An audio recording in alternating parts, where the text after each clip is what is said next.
Congratulations on claiming first. Okay.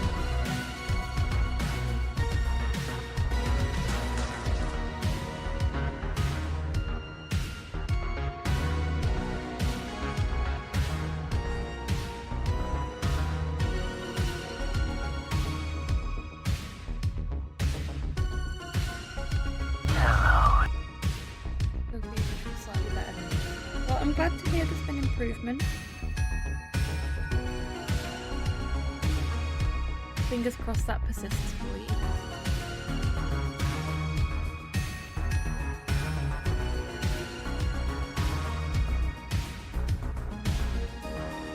Anything from the pre-rolls? Rosso! Hey, Cypher, welcome in. Hope you're doing well today.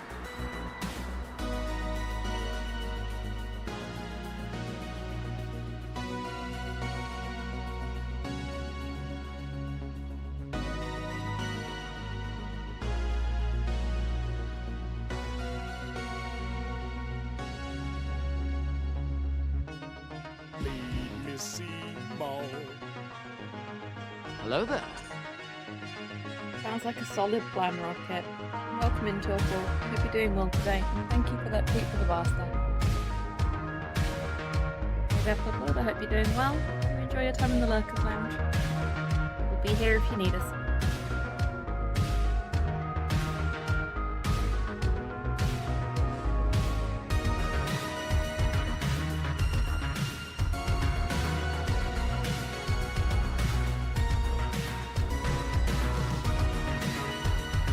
Close, but not quite, Torkel. Here's a wee reminder, folks. Go and take your meds if you haven't already.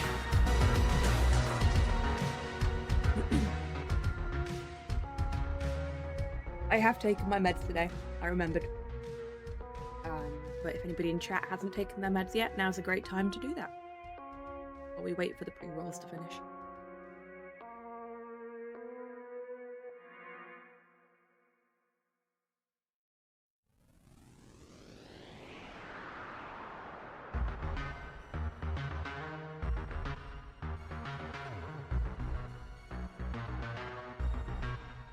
You know, I still haven't updated the little bird icon on this screen to be a butterfly.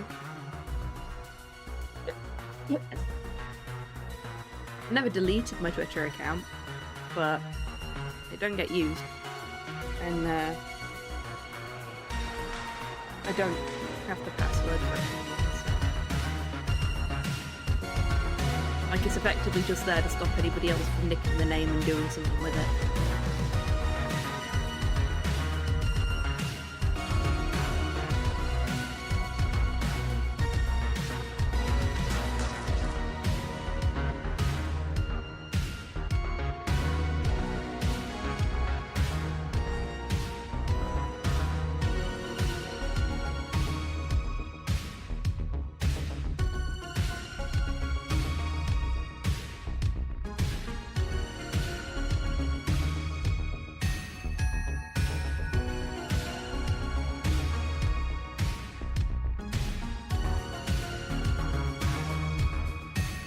Absolutely not, Cypher.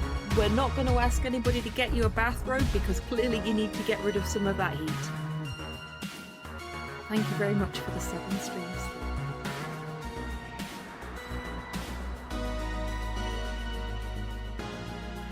And with that, Cypher has scared away the pre-rolls. So we can get back to Esoteric Ebb. So, last week, I deliberately left myself here so I'd know that the next thing I needed to do this week was talk to the Sphinx. I think we've already completed her character sheet. Yeah, we have.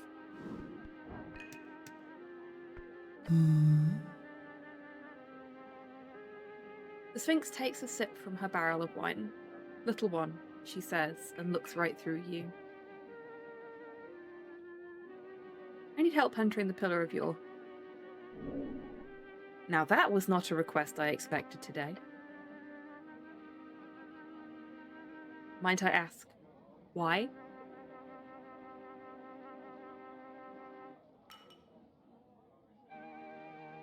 I like the Sphinx, so we're going to be honest with her, but we're going to try and keep it on the down low. So we're going to lean forward and whisper, "It's got to do with the tea shop." I see. How mysterious. The Sphinx ponders your request while sipping on her wine. So she does. This is no small request, cleric. I'm afraid I can't simply share such things with just anyone, despite your confident stride. Perhaps if you prove yourself worthy first. But we will see. You need to solve her big riddle, of course. Do that first, then ask again.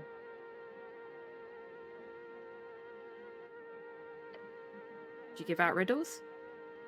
Certainly. Are you ready? Rhetorical. Yes, please, I love riddles. She finishes the last bit out of her barrel and puts it down with a slam. Then the Sphinx leans in, hissing. Once I had the sun's favour, my creed cling close the wall.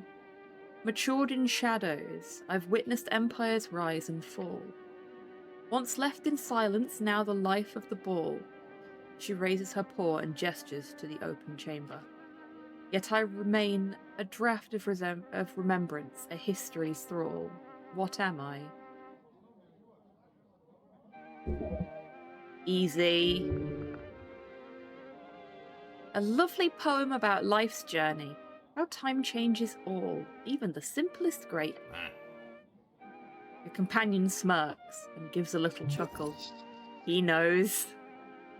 Do we know the answer, chat? Once I had the sun's favour, my creed cling close the wall. Matured in shadows, I've witnessed empires rise and fall. Once left in silence, now the life of the ball. Yet I remain a draft of remembrance, a history's thrall. That's actually a really good riddle. I mean, you'd expect it to be a really good riddle from a Sphinx, right?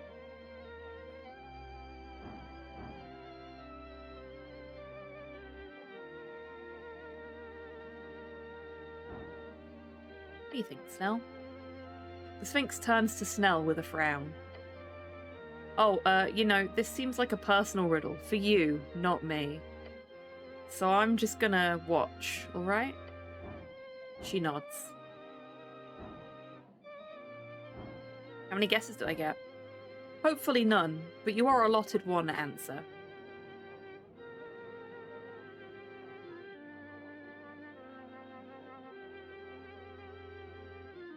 Can I think about this for a bit? No. Answer now or never. Okay. So I can't swap out into my int gear. What do I get if I get it right? The Sphinx shrugs, then gives you a cold smile. Satisfaction. What happens if I get it wrong? She squints at you and raises her chin. Same as all those who wander these halls. You will lose everything. Eventually. There's no threat here. She means your only pain upon failure will be existence itself. A mortal life.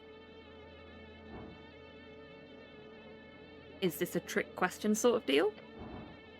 No, just a normal riddle. Okay. See, I know the answer.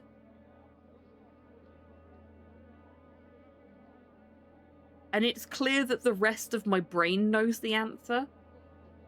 But my character doesn't, if you see what I mean. Fuck. Failure. You focus your mind to come up with something. Anything that could be the answer to the riddle.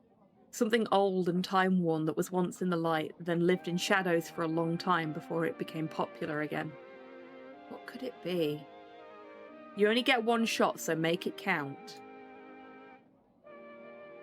Oh good, it's in the list anyway.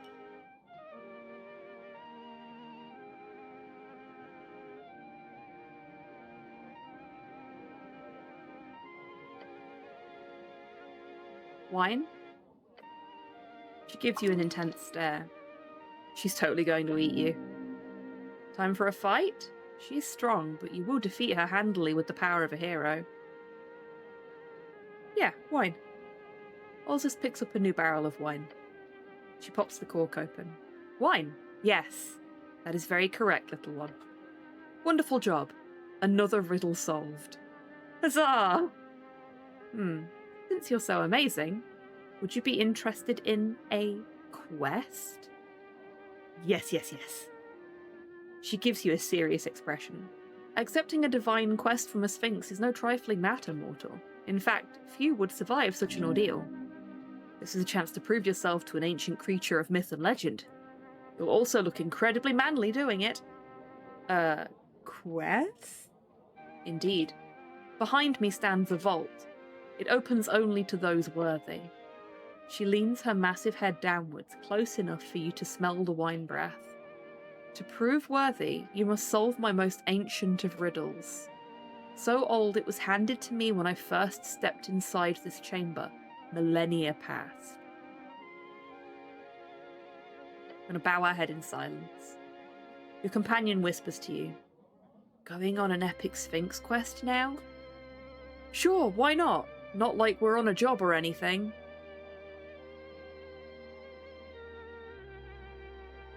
We're going to say to Snell that this is important because it is important.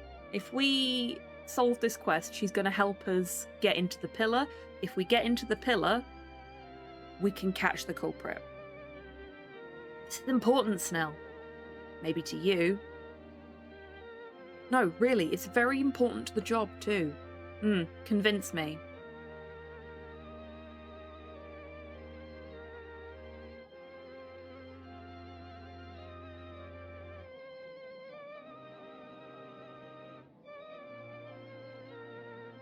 Okay, we don't have a really solid answer here. She doesn't want to help us until we've proven ourselves worthy. If I solve her riddle, I'll get to go inside the mystery vault, he sighs. Solving the tea shop mystery is one thing, but the vault could have anything behind it. He stares at you. It could even solve the tea shop mystery. He nods slowly. You're an idiot. He'll look very foolish when you solve the mystery by opening the vault. Look, I won't stand in the way. Just don't waste too much time on it, okay? The Sphinx stares at your companion. A hero must face much adversity during his quest. She laughs quietly to herself and takes a swig of wine.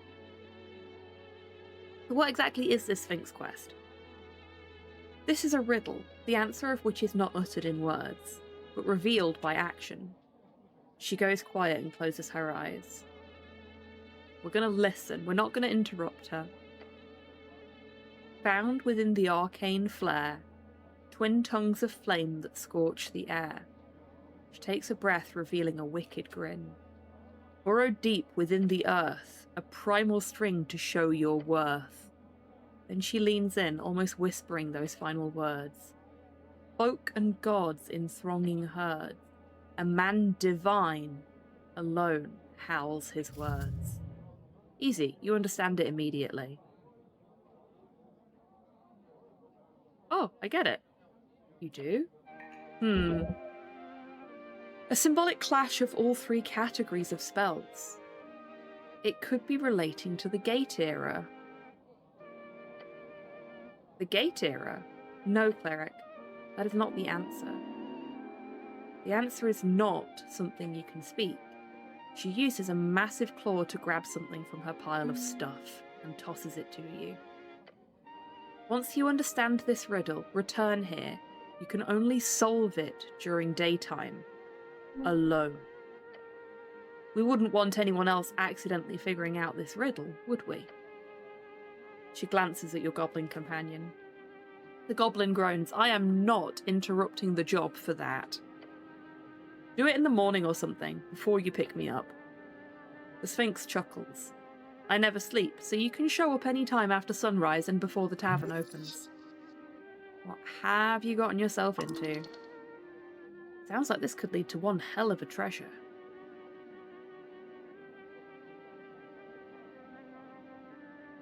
Need help entering the Pillar of Yore. We've already done this, but... Complete the riddle first, the difficult one, and perhaps I will consider it. Okay, there we go.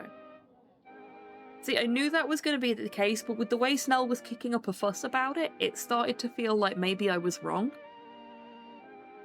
But if we can't get into the pillar, we can't finish the job. So it's in our best interest to solve this riddle.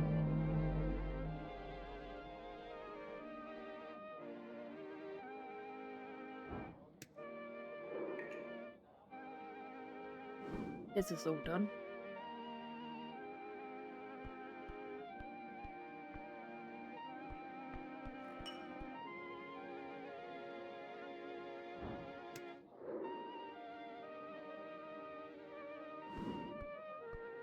Agent Vera needs strength.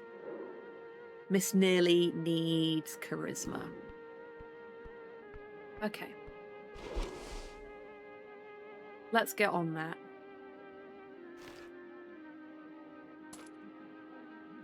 Minus charisma.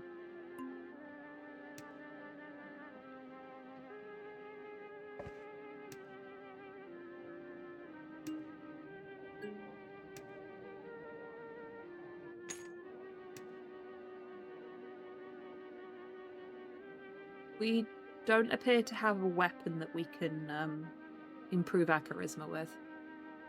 Let's just check that these aren't impacting it. They're not. Or did I already? Oh no, I've beaten hers already. Silly me. Okay, so we need strength.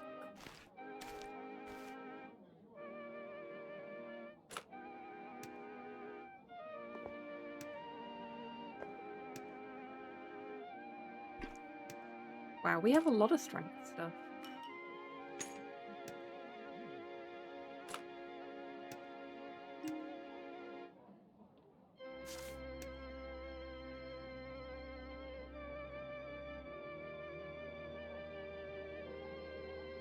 Just checking we've not got any more +2s.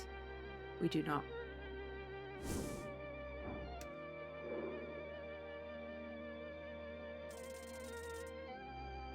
'22! That's another character sheet filled out. Her belief is weak. She does not use it. Her religion is power. Is she evil? No. Perhaps an arbitrary arm of an institution, but no mere puppet. Nothing you can say will sway her. She will play you until the end. Okay.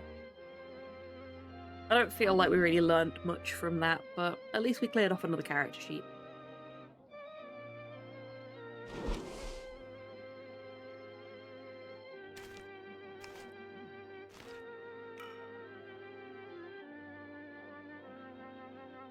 Right, we really need to fix our wisdom. And our constitution.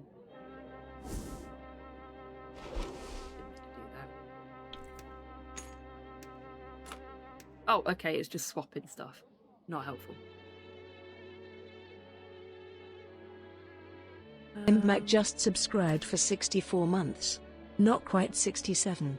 Not quite 67, indeed. Could you pick me up so I can bite you? Thank you so much for being subscribed for 64 months. The Nintendo number.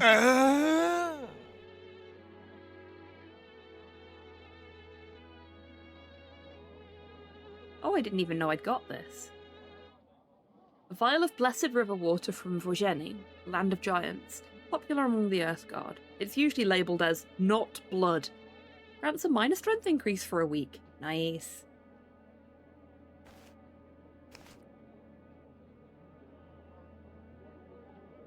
Dampens high damage. Nice.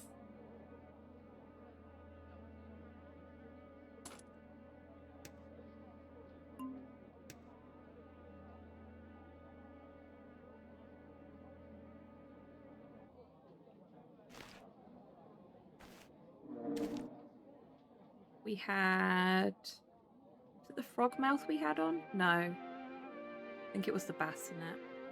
But that's an impact to our cons, so we don't want that, really. Aventail.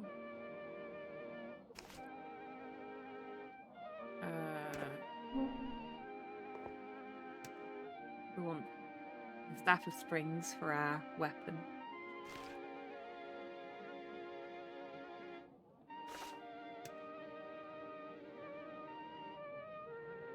Do we have anything that's good for our constitution here? Yes.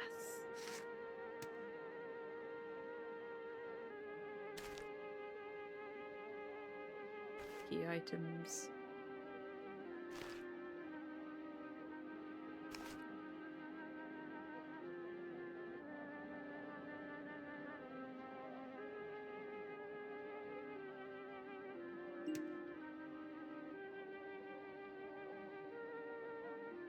Oh, it's our charisma that's the problem, not our con. Silly me.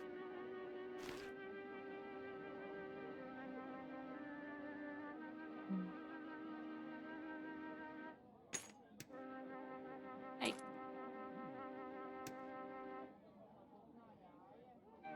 That knocks our dex down a bit too much, though, so...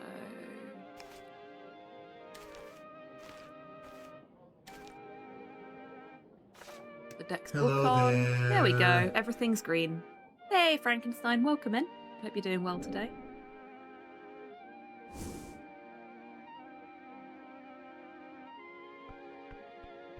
Right. So we spoke to the Sphinx.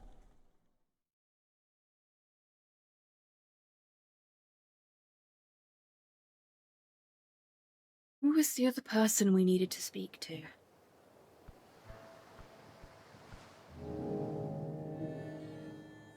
My tree's looking quite full now.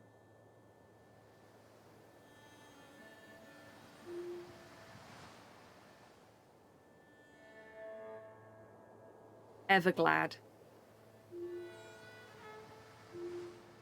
I kind of don't want to...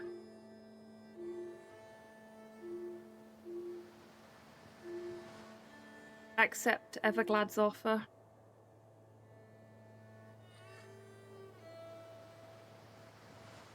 We've not made any further progress on the Elven connection yet, unfortunately.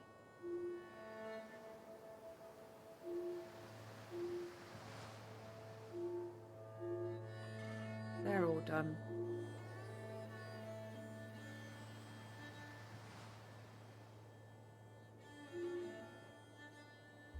What's this one? Moongore, the HWBT gardener / guardian, was charmed by a man in yellow. You must avenge her honor to prove your worth. Oh, we did that. We punched him in the face. So I guess I need to go talk to Moongore. These are all done. Counted a corpse in the Lich House. It seems fresh and ready for revivifying. Though it had cost quite a bit of money to bring him back, almost a month's rent.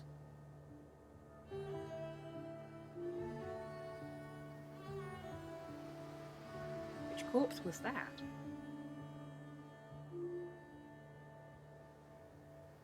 We still haven't found the copper press and the secret editor.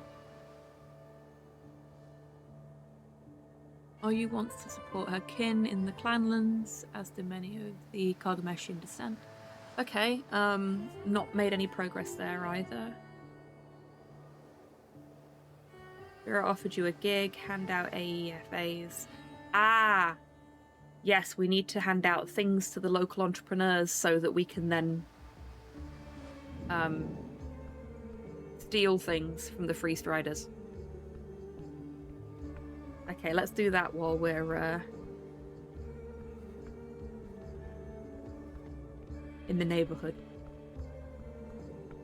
We just got to find some people to hand them out to. I think we're probably going to have to go to Waterlane for that. What else do we need to do? So we need to go talk to the dragon as well and give her an update on what's going on. You know, the actual dragon that's pretending to just use that as a nickname.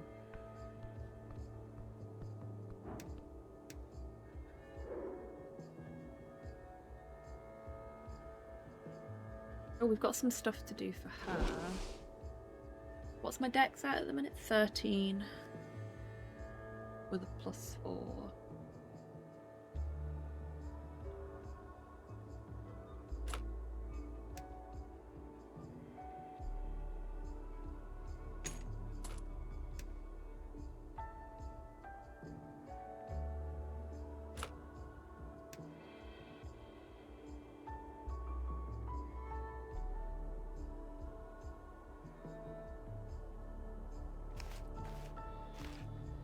I know I just spent ages reorganizing things so that it was just so, but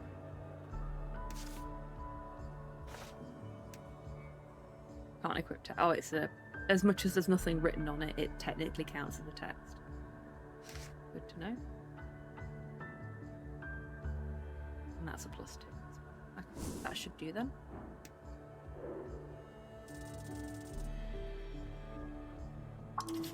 Oh, damn. Just 2 more, and we would have had the full character sheet. Kargamesh is on the other side of the world. It's an opposite to Iskani, a mirror. In their dry, we have wet. In their warm, we have cold.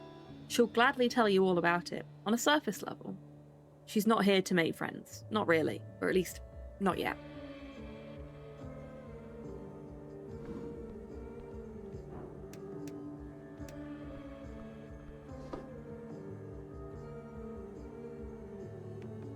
DC 13 to get that. DC 19 to get that. What's this? Empty a fruity bottle. DC 17 for that.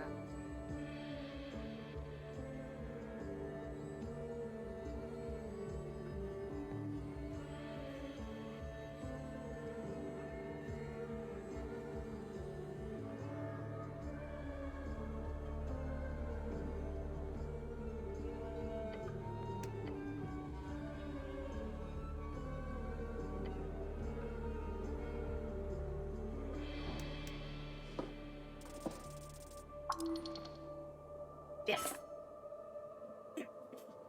My helm now.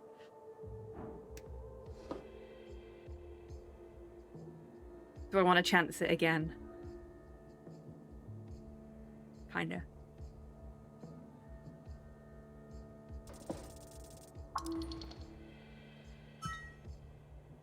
You can't keep getting away with it.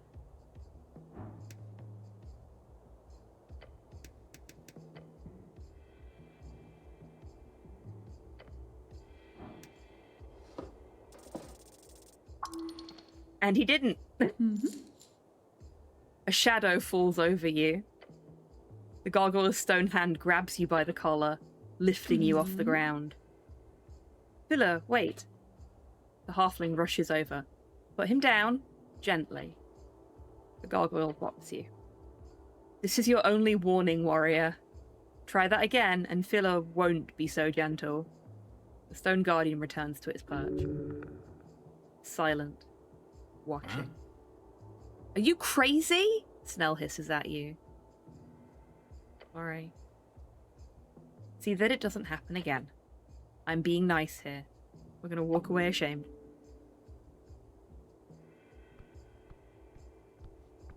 I couldn't help myself. I'm sure anyone in chat that's played D&D before has had that moment where they're just like, yeah, let's be evil. Just a little bit evil, as a treat. Right, dragon.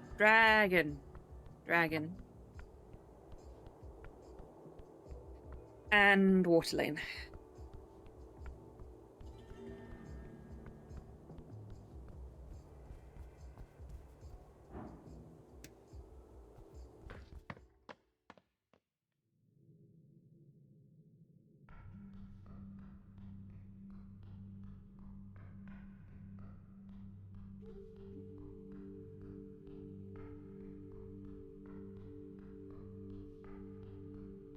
Do water lane first. I think that's this way.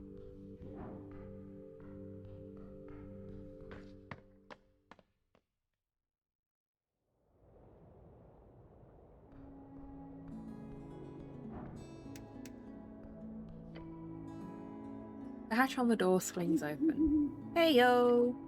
A pair of yellow piercing eyes gaze at you from beyond a veil of bushy feathers.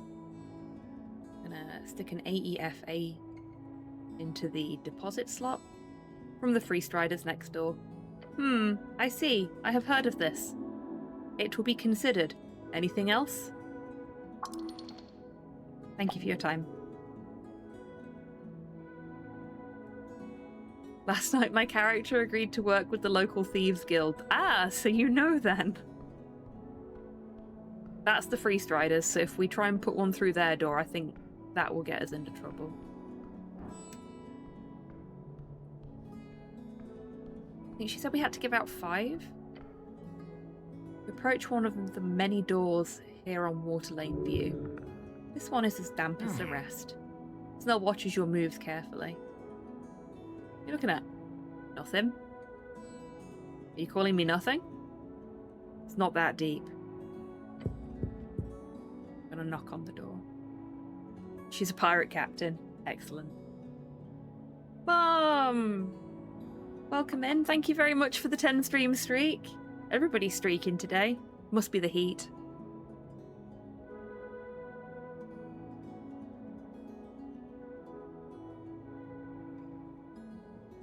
You rap, rap, rap against the solid wood. A very solid, very rhythmic knock. A moment passes, as it does. Then the sound of a heavy latch sliding as it's flung open. Beyond the frame you see a human male, mid-30s. His short hair ruffled, his cloak wrapped around him like a makeshift toga. Oh, I believe we interrupted something. Oh gods, no. No, no, no. Are you that intimidating? You see the tears form in his eyes as he leans forward, pleading what happened to him.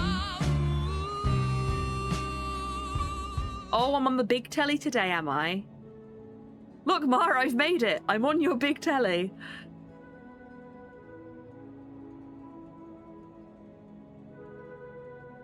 What happened to him? How awful. He thinks you're here to deliver terrible news.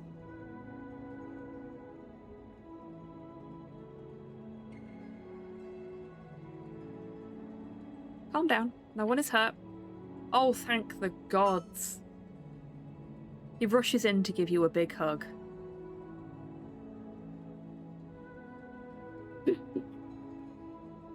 Oh my god. Okay, I don't know if anybody else is like this, but I am all 3 of these depending on the person. Like, somebody tried to hug me at work, and I was this one, and then very quickly ended up going for this one. Like, how do I best resolve this situation? Okay, just don't get involved, let it happen. But you know, if I'm expecting it and there's, if not actual consent, implied consent there, I like a hug. But hugs without consent, no. No. Do not like. Do not like. I am going to go for option number 1 though, because I just love the way it's phrased. How lovely to share an embrace with a fellow man. This truly makes me glad. He takes a step back, wiping half-formed tears from his cheek. I am Manius. I must have jumped to conclusions here. Yeah, sorry about that. We're here to investigate the tea shop. Yeah, what he said. Oh. This generic human male looks around him. Oh my god, devs. These devs have definitely played D&D together. They have definitely played classic, like, computer RPGs. Because you've always got the generic human male. Always. Nobody has the energy to be giving every single NPC their own unique backstories and look and everything like that.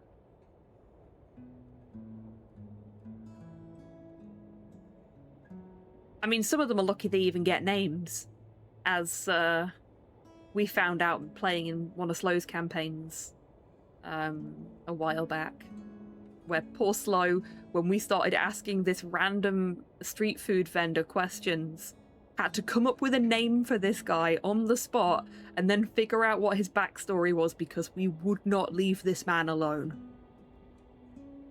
No matter what Slow tried, we were just like, oh no, we want to talk to this guy more. We want to learn more about his business. Poor Slow. Poor Slow. We were little shits. He did very, very well Halo considering. _ just traded with 10 viewers. Halo! Hello, friend. I'd say long time no see, but I was in your chat like half an hour ago. I hope the rest of your stream went well.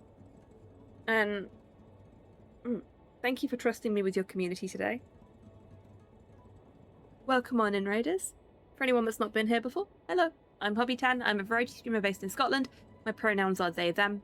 And today we are on to part 8 of our playthrough of Esoteric Ebb, which is Dungeons & Dragons Disco Elysium.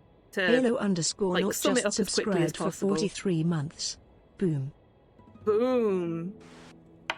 Halo, thank you so much for being subscribed for 43 months. Hello there. Very much appreciated, my friend. And yeah, if you need to raid and rest, raid and run, any of those things, please feel free to do so.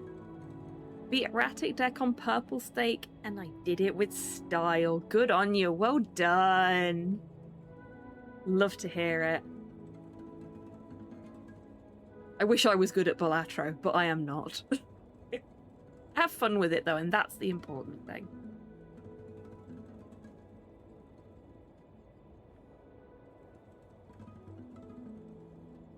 Okay. So we've just knocked on the door of what turns out to be a generic human male NPC who thankfully does have a name so that we can ask him some questions about the explosion at a tea shop that we have been brought here to investigate. I'm afraid I'm not at liberty to disclose any information to the local militia. That is what you are, no? A cleric of the local militia? We're just going to stare at the man.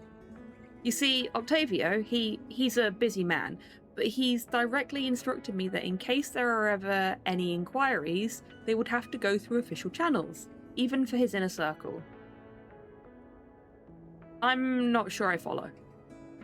I'm sorry, I swear to you, we have all the legalities in order. I have diplomatic immunity. That's what it's called.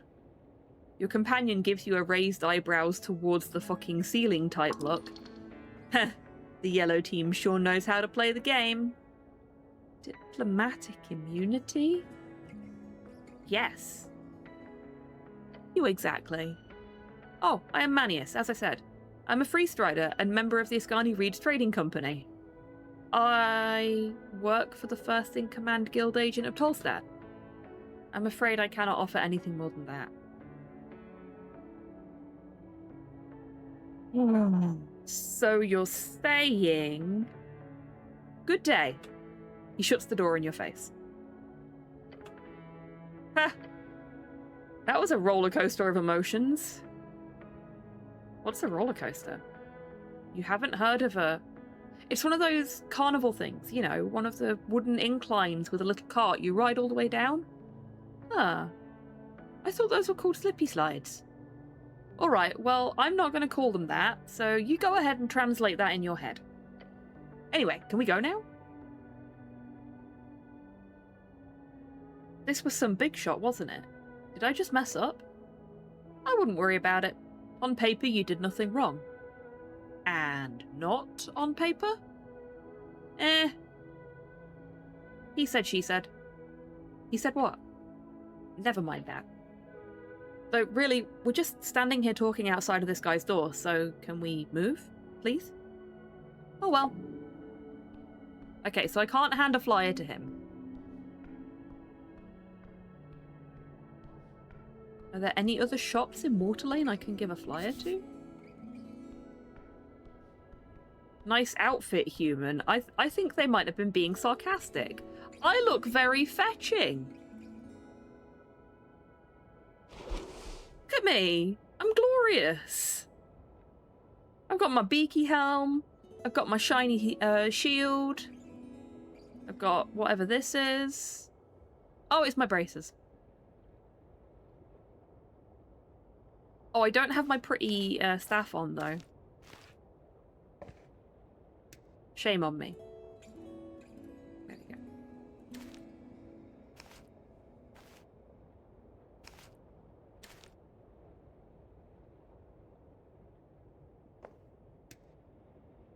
Oh, that made it worse.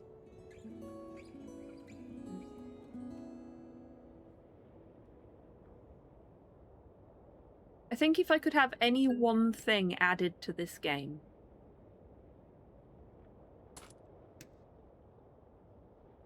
it would be the ability to save outfits so that you could quick change between setups.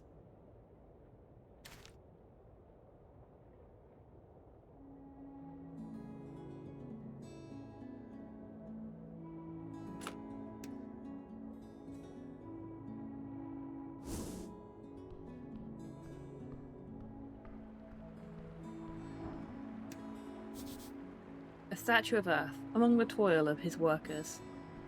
Neat. Can I go up there? Yes, but I can't interact with the door, so there's no point.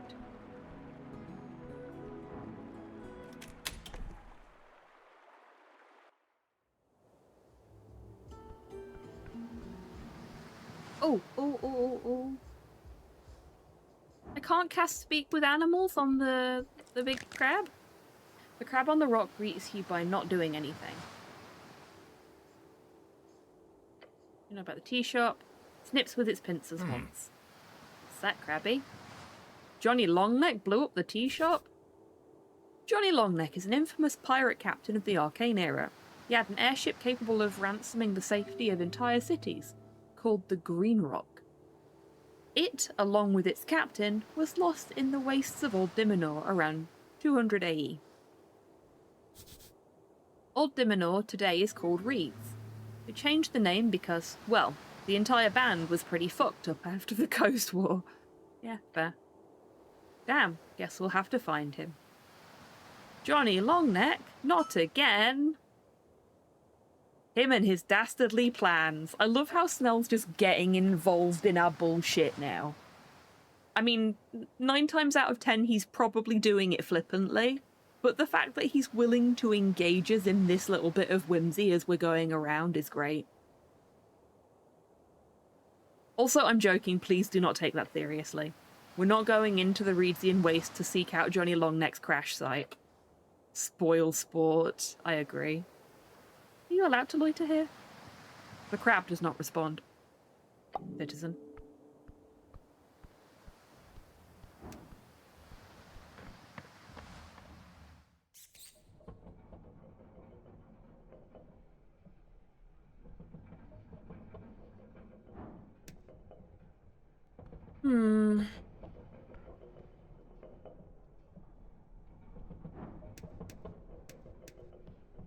Where are the other things we need to... We've done this before. So I'm not reading all that. Can we give these people flyers? Hey. Probably not.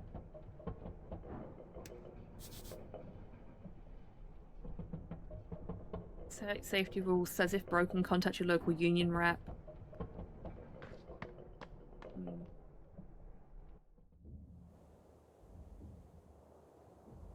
Oh yeah, that's the roof. Can't really do anything from here.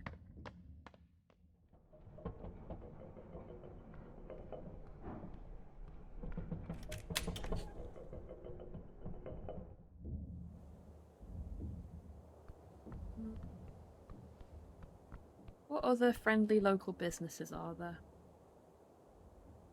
Actually, is there anything up here?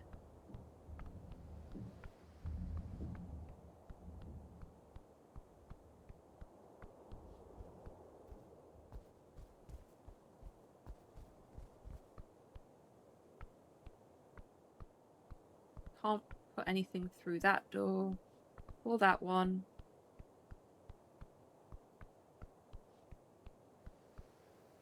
We go around here. Cozy spot. Okay, so no, we can't go any further around there.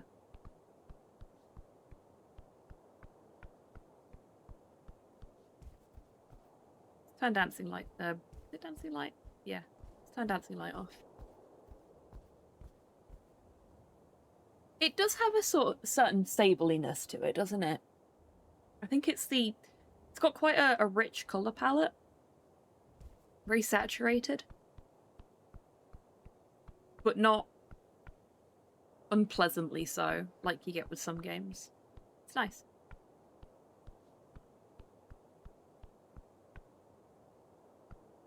Honestly, it feels a little bit like they've gone for a level of saturation that makes it feel fantastical, whilst also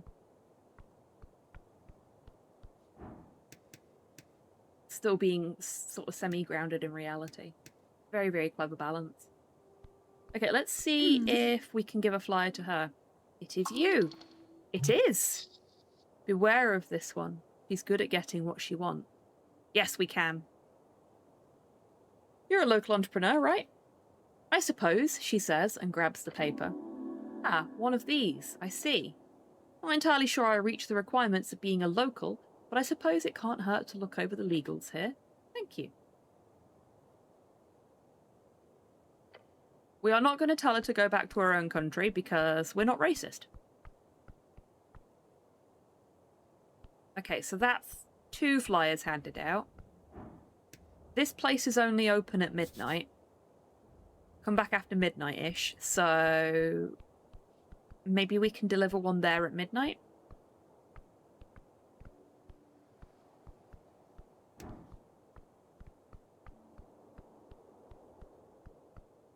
We might be able to deliver one to our friend, the Deep Elf, whose name I've forgotten because I'm bad at names. Nessa, I think? Or Nissa?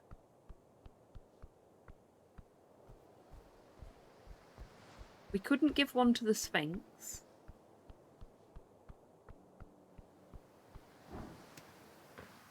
Because there wasn't an option to. So she's out of the question. Have we got all of her character sheet now? Yes, we do. Nessun. Nessun of the Green.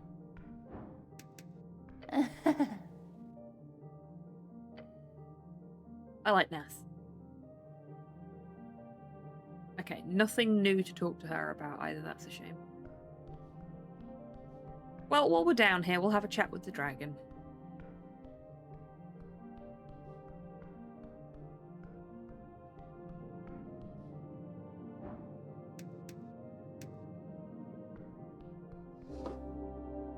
She got pixie dust slush and a garden apple.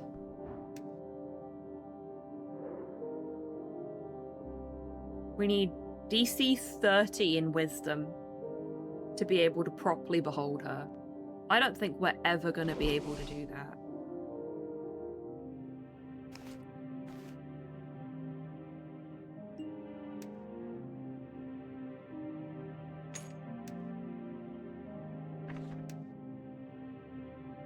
That gets us to 20. Do we have anything more that's +2? Doesn't look like it. Now we're getting into all the negatives. Wait, yeah. Okay, so...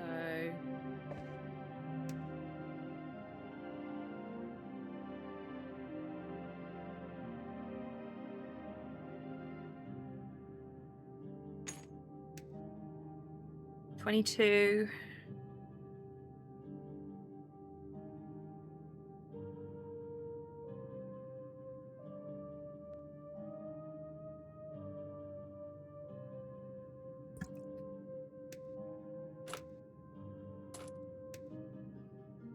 That doesn't make any difference. Okay, so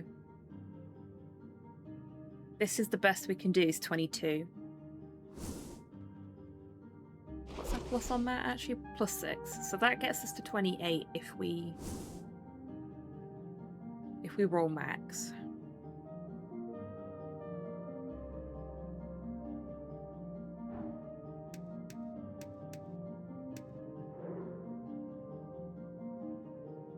Oh, we can't behold her right now anyway. Shit. Oh well. I could have sworn that wasn't crossed out before. Here to report some things. You're never going to guess who Frank, son of Frank, turned out to be. She raises an eyebrow. Speak. He was Meriadoc Moonwatch. Snell shakes his head. Out of all people. No worries at all, Halo. Thank you again for that raid, and rest well. Really, really enjoyed your stream earlier. I'm so glad I managed to catch some of it. Huh. What a bastard. To be a key witness and then just leave. Typical Silver Spoon Freestrider. Did he have anything good to say? Yeah, he saw a smoking invisible guy right after the explosion down in the crossing. He did? She claws at her throne. Then that's it. That's our suspect. He also said the smoking guy walked into the Pillar of Yore. He what? She groans. That damn Freestrider. He's probably high on his own damn fumes or something. My lady, it might be very, very true. I believe the culprit escaped through a crack in the gate. She squints and sits silent for a few seconds.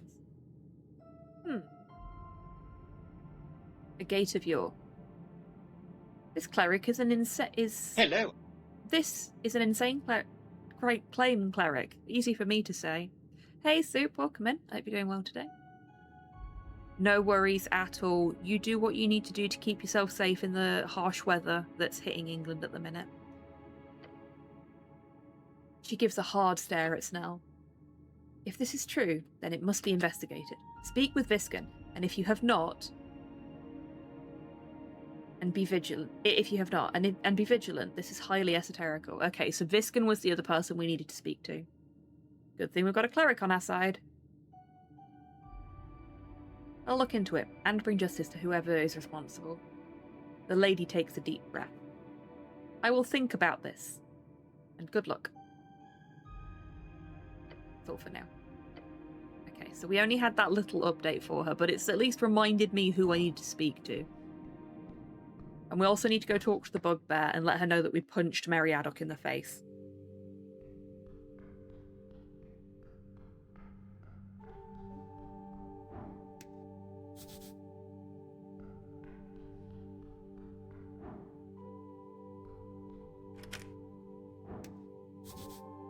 Walking on the door says, Simi, son of Strokeback.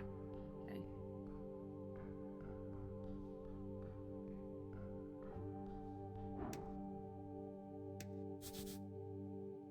RNA.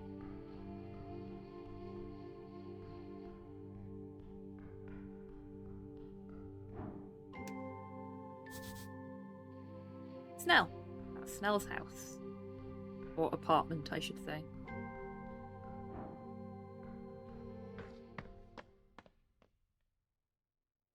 Where does this take us? Oh, this brings us out here. That's right.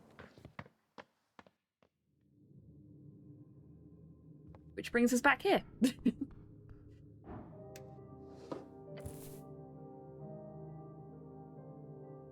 you just rip those mushrooms out of a pot? Why? Why did you do that? What? It was cultivated there. It was a potted mushroom. I'm not sure why I did that. Someone worked hard cultivating those. And now you've just taken them. Stop it with the sermon, by the gods. You'll put these plants to better use. Just take whatever you want. Can I put them back? No, you'll have to live with it. Literally no one will care. I guess so.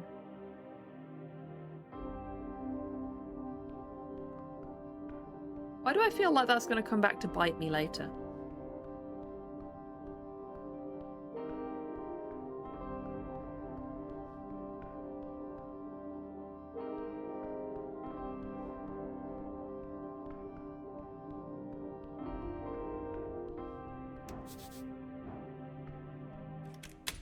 Lower layer. So lower layer's where we need to be.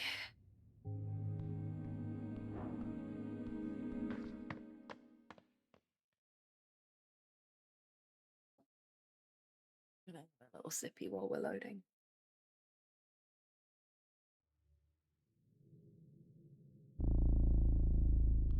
Because whilst it's not as hatefully hot here as it is in England right now. There's not a cloud in the sky where I am. It is quite warm. The dogs do not seem to like it very much. Bless them.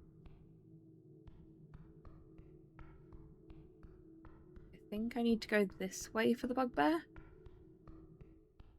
Yeah.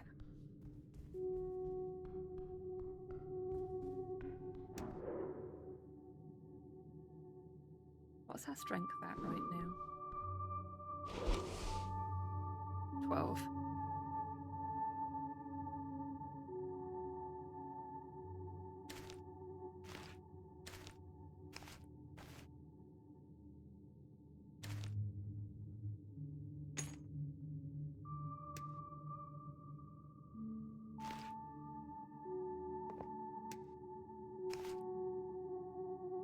Oh, thank you, Chibi.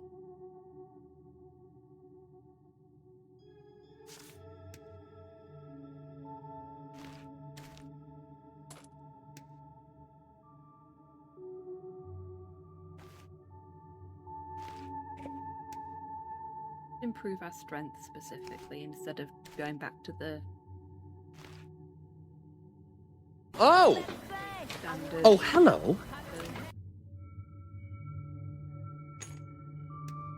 Hey, Soul, welcome in. I hope you're doing well today.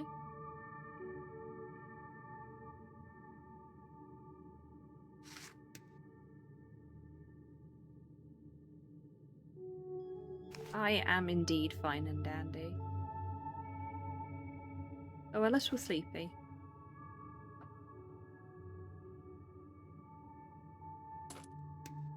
Let's go with that one instead.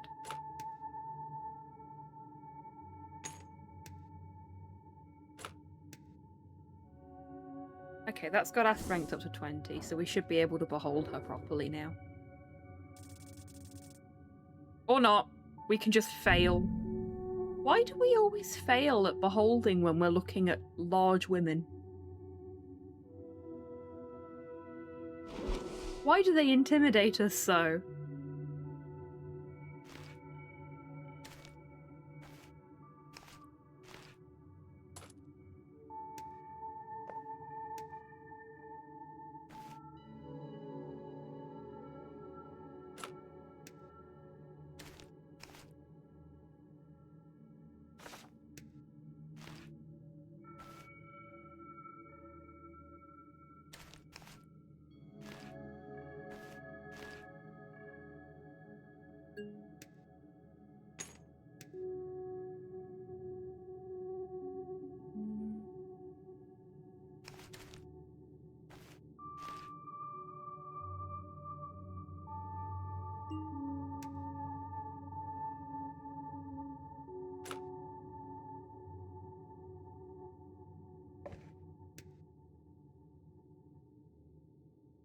That'll do. I think. Yeah, that'll do. Can't be asked to faff about anymore. I've faffed so much with the clothes we've been wearing already this stream. I found the man in yellow, the one who charmed you. You did? The bugbear lifts her chin and looks down on you. Is he in the city below still? No, I found him captured by a troll. Oh, that is good. He deserves pain. Well, speaking of which... I punched him in the face. You did? She clears her throat, but it sounds more like a surprised growl. You did? I did. I avenged your honor. This imposing, fluffy monster looks you up and down with a smirk. I must have misjudged you, human. Maybe you are a real man after all. Yeah. Oh, strength. You fucking boob.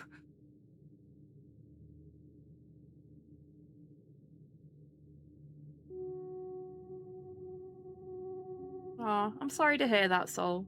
But yeah, it's gonna have a happy second life where you've sent it, I'm sure. I had the same feeling about selling my copy of Witch Queen, Destiny 2. But it sat on a shelf, not doing anything. I had the limited collector's edition. And yeah, it just sat there collecting dust. So it deserved to go to a place where it can be loved and enjoyed properly. There's no game in it. They only wanted it for the collectibles. And they have got the collectibles now. And I've got a bit of shelf space back. But yeah, it's always sad. Anyway, we've got a break coming up in less than half a minute, so now is a great time, everyone, to grab a drink, grab a snack, have a stretch, get some fresh air, all that good stuff. And I will see you in 3 minutes after the break.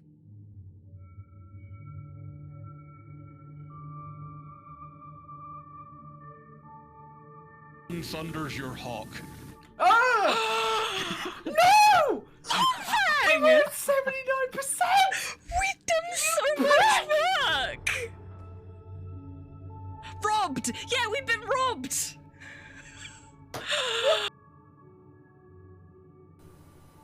Yeah, I'm gonna not.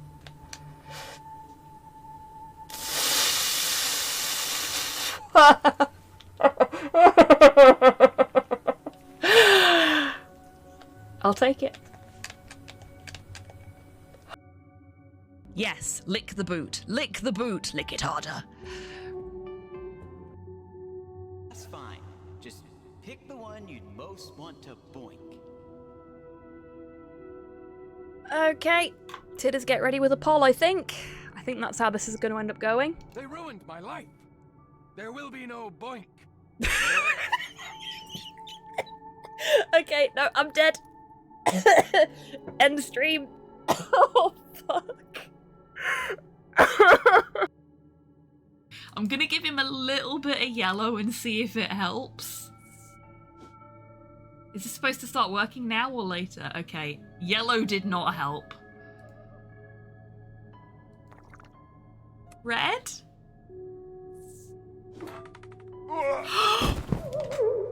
I killed him!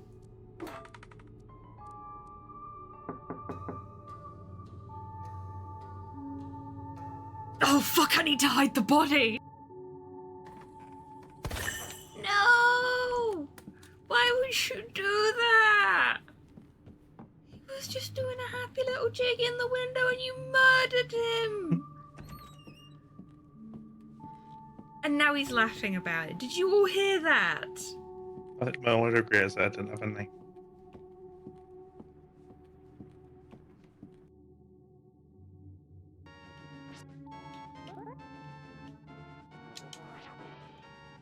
Did it! I did it! Look at us go! Oh, we're so speedy now! Nyom!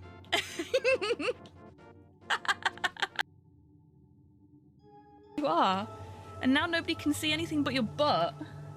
Nobody wants to see your butt. They want to see your beautiful little face. Which they still can't see because you're too short.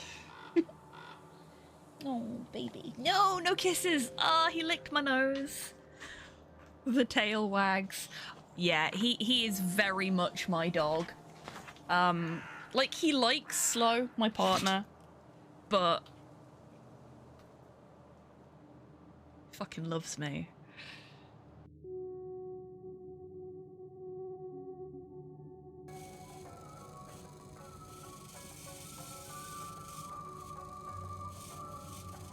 Welcome back from the break, everybody. I hope you're all feeling refreshed.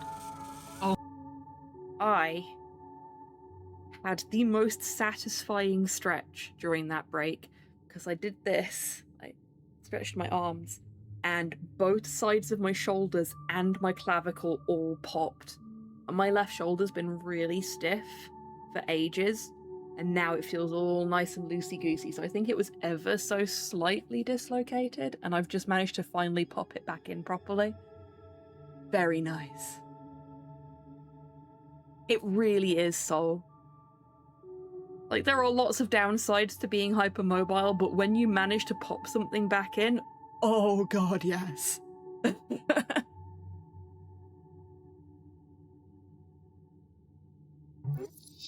Speaking of oh god, yes, Strength is very happy right now. Careful now. Real smooth.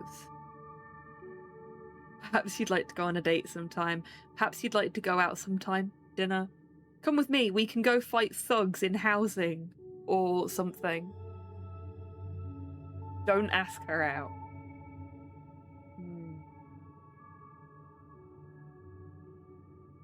Do we want to ask the bugbear out, chat? I'm gonna let you guys decide on this one.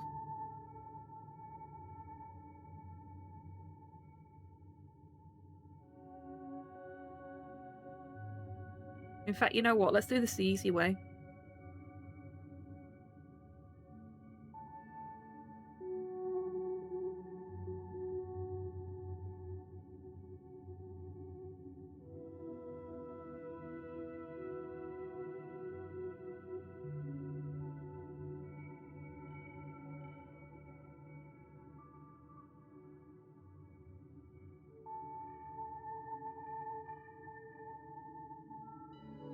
Make it a 2-minute poll. And you can vote with your bar tokens as well.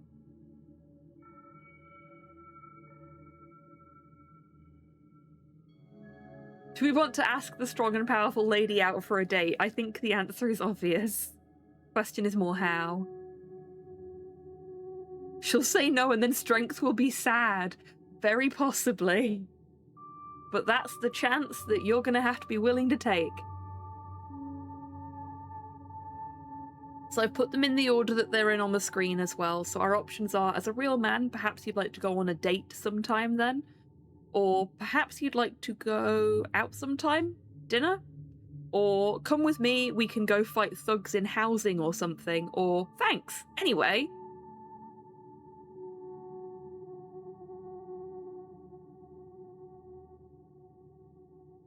It's a two-way tie between date and brawling at the moment.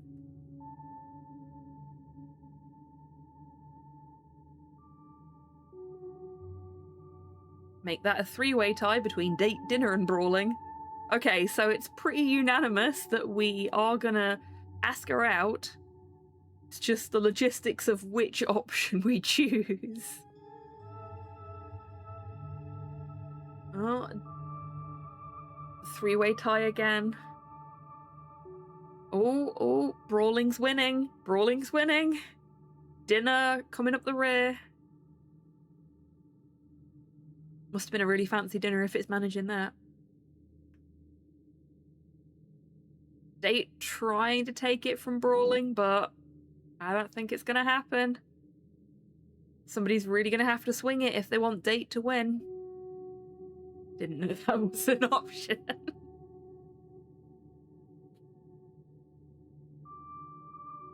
Brawling it is. We're gonna go ask her if she wants to go fight some thugs.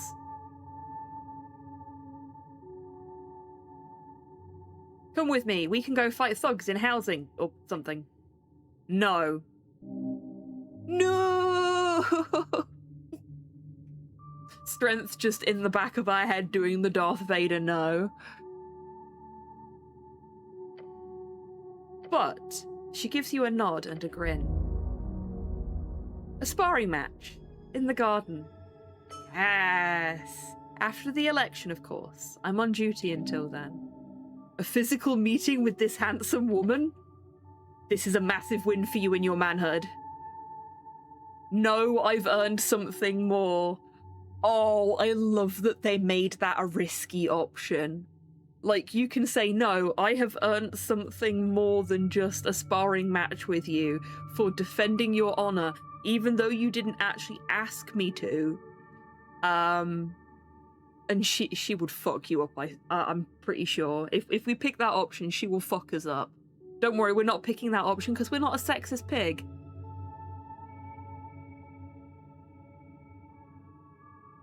I'll take it. Also, what's hotter than a fucking sparring match with a powerful lady? I'm sorry. I'm there. I'm there for it. Good. We will set a time later. Yay, we got a date with Moongore. Now, is there anything else you need, you puny human male? I defeated a troll. A troll? The hairy woman gives you a wicked smile. I'd say you were lying, but I don't think you're up for that. This will surely help. He did actually kill a troll, technically speaking. It was just... Silence, she interrupts him. Well then, that's the game one. Roll credits. Yep, we got a date. Don't care about the tea shop. Election? Who's heard of that? Democracy. Who needs it? We've got a date. She nods in your direction. Well done, human. I find your skills highly arousing. Oh. Thank you, I made them myself. There's been a couple of times when people have said to me, I really like your name, and I've gone, thanks, I made it myself. Which for those in the know is very funny, but for those not in the know or not realising is just confusing, which just makes me very happy.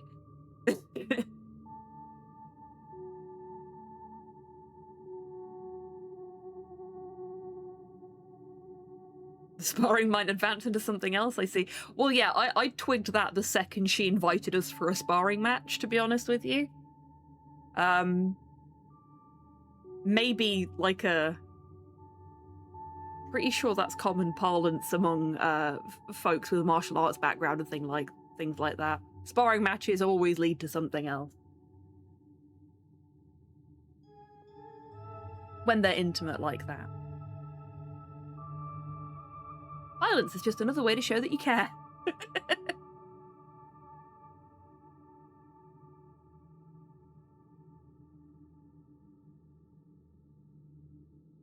Stay quiet and just smirk like a madman within your helm. We're gonna go for the middle one. Thank you, I made them myself. The bugbear scoffs and clenches her morning star. Now, what else do you with to speak of? Oh, we've got a typo. Sometimes I look at things and I'm like, am I just reading this wrong? Because my brain doesn't always work right. No, this is a typo. Now, what else do you wish to speak of? I will not indulge your ego any more than this, I assure you. Oh, man. Yep, halfway there, boy. Oh. This is a shame. This is all such a shame. We're done. She wants to fuck us. We have succeeded.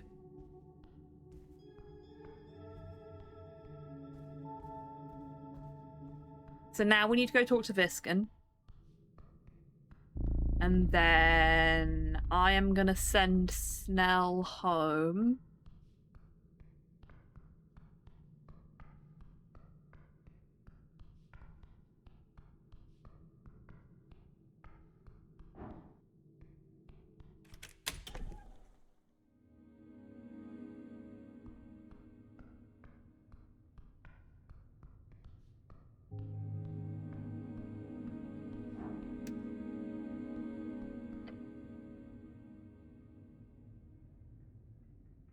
Nothing for me to do here right now.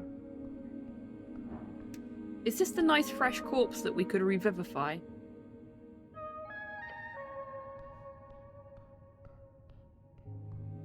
I think it is.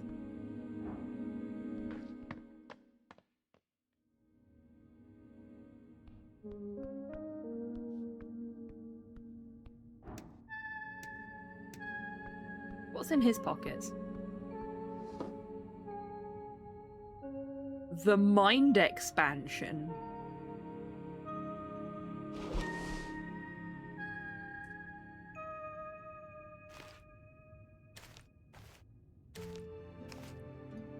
I don't know what it is, but I want it.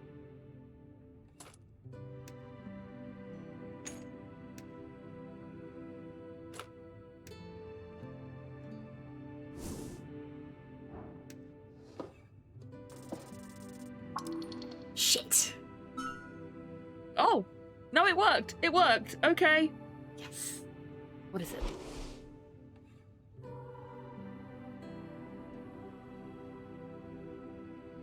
A common potion known to allow knowledge to stick more easily, often used by students, grants a minor intelligence increase for a week.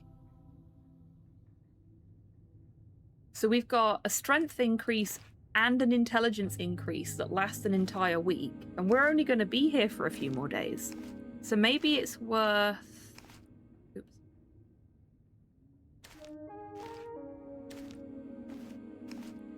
Maybe it's worth me consuming those.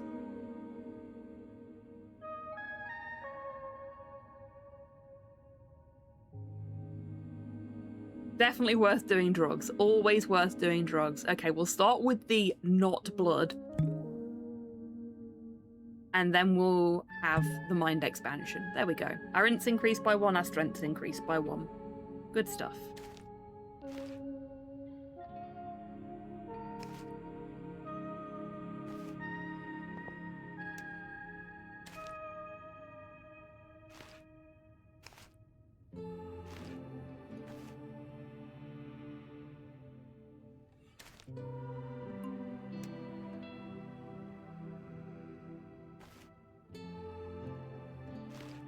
Oh yeah, I've not been wearing my pocket watch. That tingles when there's an esoteric event nearby, so worth having on.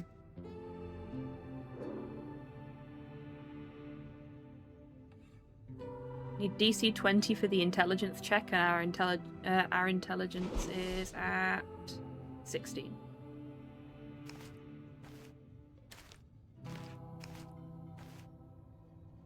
Let's bump that up a little bit.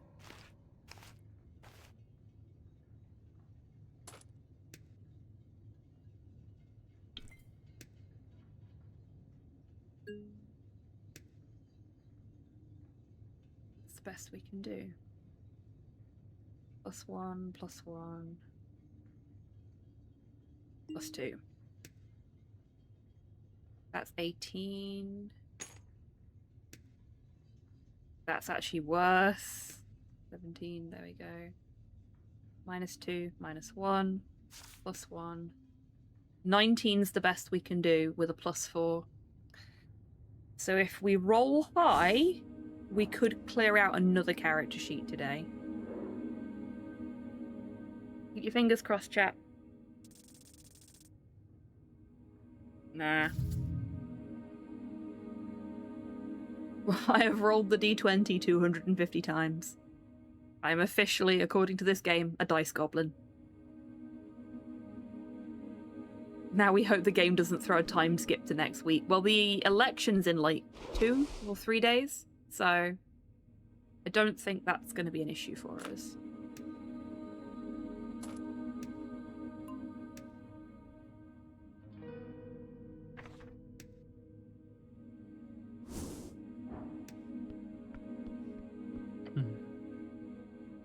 Oh, we can give him one.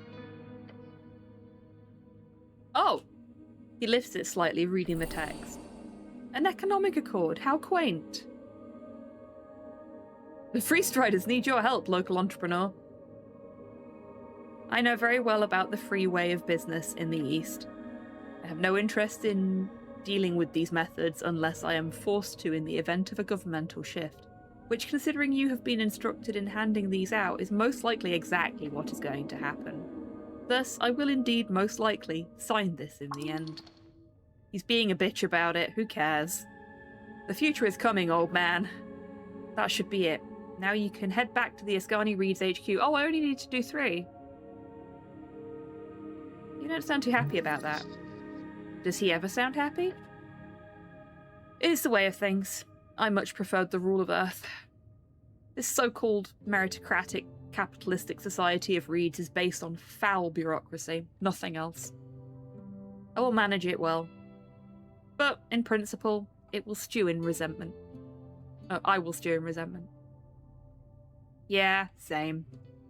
We'll try and give him a fist bump. He meets your fist in the air. Then he places the paper on his desk among many other documents. Is that all? Actually, no. I need help getting into the gate of your...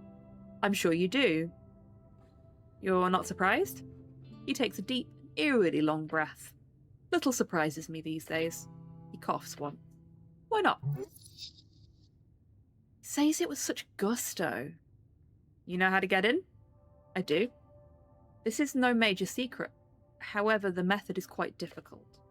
To enter the Pillar of Yore through the crack left in the gate, you will need Astral Projection.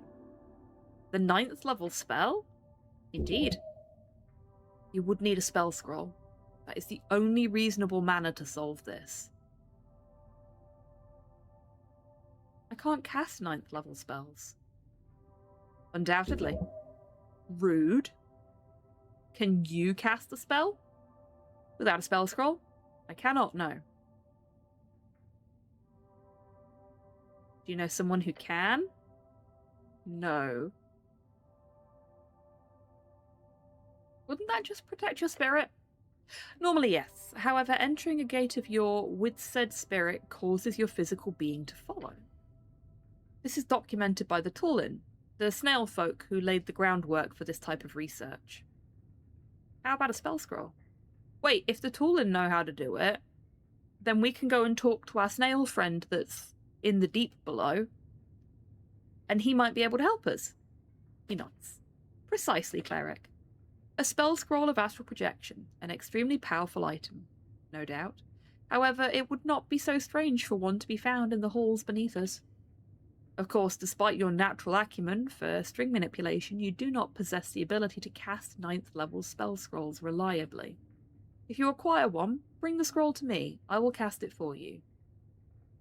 You can cast 9th level spells? I can reliably cast 9th level spell scrolls, yes.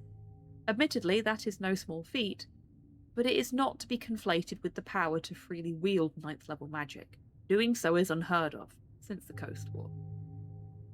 Oh wait, I think I already have one of those. Oh wait, yes, our snail friend gave us one already, didn't he? I've got one here. He grabs the scroll with deliberate movements and reverent. Wonderful. You are full of surprises, cleric. The pale man opens it, taking a few glances over the ancient text. A scroll of Tullancartle. This will do fine. He puts it away and gives you a slight smile. There is an illusory wall in here, over by my book collection, he says, and gestures towards the shelves on the western wall. I knew there was something with that fucking wall. Of course, you already know that, but I hope its contents have proved, and will continue to prove, useful. Ah, magical wall? Yep, saw that before. Yes, enjoy. When you are ready, call for me at the pillar. I will cast it on you and any party members you wish to bring into the darkness. Thank you very much for the help. You are welcome. He returns to his work. Would you use a scroll of wish instead? A scroll of wish? He looks up from his desk. Oh boy, that was a fast reaction. He is, once again, absolutely shocked at your inability to stay out of esoteric trouble. Yeah, show him the scroll. He only glances at it. Do not cast this, cleric. Okay, can I ask why? Wish is a spell designed to cause irreparable damage. It tears through the material, ripping it. At best, into nothing. Yeah, I got it from a snail man. Nice guy. Understandable. His expressionless face slowly turns away from you. I will encounter this snail soon, but no, your scroll cannot be used to enter the pillar. It would only send you further beyond. Even the replication of a lesser spell, a resurrection perhaps, could cause untold horrors. So even if you do figure out how to use it, do not. Keep it close, however. One day it will surely be a handy tool for destruction, if the odds outweigh the endless potential suffering. Thank you, bye! Okay, so...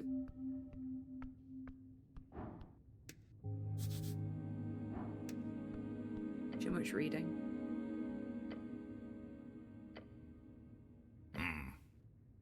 This one's got a whole library here. I've read all these before, of course. I'll just refresh my memory. A couple of minutes won't hurt. Okay, there's literally nothing else for us to do here. That's a shame. Can't trifle.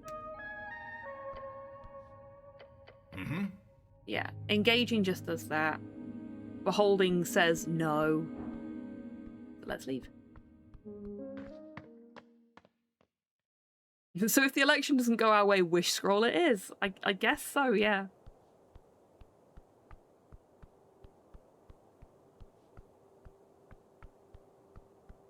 What time is it? 8:17. Oh, wait, no, we need to go back to the Free Striders because we finished the water lane thing. Or the handout thing. So all I'm doing is holding left mouse button at this point on the edge of the screen. There we go. He's got himself unstuck finally. I love it when games have that like random pathing error and they're just like, I'm just going to run backwards and forwards. This seems like the most sensible option here.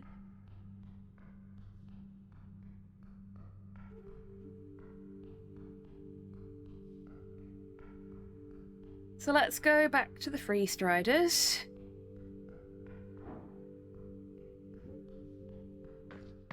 May as well do that before we finish the day.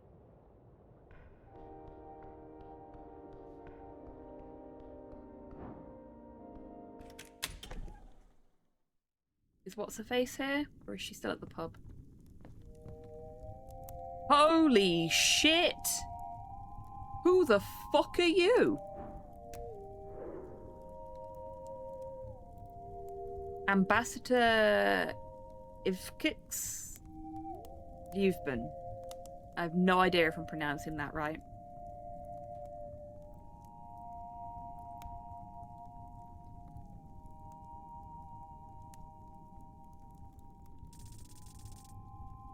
Natural 20! Nice! A fully completed character sheet on the first roll. Very satisfying. A Celestial. Yep, that makes sense. Level 15 Decayed Solar. Lawful neutral. The light blinds you. Even among Celestials, this creature is powerful. It seems out of place.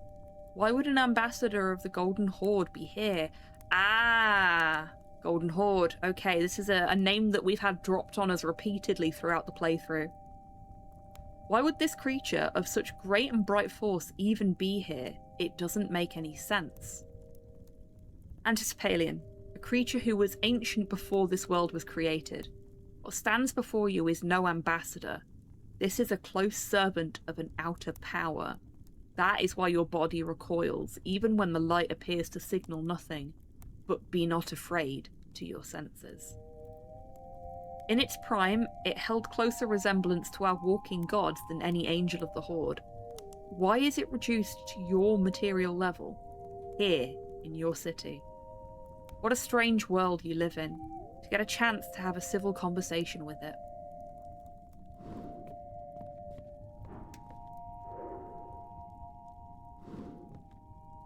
And we can't.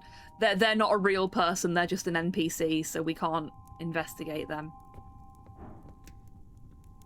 Talk to Agent Vera. How lovely of you to join us, Thyrek. The orc nods towards the shining beacon of a guest floating in front of the fireplace. You should speak with him. Okay. We have to go back round to talk to him. We have to stand there. Entering the AR trading company greets you with a blinding sight. A celestial being wrought in radiant light. That is such a beautiful design. I love it. And I love that the Celestials aren't, like... I know Etty's essentially humanoid, but she's, like, humanoid crossed with biblically accurate seraphim. And I love that. But I love that we've got other kinds of Celestial that don't look like humans as well. Like, they've got hands and feet, but can't really call them humanoid. It's more like they're playing at some semblance of humanity to make us feel a bit more comfortable, rather than they are actually humanoid. And that's kind of neat. Ah, Cleric, arriving exactly when I need you. This is the ambassador of the Golden Horde. The light reaches out to you as a voice forms in your mind. Do not fear the light. As do not disalign. You are safe. Your stomach yells. This whole be not afraid business is sort of counterproductive, really. It really fucking is. Like, if something that is beyond your physical comprehension descends from above and says, be not afraid, you're gonna fucking shit yourself. Whether you're afraid or not. Ambassador will bow our head. Cleric, the light flutters. Snell stands behind you, clearly uncomfortable. Careful, Cleric. Beside the light stands a woman draped in red. The light reaches towards her. She bows her head to it. Yes, Ambassador. She begins to leave for the door, but on the way she throws you a stern glance. You again. Oh, that was the woman from earlier. Okay. Sorry, like, was it 2 weeks ago now? There was a woman that we talked to that was part of the Golden Horde that was just on the hill behind the church.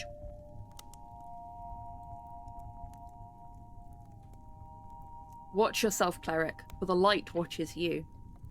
Once the ambassador's servant leaves, Vera lifts her chin, squinting. So, we've been talking about some new projects on Waterlane.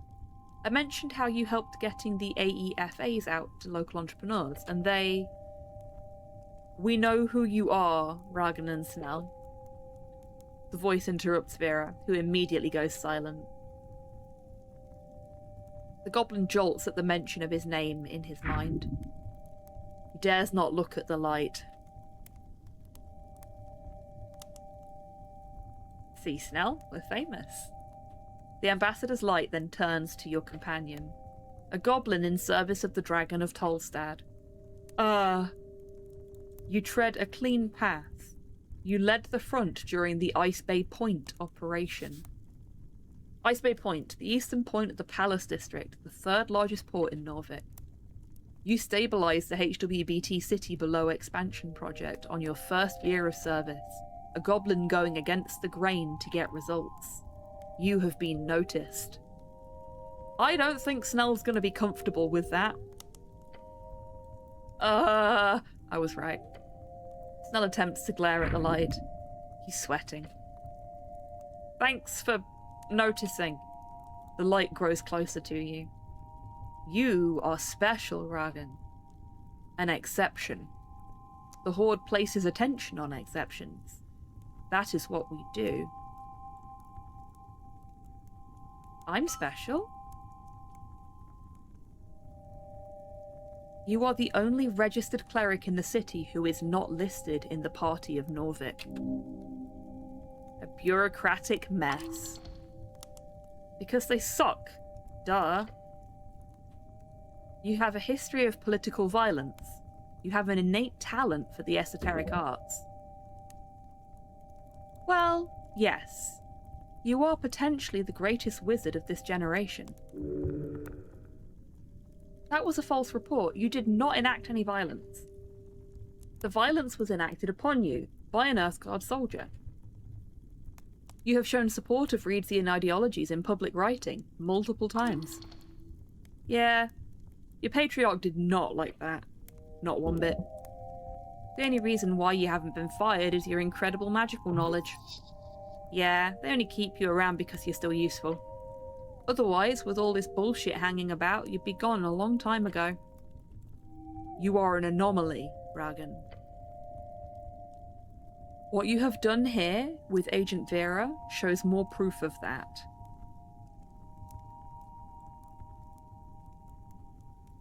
I don't like you Golden Horde people. Why are you paying any attention to me? It is what we do. The Golden Horde wishes to extend a band of service to you. You and Snell. Oh, sorry, bond of service. He muttered. A bond? He mutters behind you. Could be cool, but what'd you get out of it? What do I get in return? A fair question, Ragan. The Golden Horde offers many opportunities for outside contractors. Addressed through the Ascani Reeds Trading Company, we would be very interested in building this potential relationship. This means, for you, well-paid positions of power, political ambitions, monetary security. In return, this means monthly communications with agents, occasional alternate goals as ordained by us, and eventually joining the Golden Horde's outreach program. In short, become their spy.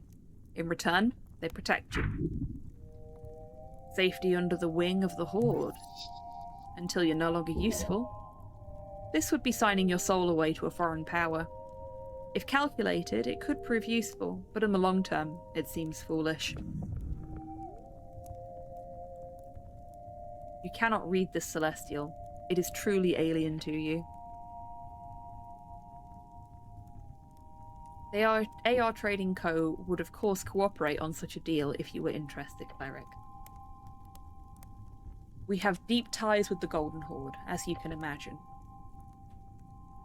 Is this offer something you would be interested in, Ragan? I'm not sure. Can I think about it? Yes, you may. Perhaps we shall speak again on this, in the future. Nothing about this has to happen right away. His response has been recorded. That is what we needed. We shall leave this for now.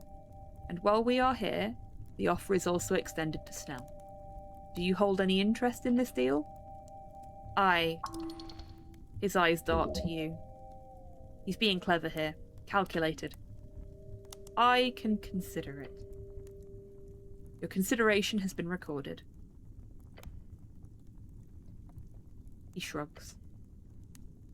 Thank you. Now, to move on. Several AEFAs have been signed on Tolstad. That is good work, Agent Vera. Oh, like I mentioned, the cleric's effort was integral to this success. And we will continue in the coming days post-election. That is satisfactory.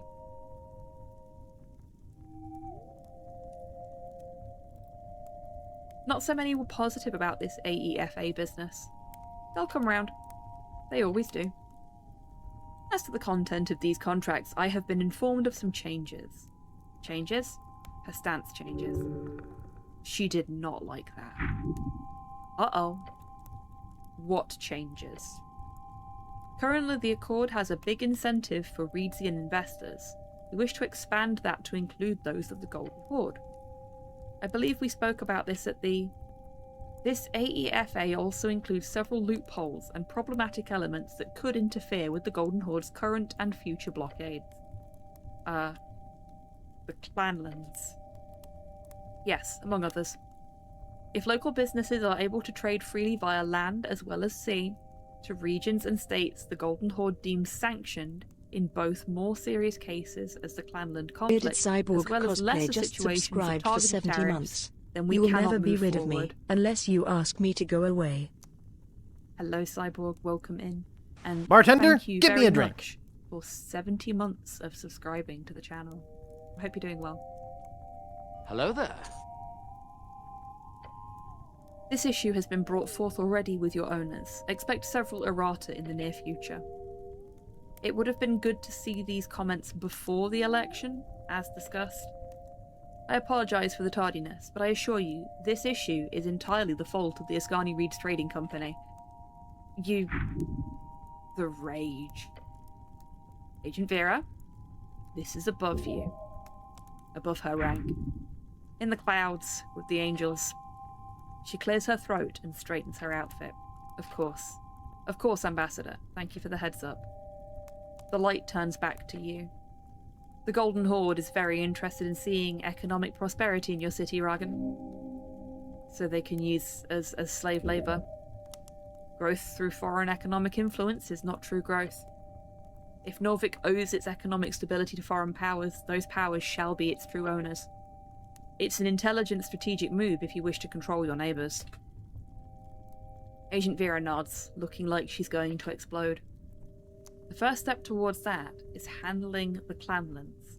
For far too long, Norvik has ignored its halfling war criminal populace. I ask you, Ragan, as a cleric of this city, do you believe the humans will choose prosperity over the propaganda of the Clanlands? Vera says nothing, but throws you a glance. Her anger now fades, replaced by another expression. Her eyes telling you, this guy's a monster, so be careful.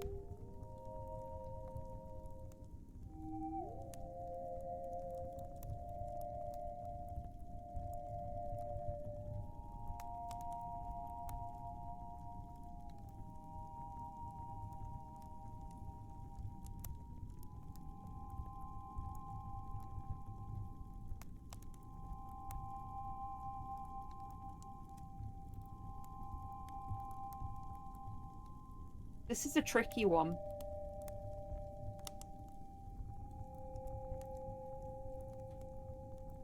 Because I want to stand by the Earth folk, but I don't want to fuck us over in the process. So I'm actually going to go with these top two first, because these aren't responses, they're just us thinking to ourselves. What are the halflings to us? Neighbours, not too close. Just another folk type. Unlike dwarves, they have no close bond with the Earth folk. They are a resilient, stout folk, one found all across the coast. Not too unlike humans, they have been enslaved and controlled for most of their history. You must stand by them. Oh gods, what should I say? Careful now. If you antagonize this guy, you've got a whole new mess to deal with. Maybe just stay neutral. Who cares about the halflings? But more importantly, while this guy is clearly not someone to fuck with, if you push back in just the right way...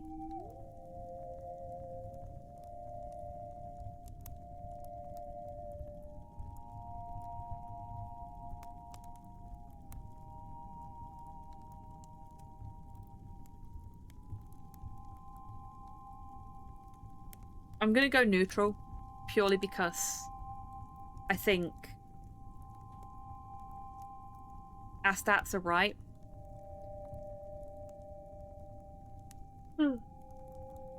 Pushing back immediately is only going to get us into trouble. My city does not involve itself in foreign conflicts. We will simply seek prosperity and avoid propaganda. The light perceives you. The golden line is set. Halflings have shown themselves unable to accept this fact. We set the line to protect them, to create a lasting peace, since they refuse to comply with our reasonable demands. I hope you understand. Our most peaceful method of handling their terrorism is through sanctions. The light turns back to Vera. Agent Vera, you have been a valuable asset for many years. Yet I sense frustration in you. That is not acceptable. She glares at the light. You will make certain the Ascani Reeds Trading Company fully complies with the AEFA erratum. It is a matter of Golden Horde security. It is not negotiable. It will be your highest priority as of now. Vera looks defeated. The orc is beaten. Horrific, the Celestial wields enormous power in those words of his. Both the Free Striders and this monster can go full through every hell in the book. Focus. The light guy is fast and precise, but you know that he's bullshitting. It's instinct. Catch him on it. For the revolution, stand up to him first, then do it.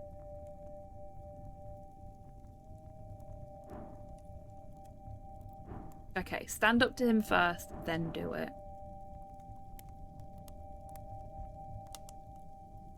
We can kiss his ass. We can continue to stay neutral. Don't side with either. Fuck him. Let's see if we can get Vera on our good side.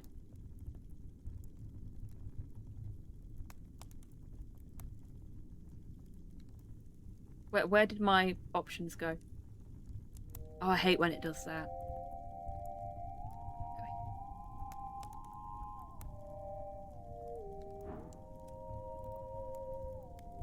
Ambassador, the Free Strider Revolution is the greatest feat of liberty that the coast has ever seen. What makes you think the AR Trading Co. should take orders from you? Vera perks up at your words. The light watches you, not saying anything at first. Then the voice emits one word. Mortal. Decaying. Flawed. I see you. The light grows. As you are. Don't...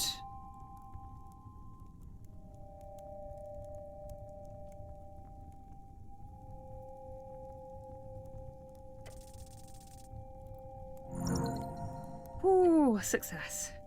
Fuck for that. The golden line. You'd think an all-powerful angel horde would be able to do whatever they want. Instead, they draw a line in the sand. Why? Well, you know why. International pressure. Exactly. They can't just invade Ascani, since that'd make every country on the coast pull the alarms. Hey, Modhel. Welcome in. I hope you're doing well today.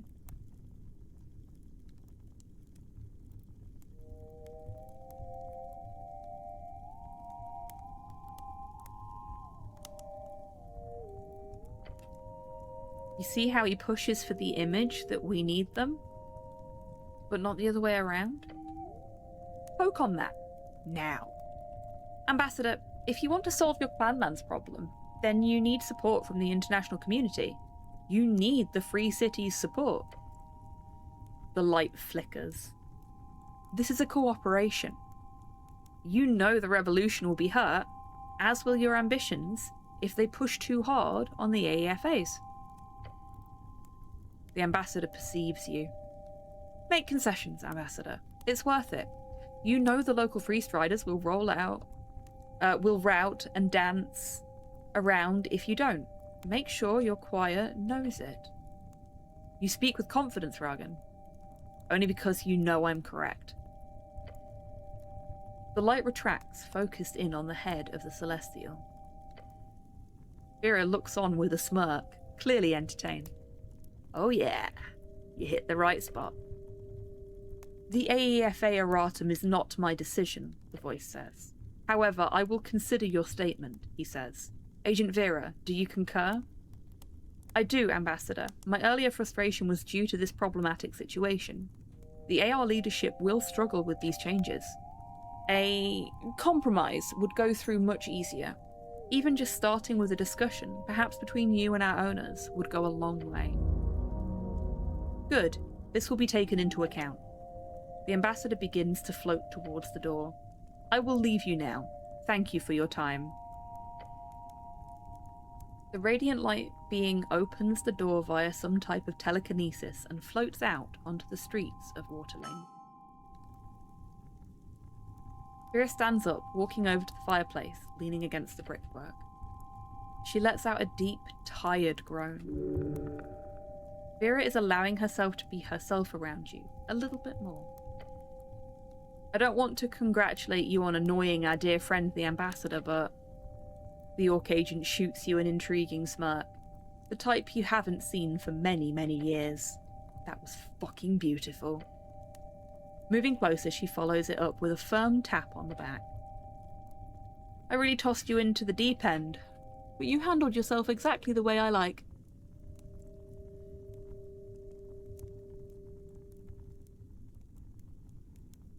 I just told the truth to the Celestial Bastard.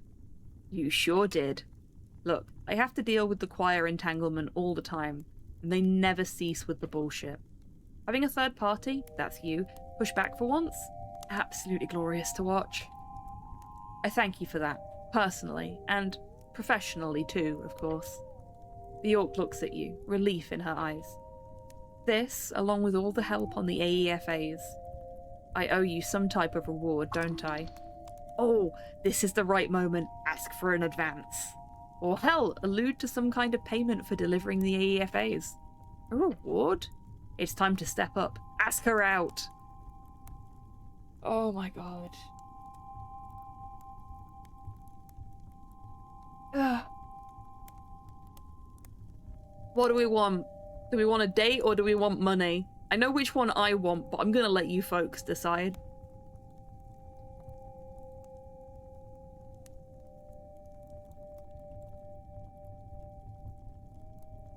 Date everyone. Especially the insane Demi-Lich. I don't think the insane Demi-Lich will let us date him.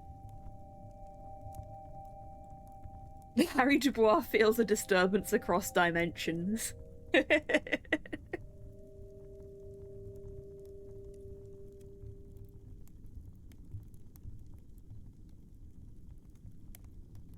The dogs have taken up their usual positions, one on my left, one behind me, so I am trapped again.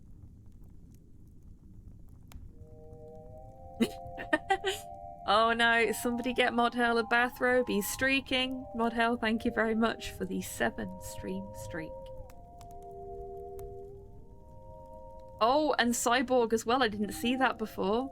Thank you for the 45-stream streak. There's Just a hell of a lot of streakers in the bar today. It's because of the weather, isn't it?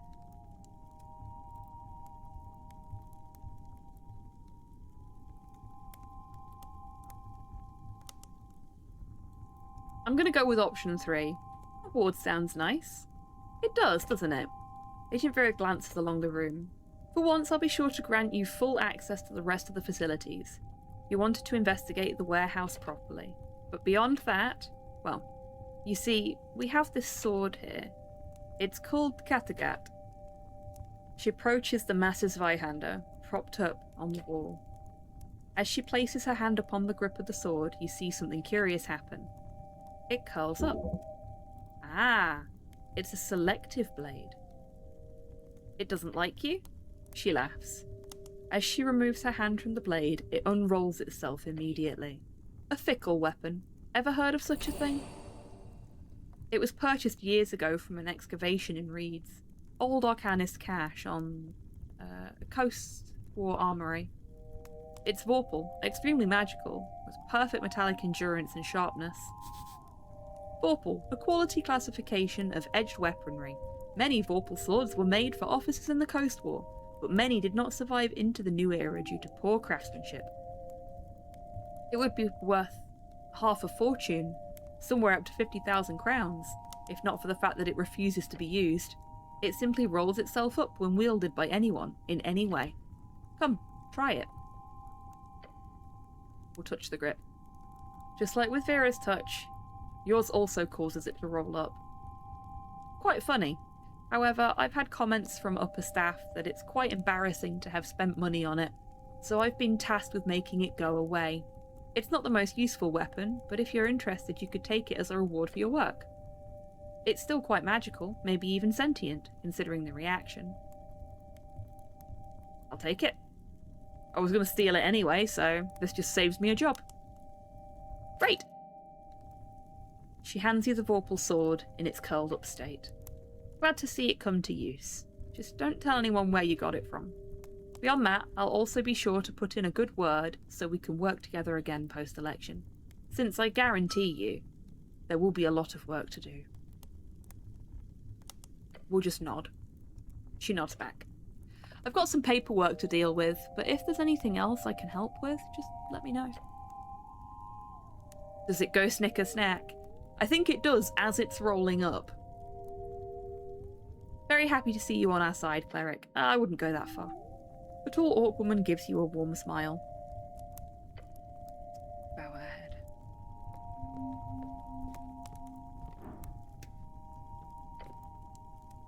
You approach the mirror, realizing that Vera is watching you quite closely. Okay. We need to wait until Vera's not around. But we've got access to the facilities now, so...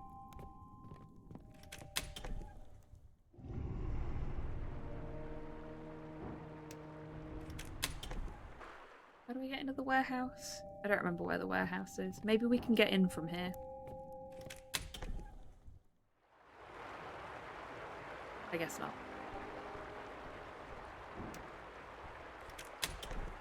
Oh no, this was the way to the warehouse, wasn't it? Yes, here we go.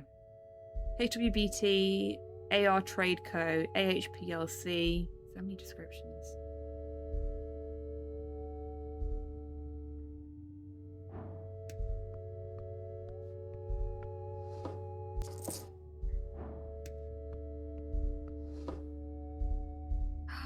Another beaky! You pick up the polished sallet helm, sand flowing from its orifices, but before you remove it from the box entirely, ah shit, not again. You see something shift in the sand in the crate. No, it's the sand that is shifting. We'll dodge the sand. In a heartbeat or faster, you pull back your gloved hands. You watch as the sand attempts to rush forward, the shape of it like a slithering esoteric creature, and just barely graze you before slinking back into the box. Aha! Won't get you again, you damn spooky blood-sucking sand monster thing. Then the sand goes still once more. Nice job. But yeah, this sand isn't really sand. Good job getting that helmet though, it looks really nice. Snell rushes forward with the lid in hand. He shuts it with a satisfying thud. Good gods. I hate mosquito sand. Yeah, same. The goblin does not respond at first. He simply looks around and sighs. Be more careful. There's lots of weird shit in here. Okay, I'll leave this thing alone now. But we've got a new helmet and we're happy about it.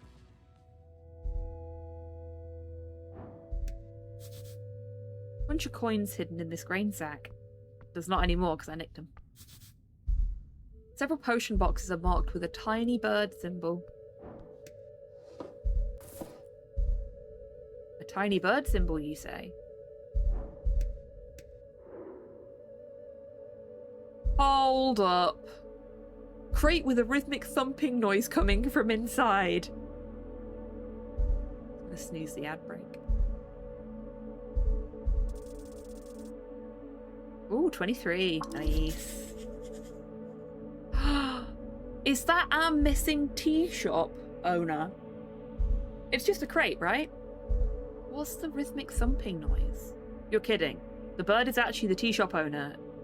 The bird is actually... The tea shop owner is... He's... Come on. Really? This must be the silliest, most idiotic and plain stupid plan you've ever seen enacted. Even if he is one of those bird people who are able to survive without food or water for weeks. Okay, listen up. This bird is inside the crate. And once you get it open, you'll be in for an interrogation. So be ready. He'll try to talk himself out of it, but don't worry about that. Just focus on getting him to tell you the actual truth. Be rough or smooth, doesn't matter. Chaotic neutral. Is that because he's in the crate, or just sort of generally speaking? We're going to finish looting the place first. I don't know if we're going to have a chance to do this later.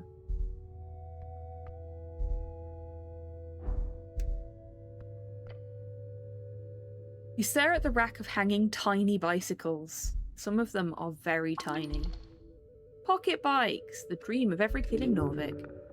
They're covered in dust. These are extremely expensive. If they work, few pocket bikes are functional these days. The bikes don't seem to do anything. Oh no! We're not going to make a tall person joke. That's so mean.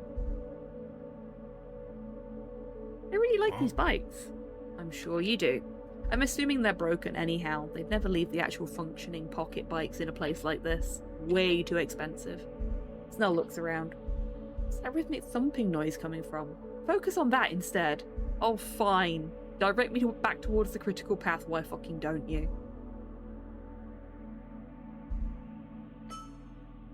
Touch a bike. A quick tap reveals the lack of any esoteric tingle. The bikes are unusable, permanently stuck in their tiny form. Probably why they're here covered in dust. Can I ride one of these things? Unless you're the size of a goblin with the reduced spell cast on him. No. It would be a challenge. One not worth it. Right. Neat. Is there anything else for us to loot? No, I think that's everything. Why is that sack still showing up as interactable? Oh, there is one thing that I've missed. What we got here? Enhance ability. Oh, I got a spell scroll. Nice. Okay. Let's go do the thing.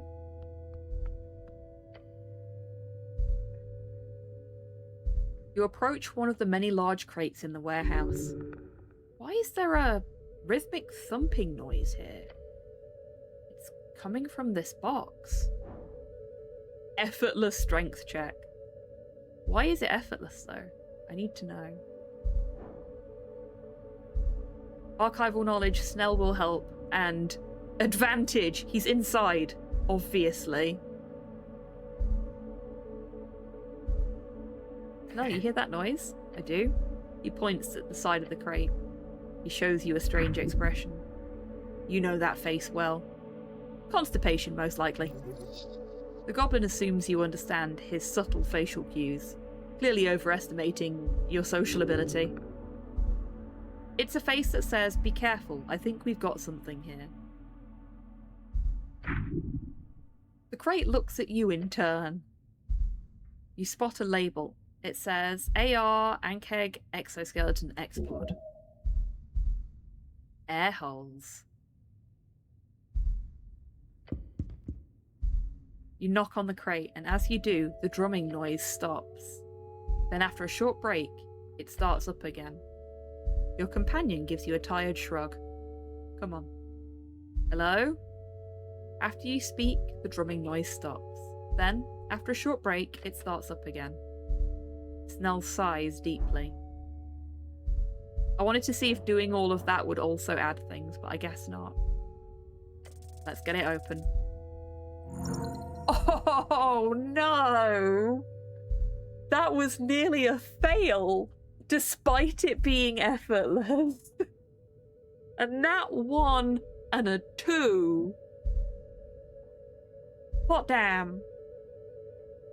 I do not have the best of luck when it comes to dice rolls. With a tight grip, you press hard. It's difficult. Even the goblin is straining to put his measly body weight into it. Even the dice hate this guy. I know, right? But...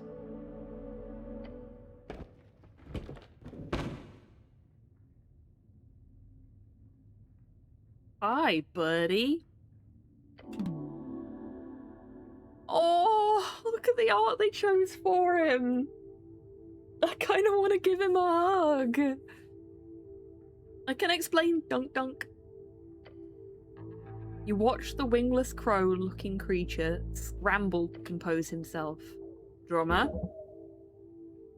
That is a Yobu Kodori, often shortened to just Yobu. The birdman lets out a strange throat noise, then makes a series of nervous chuckles. He's inside of a shipping crate marked for export. He's clearly trying to flee the law. Maybe he has a good reason to escape. Is the fellow in danger? You would have done the same in his shoes, hopefully.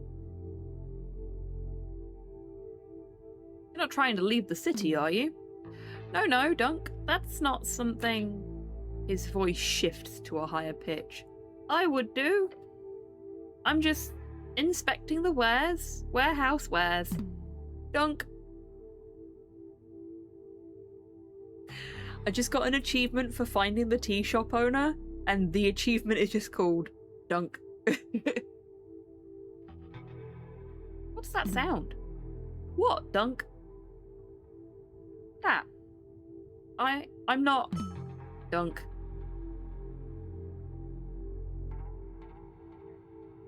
So you're inspecting wares, are you? Yes. I am a local... He stops, shifting his tone deeper. Local entrepreneur.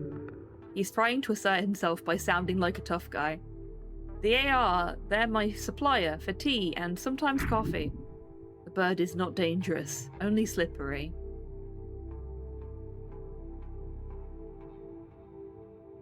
Does the trade company know about you being here? Huh?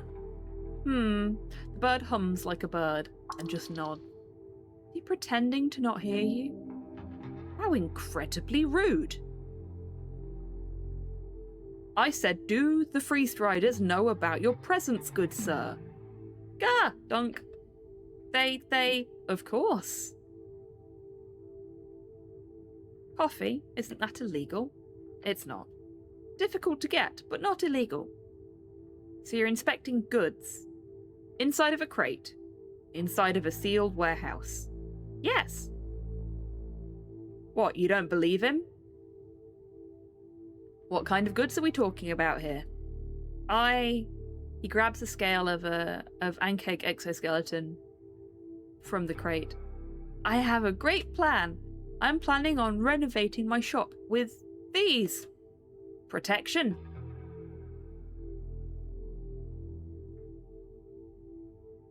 We'll touch the exoskeleton plate. Your hands glide over it. Smooth, hard, a perfect defense. The bird stares at you as you caress the chitin in his claws. Dunk! Renovating with that chitin? Uh-huh, he says, sounding like a young naive kid. Nuh-uh. He's lying.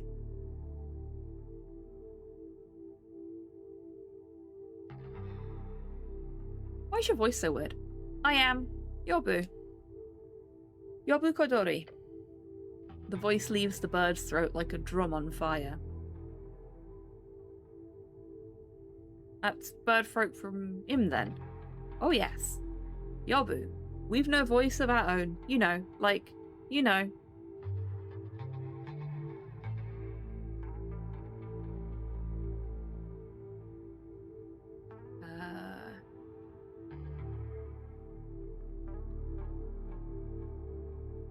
Fuck it, I'm going for the first one. It's not a sensible response, but I'm going for it anyway. I get it. Us oppressed folk need to stick together so we can find our voice. Together. That's what democracy is all about. The bird glares at you, no expression in its expressionless face. Dunk! Why do I have a feeling I shouldn't cast Charm Person? Because Charm Person only makes him treat you like a friend. This bird does not treat his friends with the truth. Sadly, you do not have time to go prepare it. Are you aware that your tea shop has exploded? What? He knows. The bird mimics the sound of a young and shocked man. What a horrible and, dunk, shocking revelation. He's struggling to put together cohesive sentences. Ah, that's like his nervous tic, when his sentences get twisted like that. You've been down here for how long exactly? I am inspecting many wares.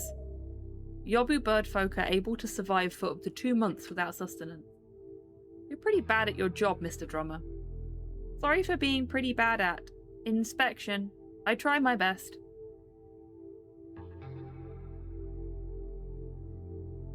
You didn't hear the explosion? Sorry? He holds up a claw to the side of his head.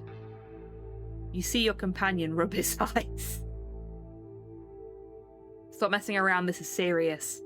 Yes, I understand. Infuriating. Dunk.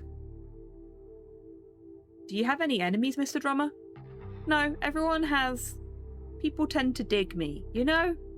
Sure. Does this bird ever say anything true? He's genuinely slippery. One greased up magpie motherfucker. Is that racist? Tell me what happened on that morning when it blew up. Oh, it was all normal, empty tea shop all morning. I had business on Water Lane over noon. Been busy since then. This is big shock. Well, now you know. Awful news. I didn't even had no insurance, sadly.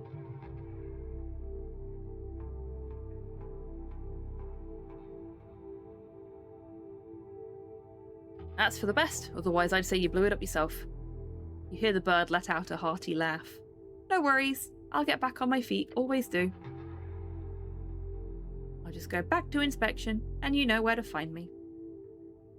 What are you voting in the election? Oh! Same. I vote for the same party as you. Which is... You sound like that? Oh, gods.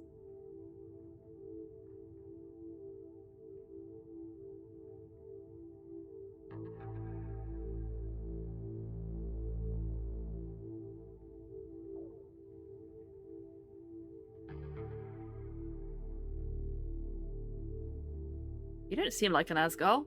Oh, I am. Very green. Good, great choice, my man. You get a feeling he probably uses that sound every time someone tries to talk politics with him at the tea shop. What a genius. You should learn from him. Should I threaten this guy or something else? A push is all he needs, then he will spill the truth. He sure talks a lot for someone without a voice, but he sucks at lying. The bird's pretty quick. You gotta catch up if you want to find a way to twist reality out of him. Beware. Failure here will mean debasing yourself.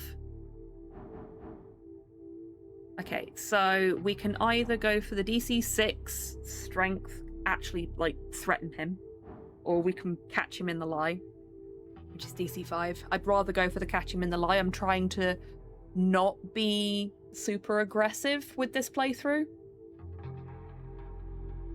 as you may have noticed. Trying to fix the world with words rather than violence.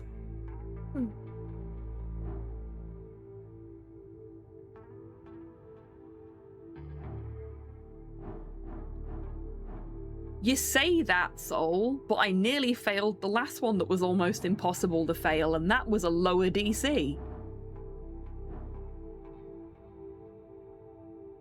So we've got the archival knowledge of being a free strider, we've got the fact that we read his notes in the secret tunnel.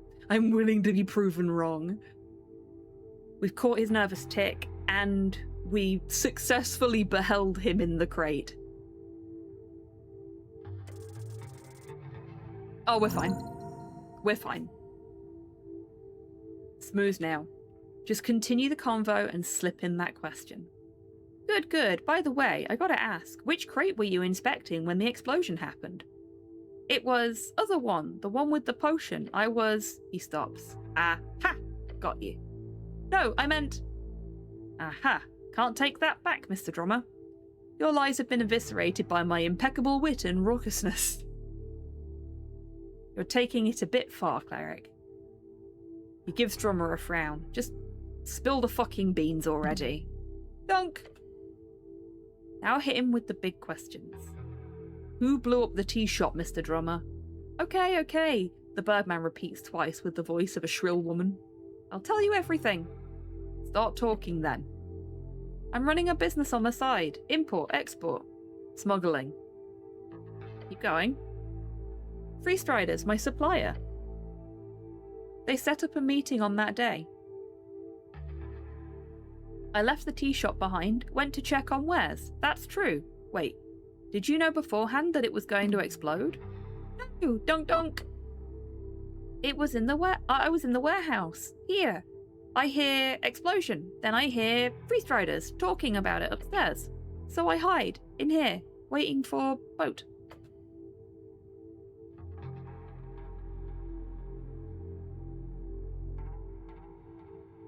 To get away from HWBT and Free Striders and the rest of this bloody mess. Why are you afraid of the HWBT? They will give me punished if they find out my little secret. Dunk. Possibly. The old lady won't take kindly to having a smuggling operation going on right under her nose. Snell, the HWBT didn't know about the smuggling stuff, right? Not to my knowledge. No. Goddamn. This sounds entirely like a Free Strider extension. Typical. How are the Free Striders connected with this? They set it up. They set me up. I had access to the secret tunnel under the temple. They forced me. I had to. Tell me more about this meeting. It was... He seems to stop for a moment, contemplating his next mimicry carefully. At noon, information broker. A foreign woman. She was selling something to Free Striders. She was in tea shop when I left. Oh boy, you're talking about the elf. Elf. He repeats your own voice back to you. Speak. Yes, elf. I do not know much. The voice he's mimicking displays way more confidence than his body language admits. I didn't know her name. She would hang out with the dwarves sometimes. Dwarves, eh? You should go have a chat with them about that. Who was she meeting with?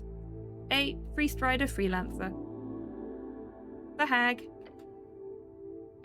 He starts flapping his arms as if he had wings. That's it. She, the hag, she did it. She blew up my tea shop. Typical, he says, imitating Snell's voice and giving him a nod. Don't do that. But he's right. If there's a rogue hag running around, some esoteric bullshit is sure to follow. We'll need to follow up. Do you know where this hag is located? No, don't know. Ask the Free Striders. That's all. That's all I know.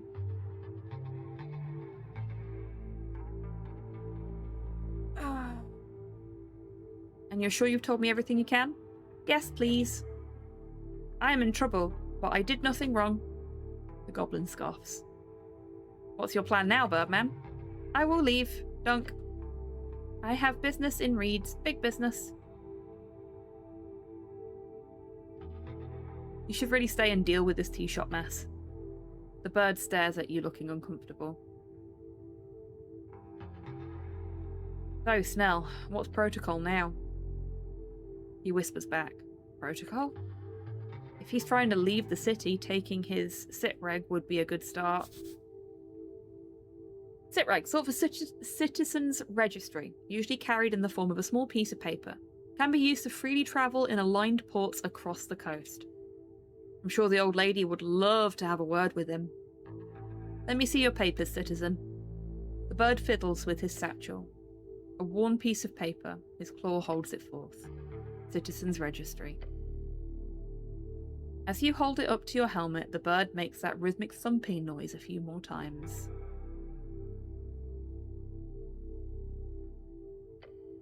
Inspect the papers. Oh, we've got a break in 6 seconds. So, drink, snack, stretches, fresh air. We'll finish this after the break. See you in 3.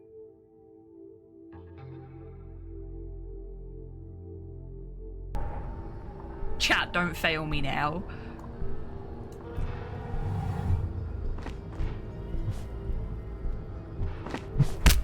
Oh, yes! That was really good form from Harry as well. Bravo, Harry. Muscles and sinew. This one, on the other hand. A bit too handsy. Oh, oh, jeez.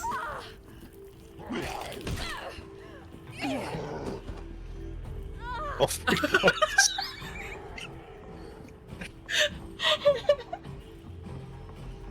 I do love when I stand up and he's just there, looming.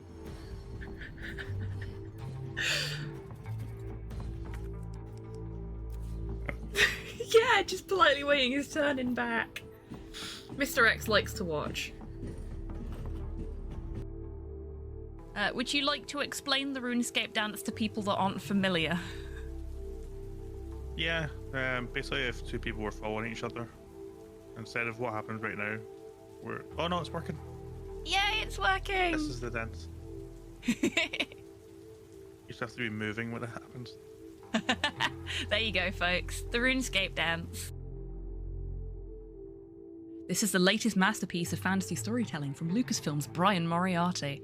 Why, it's an extraordinary adventure with an interface of magic, stunning high resolution, 3D landscapes, sophisticated score, and musical effects. Not to mention the detailed animation and special effects, elegant point-and-click control of characters, objects, and magic spells. Beat the rush. Sit down and watch me stream Loom today. Oh, what's that? He's only a little excited, can you tell?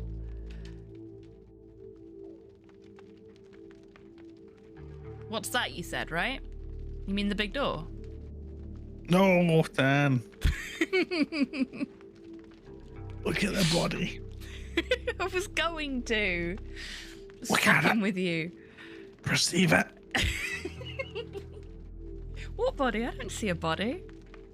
Perceive me. I will be reading This Be the Verse by Philip Larkin.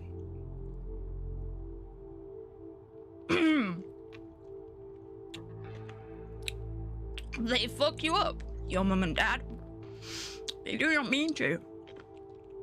But they do. They fill you with the faults they had and add some extra. Just for you.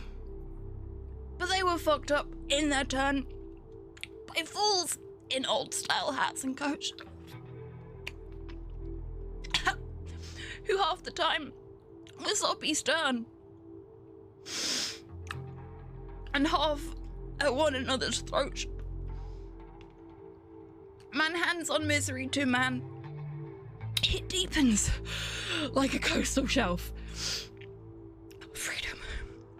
Get out as early as you can. And don't have any kids yourself. First try. Yay! If you get hit while you're swimming, it will break the game. Because when you get hit, it'll cancel your fake flipper, but also the game doesn't know where it wants to put you because you weren't on safe ground on this screen. Welcome back from the break, everybody. I hope you're all feeling refreshed. Okay, let's finish this conversation, shall we? You turn the papers over in your hands. The paper is thick. It says, Drummer Imling. Imling, those from Im. It's one of many substitute surnames given to folk who don't have the surname custom. Born 010102 PE. Bet he picked 02 as his birth year just to avoid it looking too fake. Keep these. Don't leave the city, Mr. Drummer. Ah, oh, okay.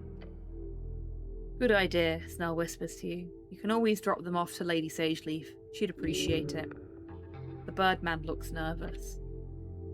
But I leave warehouse?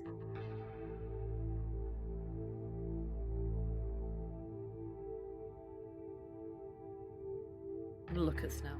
He just shrugs. Can I contain this guy? It would take time to do so. Your gut tells you no. Boring. Tossing him in the stockade does seem like a good choice, but spending time on that seems stupid. You can go. Oh, thank you. The voice sounds sarcastic. The Birdman starts to shuffle towards the stairs. One more thing. I should inform you that the elf was found dead. He freezes in his step. Without looking your way, you hear him mimic a shrill voice. Not my problem. Then he just keeps walking. Did he know? As the Birdman leaves the warehouse, you hear a faint rhythmic sound follow him out. Dunk! I wonder what he'll do. Is it okay to have him running around? Not like we've got a jail to toss him in. Fair. Well, I mean, you do, but then you'd have to go do that. Sounds like a pain, just to catch a lying bird. Going all the way to the stockade to do all the paperwork and document all the evidence. It would take you a full day if you're lucky. Sorry, I'm having problems with my chair arms not being quite the right height. There we go, that's better. You happy I took his papers? Happy isn't the right word, but Sageleaf might be slightly less pissed this way, in the short term. Having to deal with that bird sure is a headache. You believe anything he said? Sure, I'm certain he believes he's a victim here. I'm inclined to say the same somewhat. And he did not blow up the tea shop. Not with that smuggling stuff going on. And that elf? His voice trails off. Then he mutters a curse word. She had a connection with the Asgals in the tea shop. She also had a meeting with the Freest Riders. Feels like she's a string connecting every fucking party in the city. What a fucking mess. Cool, let's go.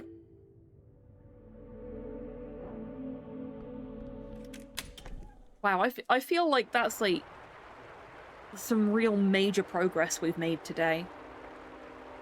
Let's have a look at our questing tree now.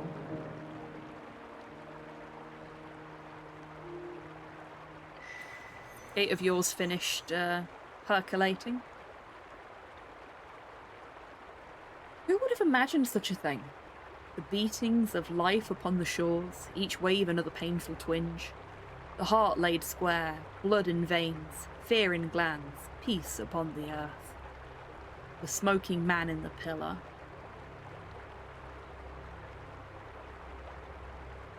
I have the key, now I'm ready to dive in. Diving is down. This is up. Secret laid bare, soon-ish. Which method? I use Viscon's spell, of course. The Spellman, his pale face twisting into nothing. Hollow soul, breathless bearings. A creature of pure evil with nothing but intrigue as guide. The path forward lay clear nonetheless, as your journey comes to a close. But who is the man? The smoking man.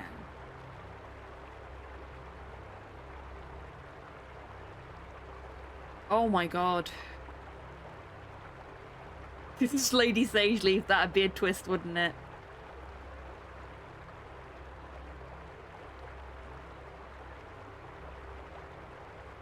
We have to pick somebody.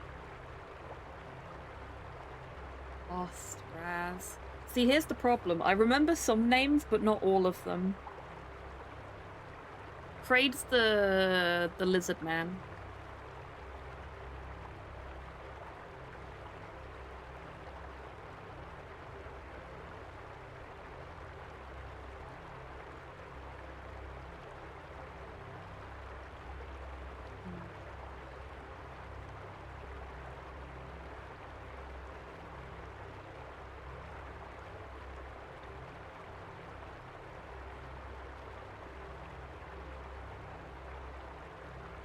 It's a tribe and the local cat.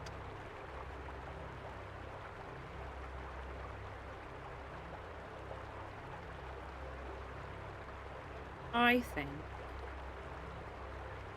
of our available options,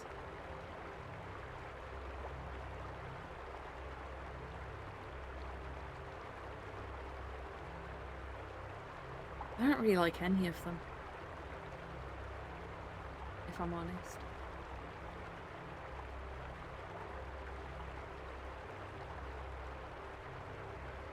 No doubt that scholar is up to something.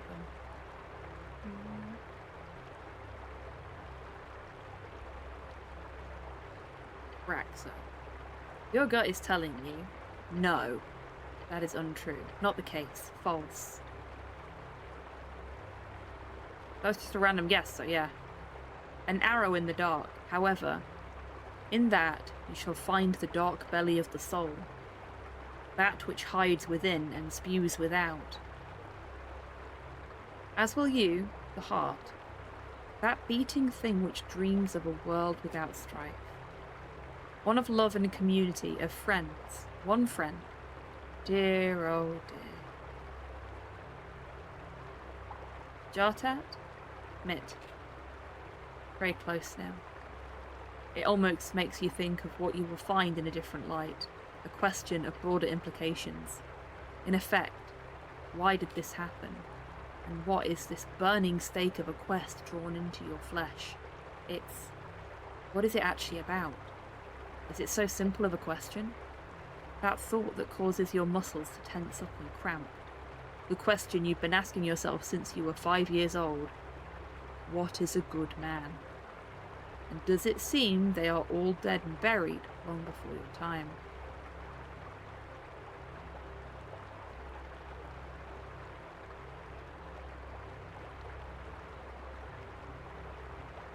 What's a good man? It drives you, it fuels you, the dream of becoming exactly what you were meant to be. A good man. Whenever you survive a death saving throw, you get back up with 1d20 of HP. Neat. Not admit? Hold everyone and everything in your heart. If there is no space, fix it or die. Each level of exhaustion grants +1 to each d20 roll instead of -1. Dark belly of the soul. Facing the end to see the light.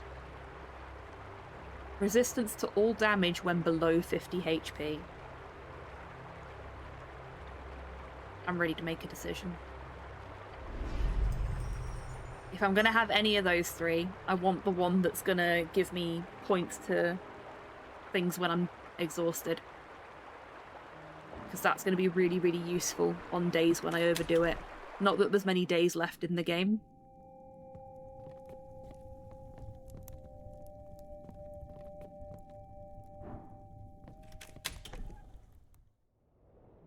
So when she's in the pub is when we need to be time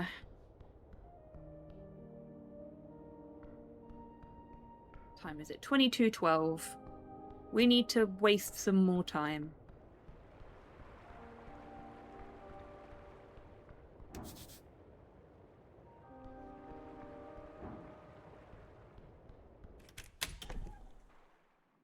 We may be about to receive a delivery. We'll see.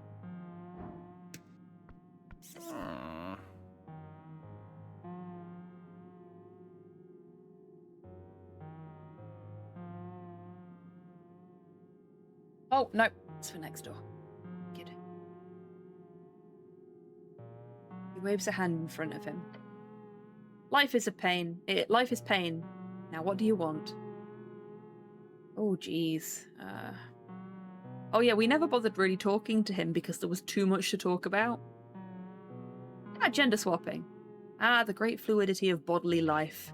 There's a bunch of laws about it. Polymorphic stuff. I don't really care, really. It's more interesting to ask. What is the spectrum you're set up for us? When someone drinks one of these hip mirror gender potions, as they're called, they don't really give you an ideal body. Like, you'd imagine a kind of trashy, unkempt-born male would drink it and turn into a hot young woman. But that is not the case.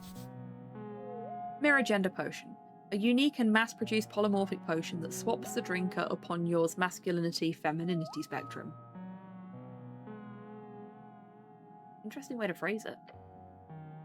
The esoteric nature of it does create a sort of perfect mirror for the original drinker, so if the drinker was kind of slouchy and not so fit, the opposite gender version would retain those features, along with any aesthetic unfortunalities. He laughs. I would obviously be a not-so-great-looking woman myself, if I were to guess. But anyway, one of the things our Draconic Arcanist overlords did for us in the last era was discover and calculate the fact that this switch is absolutely not a binary. In biology, it somewhat makes sense. One either has or does not have the overarching male or female practicalities. Tits or cock, you know. But when you look on the inside, in your mind, it turns out there is an entirely other calculation happening on the spectrum of masculinity and femininity, or vice versa. And this is no binary. And while it is highly correlated with your body, it is not aligned exactly. That is how you have, as I'm sure you've met in your life, highly feminine men and highly masculine women.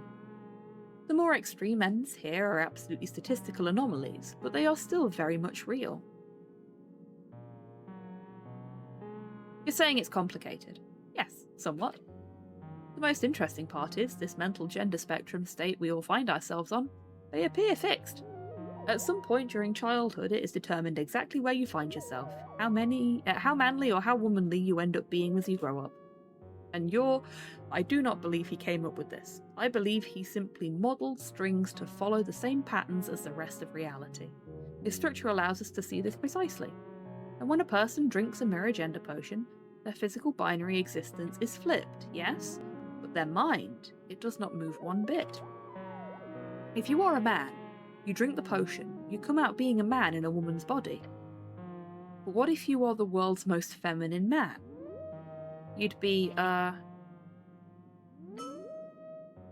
you would be the world's most normal woman, in a woman's body. Same with a masculine woman. She would become no different in mind and body from the average man if she drinks it. Our statistics show that something like 90% of people lie on the bodily correct side of this spectrum, and only a few percent are anywhere close to the average on the opposite side. So while some bitch and moan about, oh, this is trickery and fakery if one were to switch out their bodily reality and so on, it seems to be just a question of some people wanting the bodily reality to conform to their position on the spectrum. Of course, some people do it just for the kicks and boners, but that I see as just the spirit of curiosity and wonderful debauchery.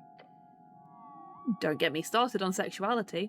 That is an entirely separate, but highly connected, of course, can of worms. So, what's this guy's name again? Snorri. Snorri says trans rights?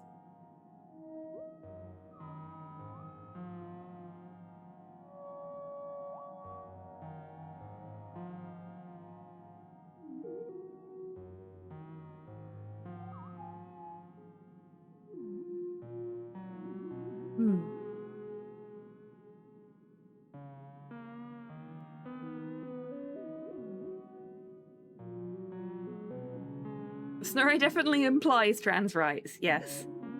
I kind of want to go with this one because I don't know. I disagree with the top one. But equally, I don't think it's fair to say this. Because some people don't want to.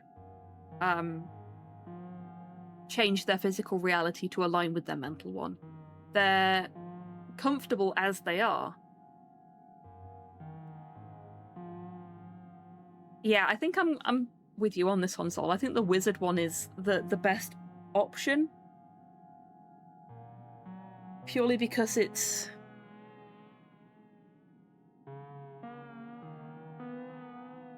It's not a limp handshake of a response, but it's also not so extreme as to omit people or force people down a path they don't want to be on. As a wizard, I believe if you have the power to change reality, you should do it, at your whim. That's just like the old arcanists always said. I'm more of a, if you excuse my use of the vulgar term, liberal pragmatist. Whatever makes people happy without hurting others. Yeah, exactly. But anyway, he sniffs while cleaning his glasses.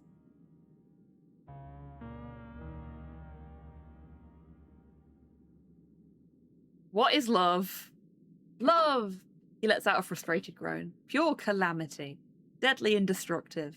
Its nature is just perverted and foul. Because it is a complete surrender without idealization. To love is to accept without proof or demands or conditions. Is complete surrender to another. That's what I was hoping he would say, Sol. Ridiculously risky. But it's worth it, right? Worth it? He slaps his knees, then he takes a breath, calming himself down for the punchline. Love is a completely unpredictable and dangerous encounter, and I have yet to meet a sentient folk which is not afflicted by it. And, interestingly enough, I see no difference. It is universal. Elf love, halfling love, devil love. True love is always irrational. It is finding the perfect inside of the imperfect, and falling entirely into it, swallowed by it. Some folk might act it out in different ways depending on their communal nature or biological urges. But if you are one of the few who do not need it, good, be happy. Snorri says arrow rights? If you are not, then good luck, and may the gods bless your soul.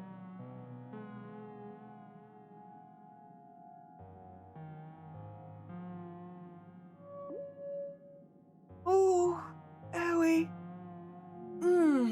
Needing to stretch when your back hurts is uncomfortable. What are you voting for in the election? I am a filthy Asgarlist. Good choice. It is an acceptable choice. The green banner is flown in a strange context here in this Republican wet dream of ours. Asgarlism is supposed to be about abolishing the entire structure of hierarchy. That history is driven by economic struggles, specifically the clash between classes. Asgard's end goal is a classless, stateless society where everyone's equal. But looking at the Norvikian Asgarlists, it's clear to me they long ago let this goal slip past. Look at them. They are shaking hands with the establishment, trying to find a peaceful solution, they say.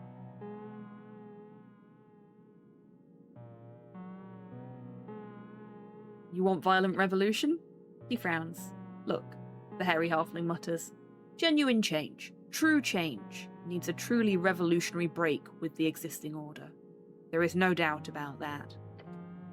Incremental reforms, small changes, within the capitalist system will always fail to address its fundamental contradictions and injustices. My time in Reeds made that clear to me. But always be wary of simplistic utopian visions. It is a path covered in corpses that leads such blind idealism. So I will vote for this social democratic compromise, this handshake with capital. Then I'll go home and piss myself and die, dreaming the next generation will have answers I do not.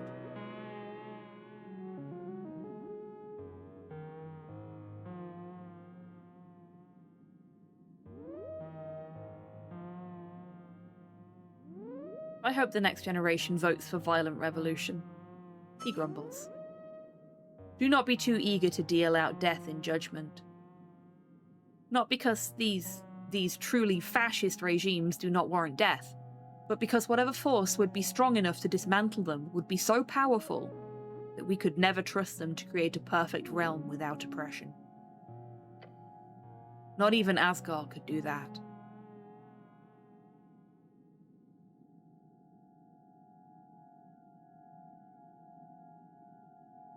I will admit, this man may be one of the reasons I recommended this game. He's got a dirty sense of humour, he seems supportive of rights, and he's got interesting views on things. Yeah, I really like him. And he's got a fantastic mustache. Like, I have major mustache envy there. Is that just a gnome thing? Yes. Even the revolutionary Free Striders are fascists in a deep sense. How do you think they got their start? Through the coin of those who profited in the great suffering of Old Dimenor, in the Coast War, grinding the flesh of humanity. Free Striderism is filthy opportunism, not republicanism. They are just arcanist regimes with a painted mask and slightly less horrific esoterical power in hand. Slightly.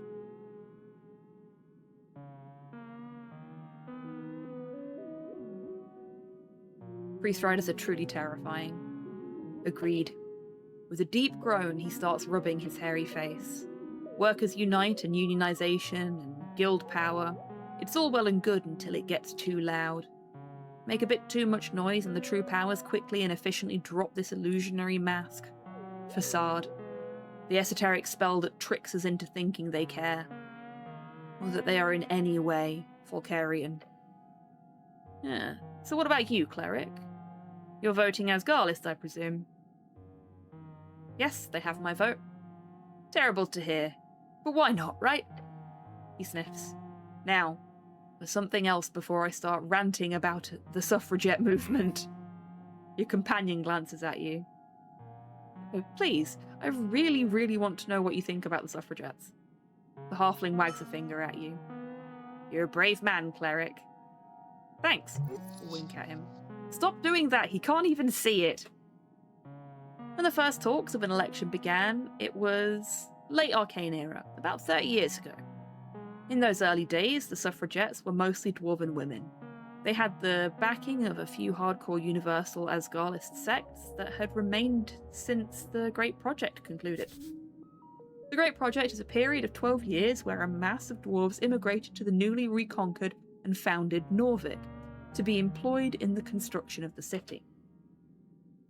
But when Earth died and talks of the election grew loud, the dwarven women had a hard time getting through, both because of the less progressive Asgarlists and, of course, the traditional cultural practices of the Earth folk.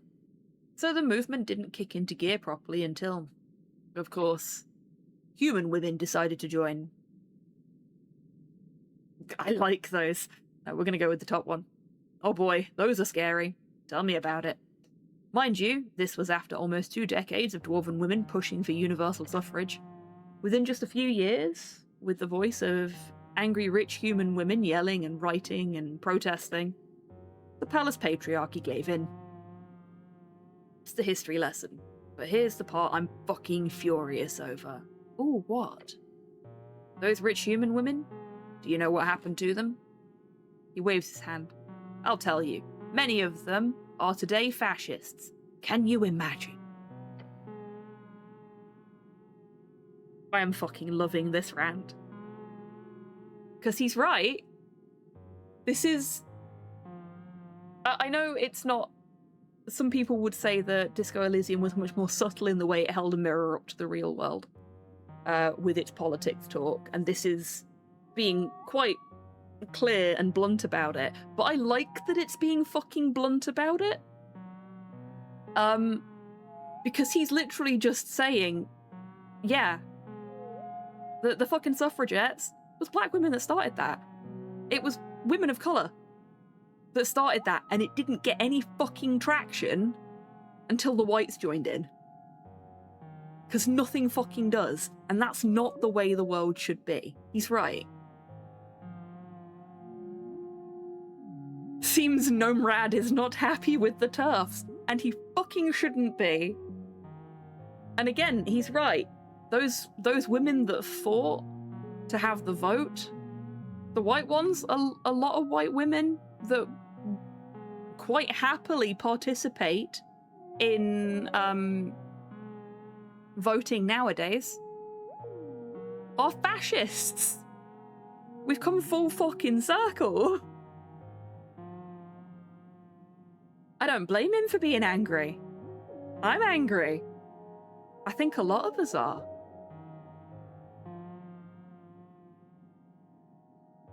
I'm mad as hell, and there's nothing that anybody can do about it.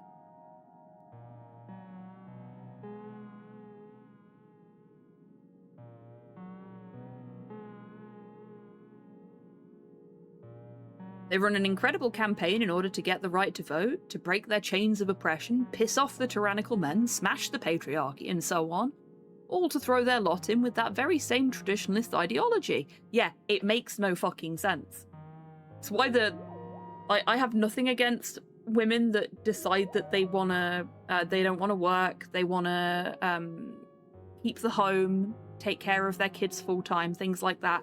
I'm not saying that I have a problem with that, because I don't. It is your life, it is your body, you choose what you do with it. What I do have a problem with is people that go down the proper right-wing trad wife route and force that on other people. If it works for you, great. But it don't fucking work for me.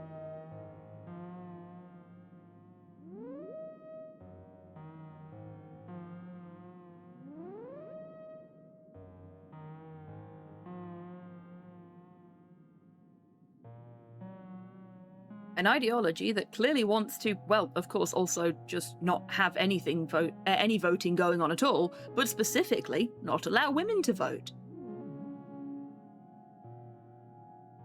That's ridiculous. Why would they do that? I ask the same. A part of me thinks that it has to do with some type of opportunism. These are women whose time in the spotlight ended once they won the right to vote. Suddenly their entire platform of activism disappeared, overnight. But even still, why nationalists? They realise that the homeland needs protection, surely. Perhaps there is some, if you don't mind me speculating wildly, some type of perverse psychosexual thing at play here. Ah, there we go. He's getting into the Freudian shit now. What? No, nationalism is a pure ideology. There is no sex involved. Oh, there is, though. There is so much weird psychosexual shit in nationalism. Highly misogynistic statement. He should do better. No, that's the thing. It is a misogynistic statement, but generally speaking within fascism, going back to what Strength said there is some weird psychosexual shit going on in nationalism.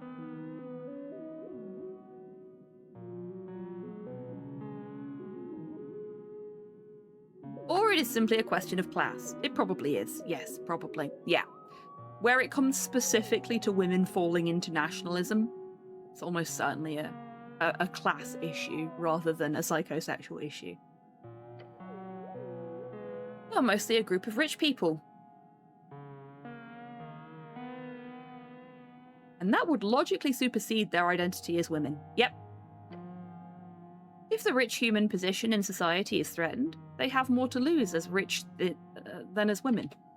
It's a complex topic, and I don't have fucking time to think about it, even though I want to desperately figure it out.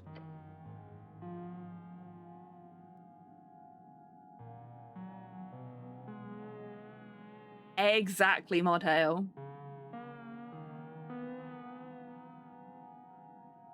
But that's just something I'm fascinated by, you know? The halfling rants about things he is trying to understand. He's able to capture an audience that way, clearly. His points are somewhere close to coherent. Anyway.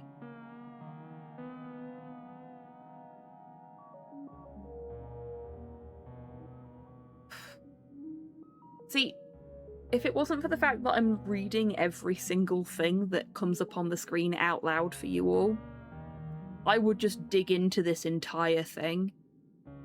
But this game is hell on my vocal cords.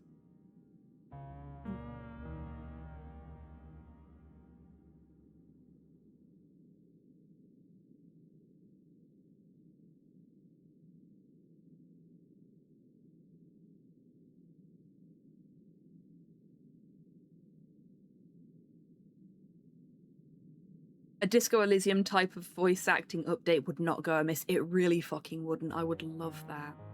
And I would love to hear the voices they'd choose.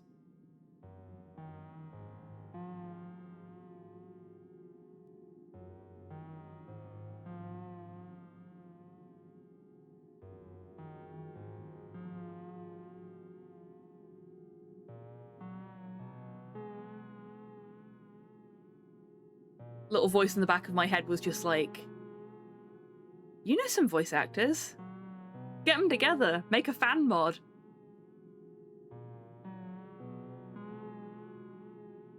But that would be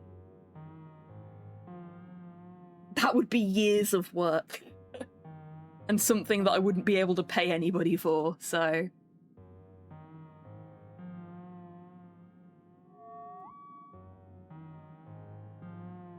Bit of a project, but...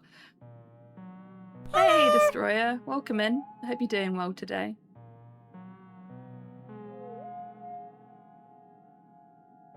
Yeah, it would be a massive project, and you'd need so many people, or some people that were very willing to shred their vocal cords doing multiple voices.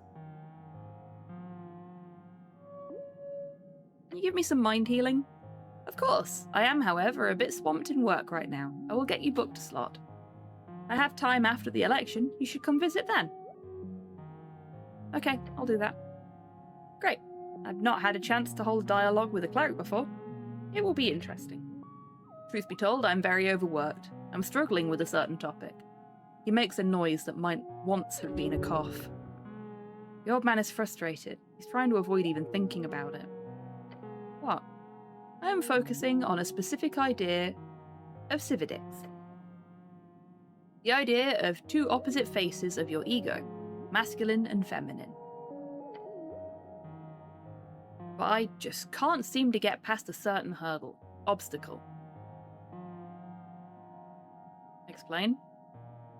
You see, there is a work called Book of the Mind. It is, in my opinion, Cividix's masterpiece, in the figurative sense. Figurative? Indeed. No, I'm asking, what does that mean? A figurative masterpiece? I am saying it is a masterpiece in the sense of the common tongue, as opposed to a masterpiece in the literal sense, being a work to finish a master's scholarship.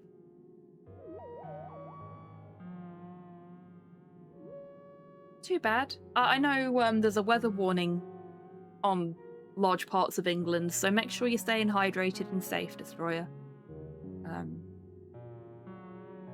Hopefully it passes sooner than it's expected to.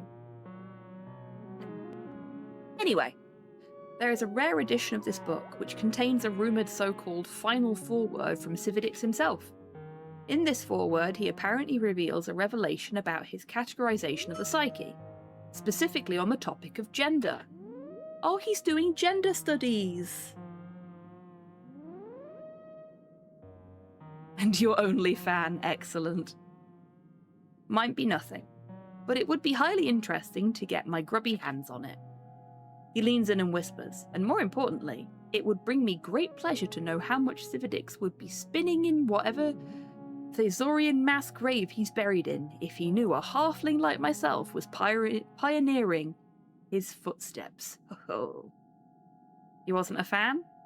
Like most humans of his era, he was very, let's say, humanity first. Snorri leans back in his chair. This final 6th edition of the book, it was only printed in 10 copies. The publisher then hiked up the price in order to sell it to collectors. Those collectors have then spent the last 3 decades using these copies as a form of investment, making sure to keep the content of that foreword a tightly guarded secret. How terrible. A scholar's words should be freely available. Nothing is ever free, even if it is free. So you want me to find this rare book? He nods. I drank a bit too much the other night, and in my desperation I paid a diviner to cast Locate Object for me. I didn't expect anything, and it was very expensive. However, she actually found it. A copy of the 6th edition Book of the Mind is here, very close to Water Lane View. And she even told me the exact direction. He points to the floor. About 40 meters, straight down. It's in the city below? Yes, exactly. This sounds like a quest. Sure, why not? So many side quests, Snell mutters to himself. Delve into the dangerous tunnels below and get me that book. Don't get yourself killed. And in exchange, I will, well, what the fuck kind of reward do you want?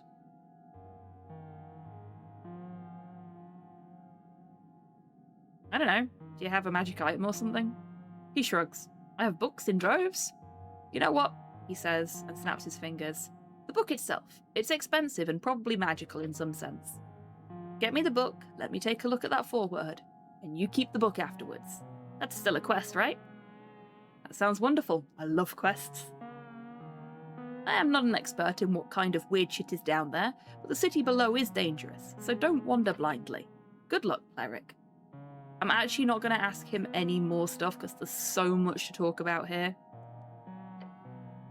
And as much as I'm really enjoying talking with him, I don't want to spend the entire stream talking to him. Conversations with him feel like a thing that I want to do off stream. Like, it's fun world building, it's fun character building, but it's a lot of spoken reading for me on stream. Like, I feel like I need a strepsil after all that already. My voice is going really cracky. Where do I need to go? Still got an hour before midnight.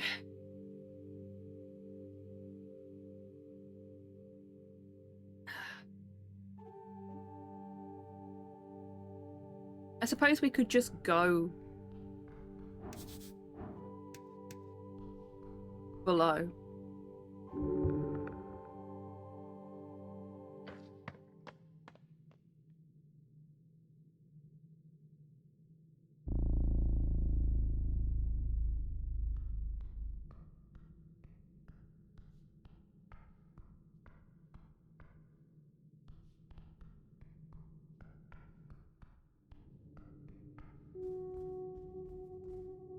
The book is somewhere in the city below. I think it's actually probably lower down than this, though.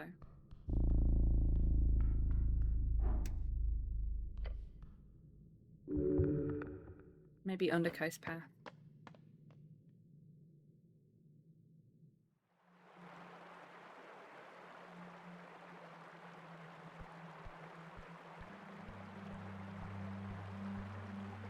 Now we have Etia with us again. So Etia is only going to come with us when we go this far down.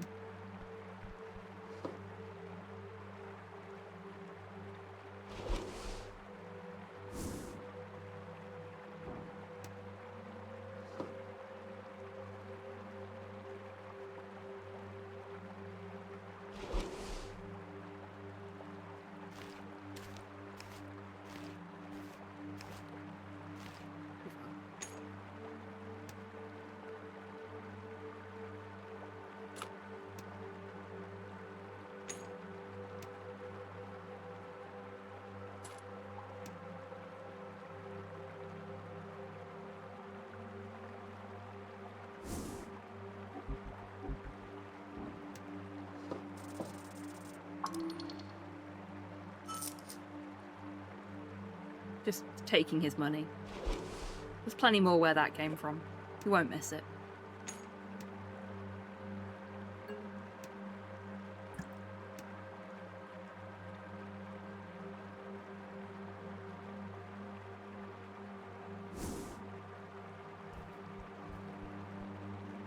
And now we've got enough money for the resurrection spell as well.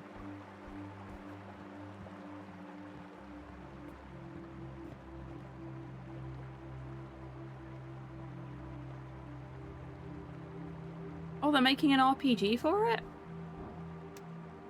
Dang.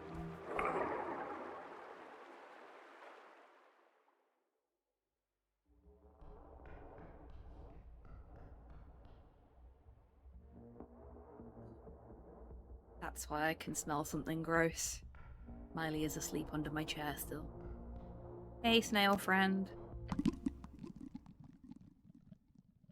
Quick, that is what you call yourself, yes? Do you want to discuss something in particular? No, because I don't have anything new to discuss with you. Damn.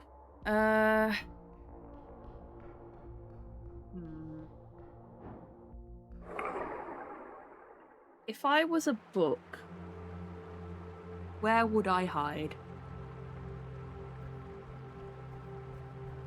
Fucking big ass snail. He is the last of his kind destroyer. He was cast into stasis by his brethren a literal millennia ago as punishment for something he did. And the rest of his species have died out in the intervening time. And I got him out of stasis. In a library? I've not seen a library down here. Hey, one of the little guys hasn't moved. Hi. Hello. I can't interact with him, but he isn't disappearing, which is nice.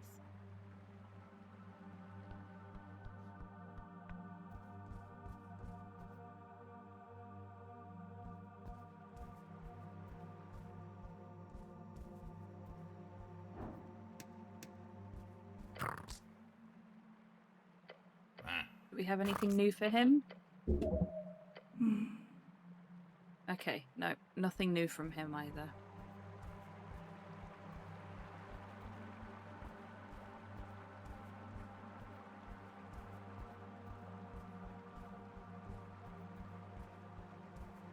Nothing here.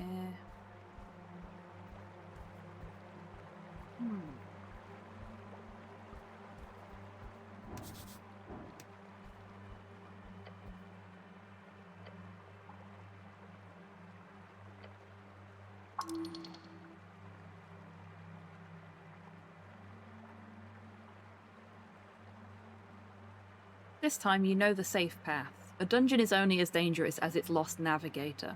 Actually true. Thanks, Dexterity. Like, you won't have any trouble doing this repeatedly. You are emerging at the top of the cliff. You made it through the level. Okay, so I guess because we've done it before, we don't get the opportunity to...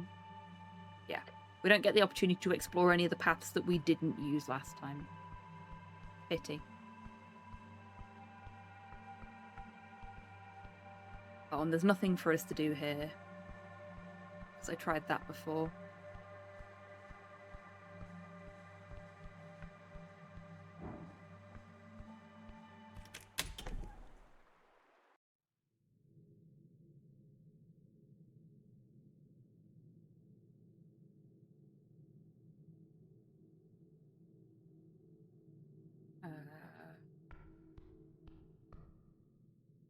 Oh, that's why. And we're back here. Okay.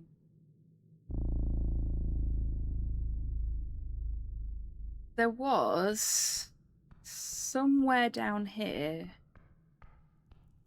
a book in an alcove that could tell us where other books were.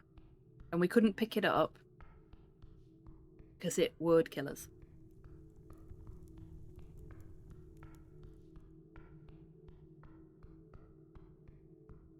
Can't remember where that book was. I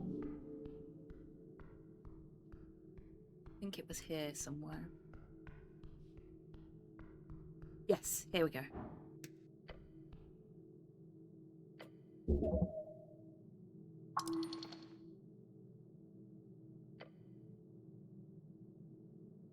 Book of the Mind, 6th edition by Cividix. As you write in those letters, finishing it with a simple punctuation. Oh! Hello! That's new! The entire illusion wanders off, far into a deep, deep hallway. Whoa! Yet directly to your left you see an entrance. It leads to somewhere bright. Your companion points towards it. Yep, that's some esoteric bullshit. As you glance over at that book, still gliding away into the dark, you catch a final glimpse of its flipping pages while it's turning into some fine mist. Of course we have that splendid tome. If you ask nicely, it might be yours.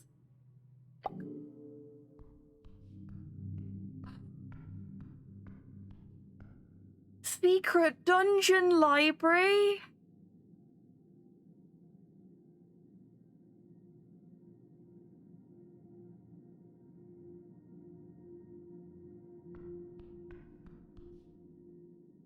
Oh, this is so cool!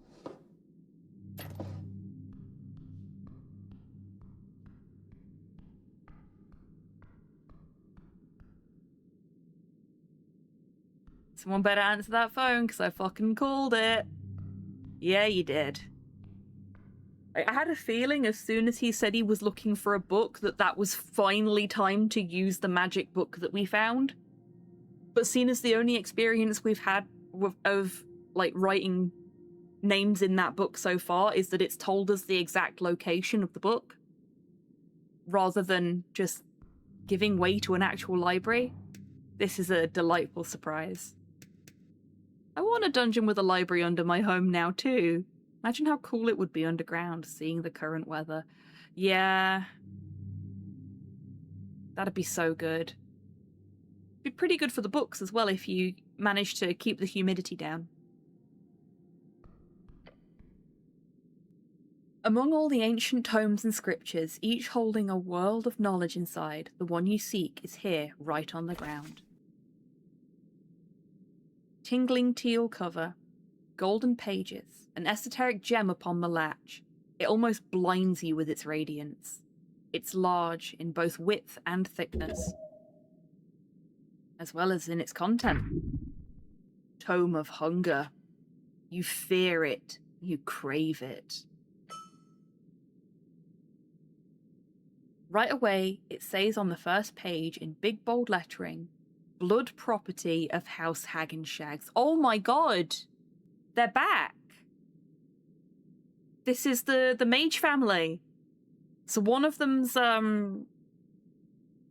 petrified in the gardens.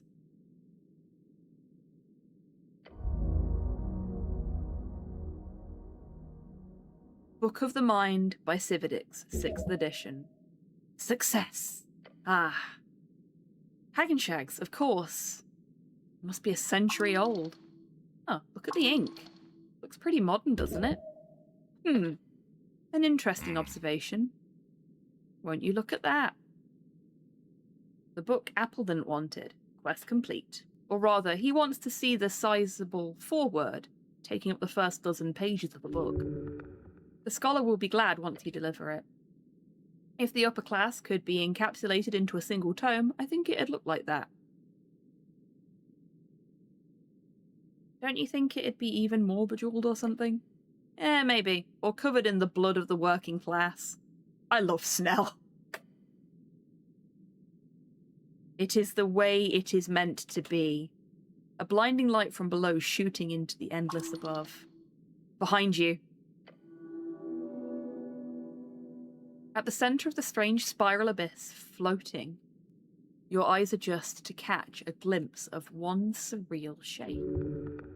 A glorious spectral delight. That light, this is an arcane apparition. None but the greatest arcanists held the knowledge to craft one of these. An apparition? Watch out, Snell. No. Your arcanists did not produce me. We see you.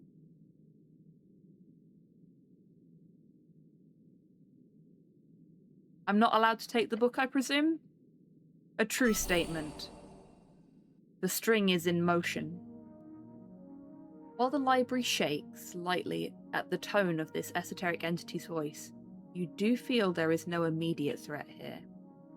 Your companion nervously glances to you and whispers, "You do your thing, okay?"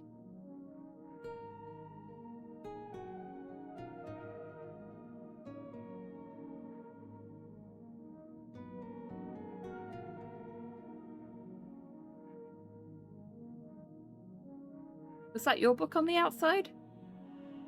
We are all texts. The written, the page, the tome, the book. We are an esoteric knowledge bank, collecting the written word from everything within. Perhaps a few miles? An intense magic, perhaps beyond even that of the Arcanists. Who created you? The minds of Tunkatl, the cord pullers, servants of yore. Yore is dead. Yore sees. Hello. Those who made you are dead. The minds of Tunkatl are everlasting. Hey, Mr. Matt. Sausage and bean slice, medium market, and assigned. Black and white, 8x10. Doesn't need to be framed. Well, thank you for your 3-stream streak and your Starbucks order? Oh no, that's got to be a Greg's order with a sausage and bean slice in it, doesn't it?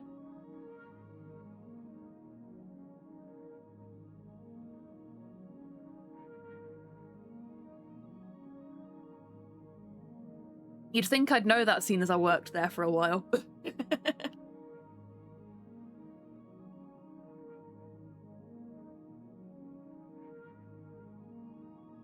Did your creators live here, in Asken?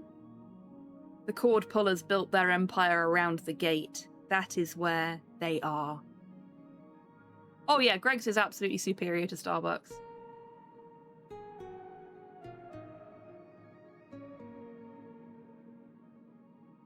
Have to play a game of Greg's Top Trumps? Is that actually a thing?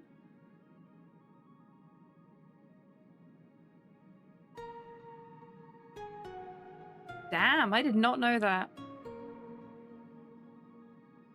Do you stay in the same place or do you move about? The location changes, the worthy are drawn near.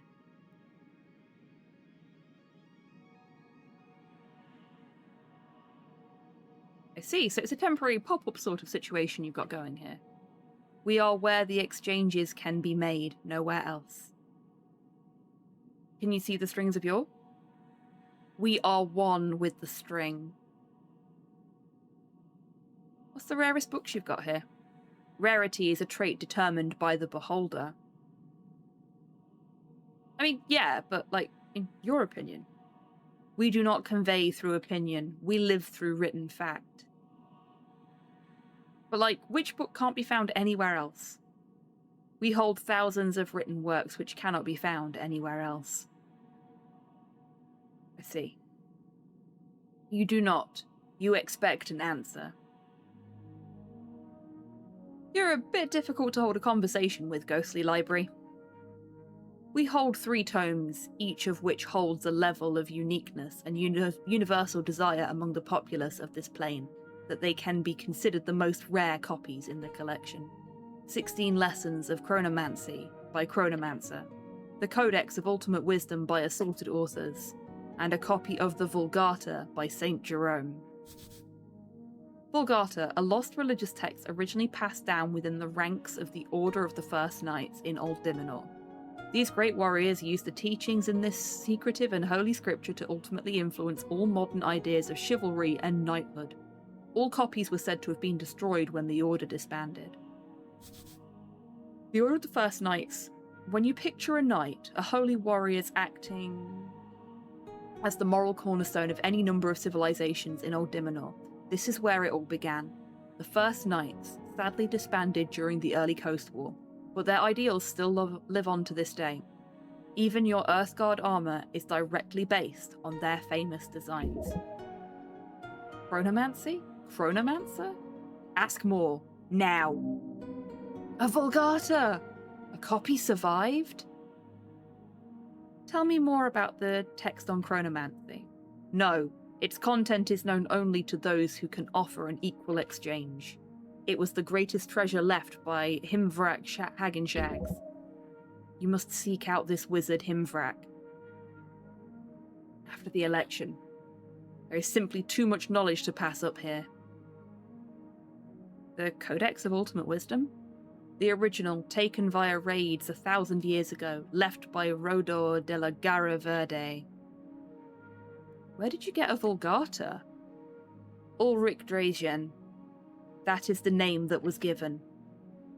That does sound like the name of a first knight, like from the magazine tales. Those seem like some rare texts? Yes. They are hidden from you, for you do not hold anything of equal value. That makes sense. Yes. I really did not mean to steal from you. You have taken, it has begun. Tell me more about yourself. We are the living library, that which roams the walls, the fields, the phrase of Iamestra, built upon words of all, the words of those who spin the yarn, yet do not thread the string. It speaks as though through a filter, as if it's translating its words directly from an ancient tongue. Iamestra? The local apprentice, the one who melded with the stone. One of the 8? How fascinating. Does that mean the Askan apprentice is stuck in the foundation of Norvik? Such clear and effective communication. This esoteric being is instructed to speak only what it knows to be true. Perhaps it knows only what the books around it know. Something akin to that would be logical. What do you want from me? A peace given, a peace returned. An egalitarian exchange. So what, I need to give you a book of equal value? A piece that is equivalent. And how is that valued? Do you value it, or a piece that is equivalent? Helpful? Hold on, is this a library? Can't I just return it later? The collection must be complete. Can you tell me who left this book here? The Book of the Mind was left by Himvrak Hagenshags. In exchange, a piece of equal value was given. Hagenshags? That bloodline is supposed to be gone. Hagenshags? Who was that guy? Himvrak Hagenshags. That was the name given. The piece given was the blood order of Doug. Of Doug? Of Doug. Of Doug? Doug. Which Doug? Doug Doolin Dim. Ah, that Doug. Legendary figure. Right. That's the Drake Slayer guy. Yes, one of yours. Can I see the blood order? It is not what you asked for. Yeah, I know, but can't I browse the collection? No. Oh, weird fucking library. Fair enough, rules are rules. If there wasn't a strange apparition ruling over this place, you could totally sneak over and take a look. Do I have anything that's even close to the value of this thing? No, nothing. This book must be worth a fortune. 100,000 crowns to the right collector, maybe? A monetary value, no. But in more subjective terms? Let's see if we can figure out an equal exchange.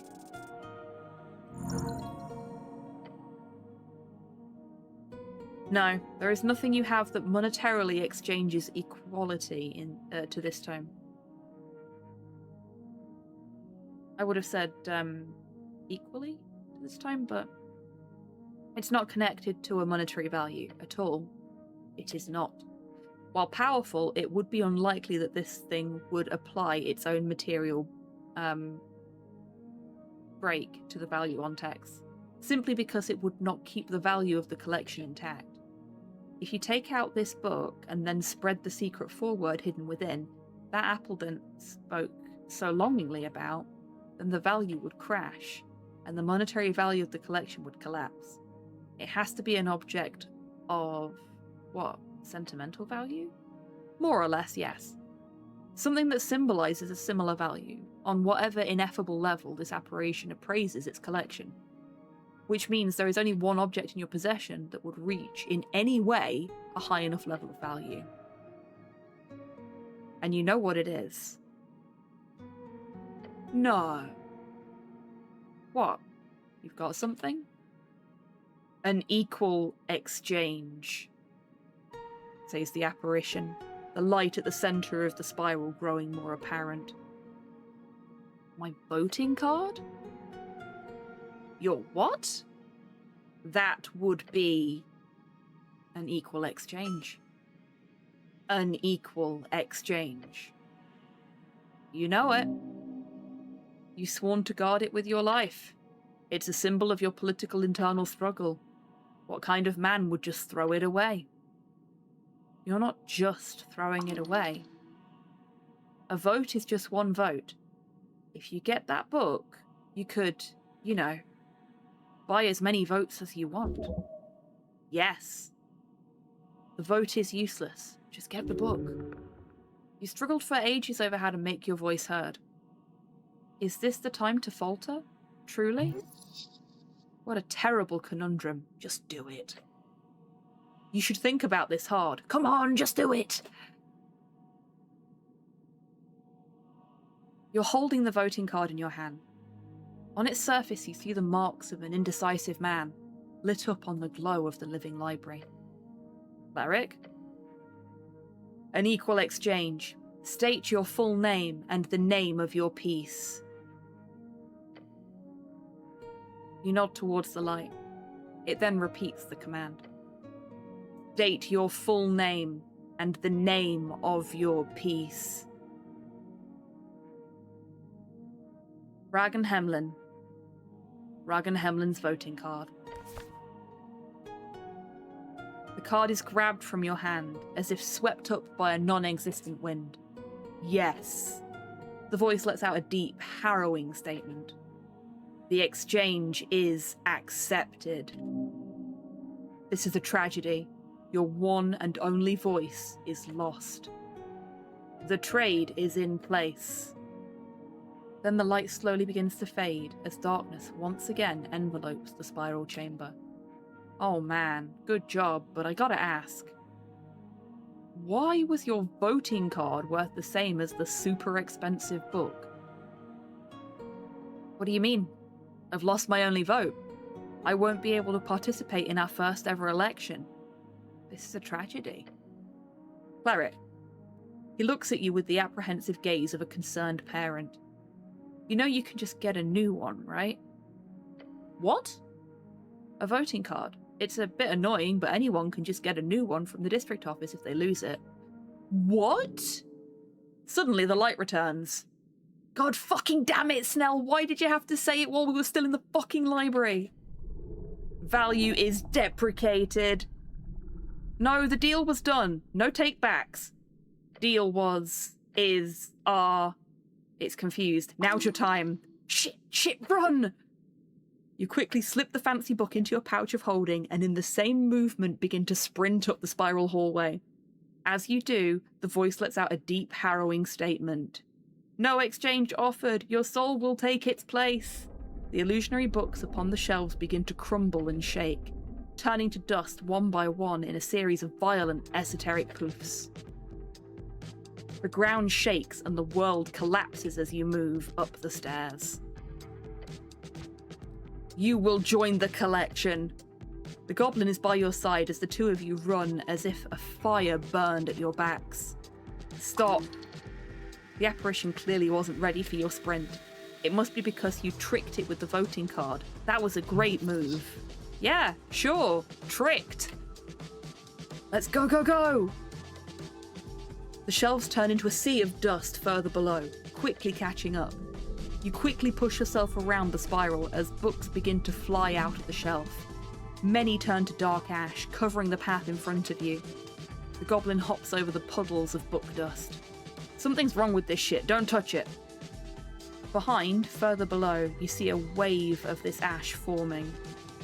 It grows, filling the library. The voice, now faded and far away, appears to chant, "The collection! The collection!" As you hear this, a tome lands before you. It does not turn to ash. Look at it. It says the personal spellbook of Grand Arcanist Phileas Prax. This is a masterpiece. You must have it. Grab it. Or no. It is an illusion. The apparition is controlling your psyche. It will resist grabbing the spellbook. Unnatural 20. Very nice. It does not make sense.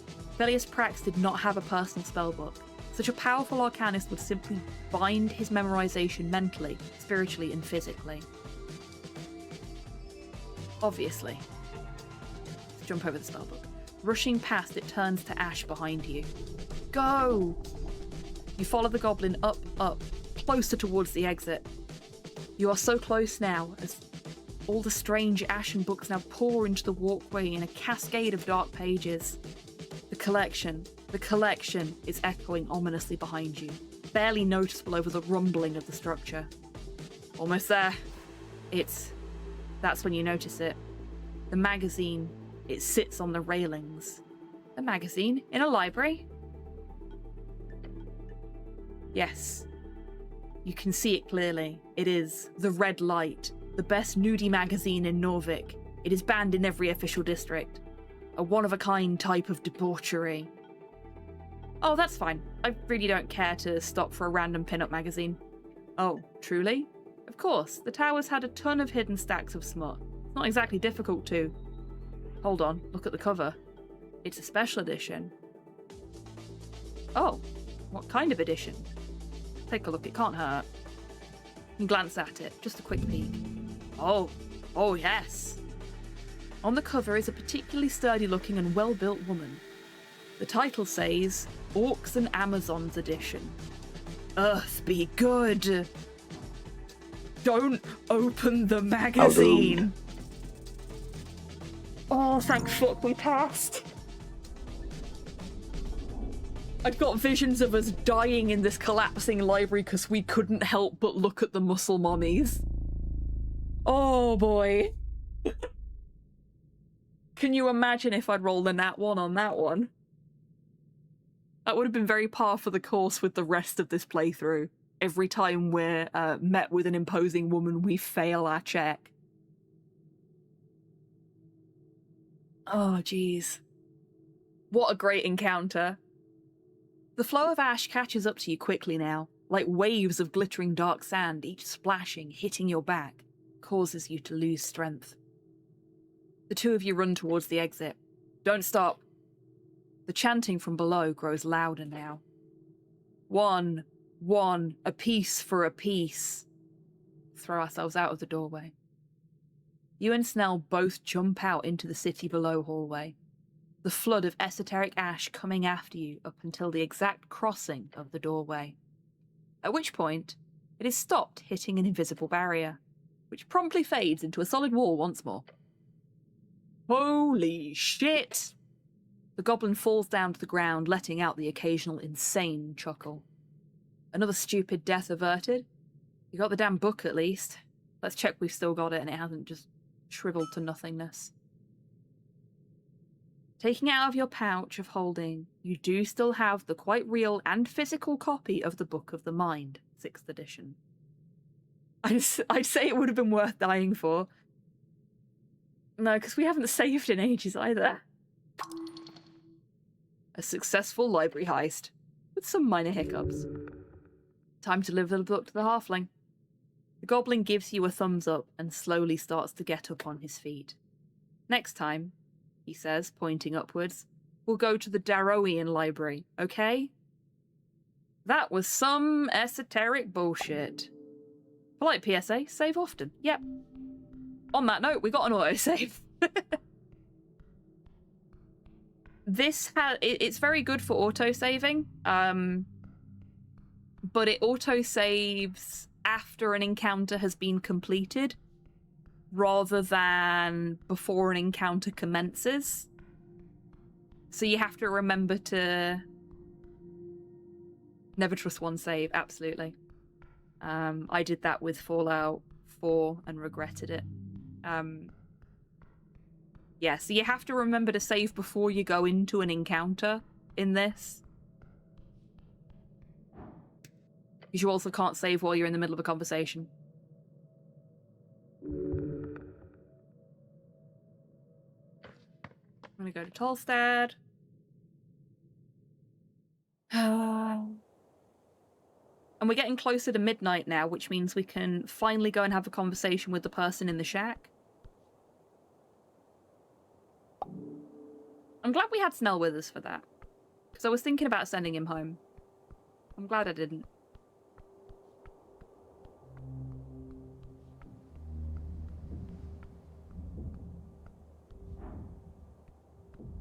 This is not the quickest way to go, but...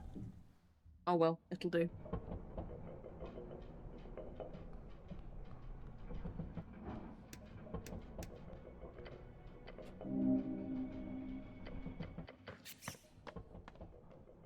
That was a mouse. I wonder if there's a way for us to catch that one.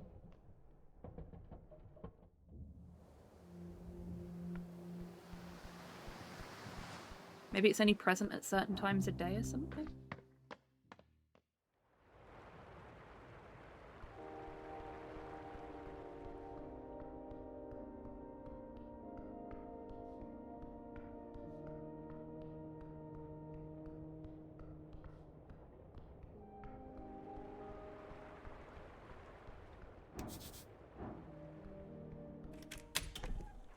He best not be asleep.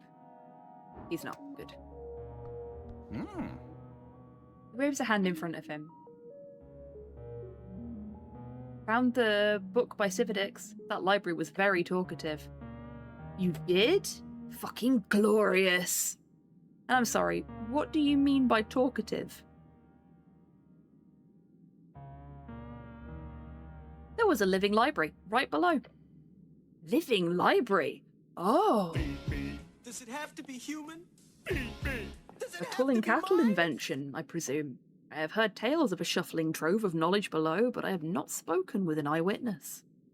Well, thank you very much for the treat.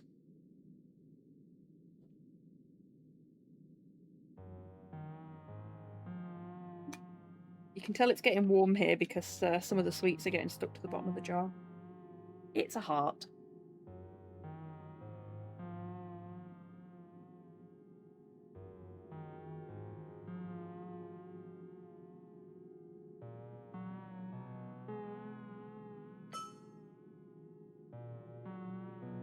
I bet it gave you some esoteric bullshit to handle, eh? Lots. Lots of bullshit. Oh ho! I thank you then. This was no small thing to ask of, even an experienced cleric. Now, can I see it? Do you promise to give it back? The halfling scoffs. What am I going to do? Wrestle with you? You get the book, I get to copy the foreword. That was the deal. Look at that. What a piece of shit. There's even a gem on the latch. Such a bourgeoisie bullshit. He says while flipping open the magical tome. I prefer my books with less flair and more content. Speaking of which... what do you think about the mention of blood property? Huh? Hag and shags? No, it's old enough for that. How curious.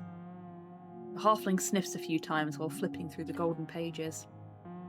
Beyond that added note to the first page, this is almost definitely exactly what I'm looking for. The 6th edition of the Book of the Mind. Huzzah! Hells yeah, as the kids say it. Now, Snorri takes out a quill and paper along with some ink. Then he opens the book to the first page of the dozen or so pages of foreword. I shall copy the foreword in this entirety. Luckily, our dear Lord Scholar Civadix wrote in regular old Dimenorian. What are you hoping to find? Mainly an answer to his exploration of anima animus. But who knows if it will ever be mentioned. Either way, it shall only take a few minutes. Okay, we'll wait an hour. There we go. Snell jumps up from the couch. Those were some long minutes, Applebent.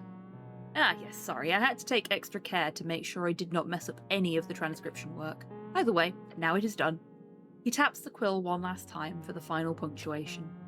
Then, an esoteric force explodes from the tome. Your limbs reach out on instinct. It's gonna hit the halfling, but if you follow through, it'll hit you instead. Spirit from beyond.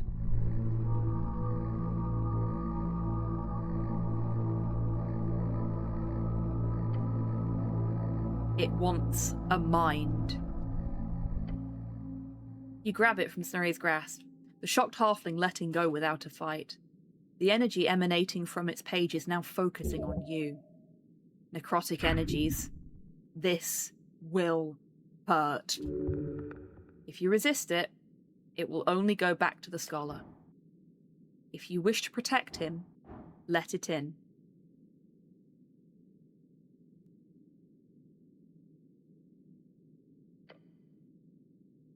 Your mind is a fortress, and you open the gate. It floods in, every crevice filled by ghostly whispers. Whispers and screams.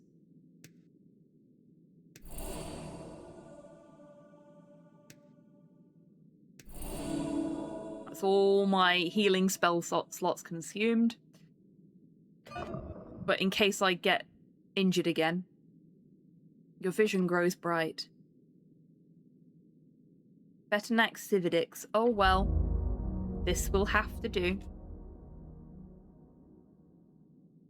Oh shit! He put himself in his book? I didn't realize that was actually the speaker. What's going on? Think a little before you speak. What? Who are you? I am Cividix. The guy who wrote that book? You are not a very intelligent man, are you? That is possible, yes. You'll be damned. I'm summoned to deal with a retard. Oh, hard R. We don't vibe with that. That is a mean word from a different era. I agree, Wisdom. This is a mean man from that exact era. Get some knowledge out of him before he moves on for good. And stops saying these genuinely Intelligence! Stop it! You're not helping! Seems Cividix is a bit of a prick. Yep. Nonetheless, this is an improvement over being brought back as a tool for that misbred mutant. Tell me, what do you wish to gain from myself, here in this near-corporeal form? Or is this halfling who's foolish enough... Is it this halfling who's foolish enough? Foolish ambitions you shall fulfill. Wow, really starting to struggle with the reading now. Great. The big bright white screen is not helping with that either.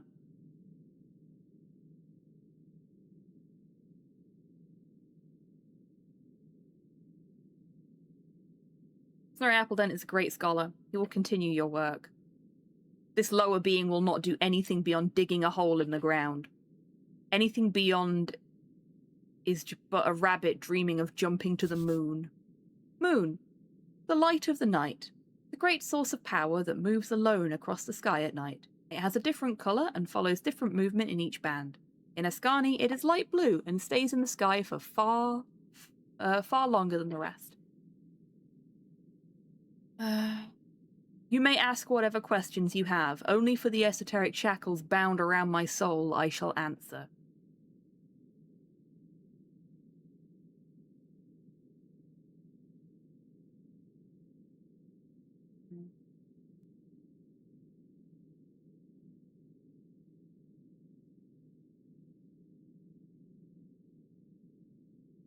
Is your soul in all copies of this 6th edition book? Yes. Fragments of the whole. A necrotic spell, not unlike that of lichdom, was undertaken. If you wish to learn more, you will have to survive this next era, for my return will be magnificent. You need any help with that? No. Ah, shit, I've done it again. And I can't see the scroll bar to help me with it.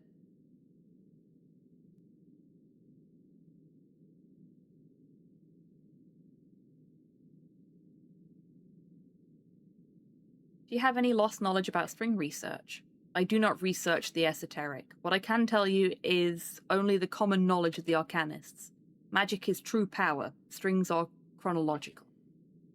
And the purpose of man is to rule over lesser races. Oh, I really don't like this guy.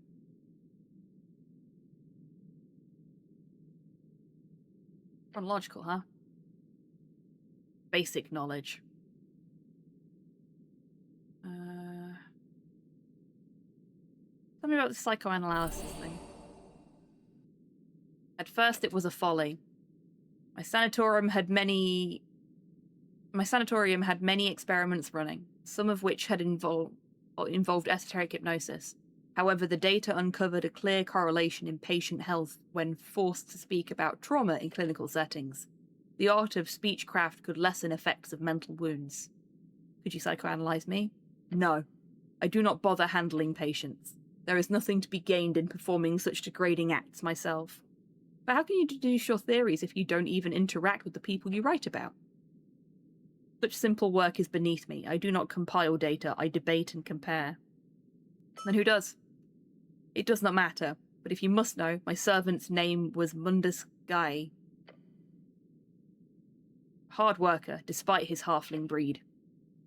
His inane mumblings on dreams and desires were difficult to compile, however. In the end, I managed to refine them into real science.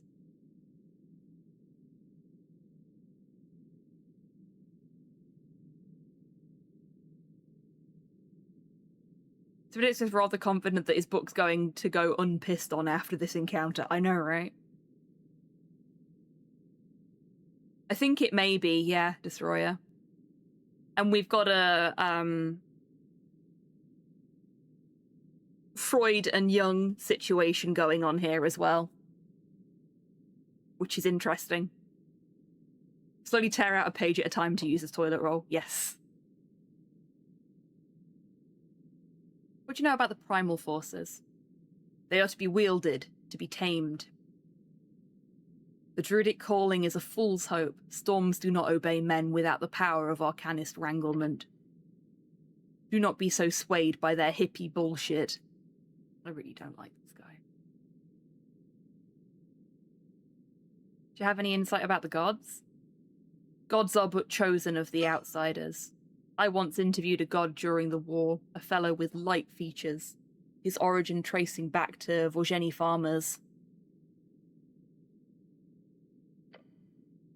He was taken to Thazen as a guest, successfully signing a peace between his insignificant people and our empire. Not an idiot, despite his poor breeding. It must have been the human blood in that giant's veins. He explained to me the functions of divinity, as he and other walking gods experienced it, a view of strings. Futures, that of chance and fate. This corroborates the common understanding of yours strings as chronologically bound, and it appears walking gods carry an ability to peer through near-autonomous divination into the phrase themselves, which explains their rise during the divine era, while simultaneously making their fall during our era all the more embarrassing. I don't understand. They can see strings? Not only, they see strings through time. In any case, gods are but a relic of a bygone era. You need not think of them any longer. I suggest leaving whatever divine path you are on the same moment the channeling of those powers stops. Belief has no power in yours realm. Not in this era of crowds.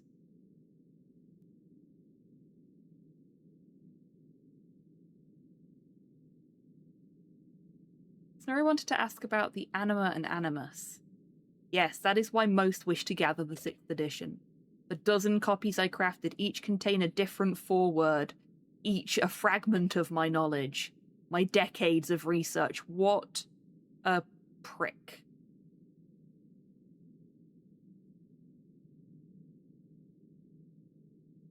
Cividix is trying to convince us that we want to fuck our mother. A bit grim, that. I did hear Freud, correct? Yes, you did hear Freud.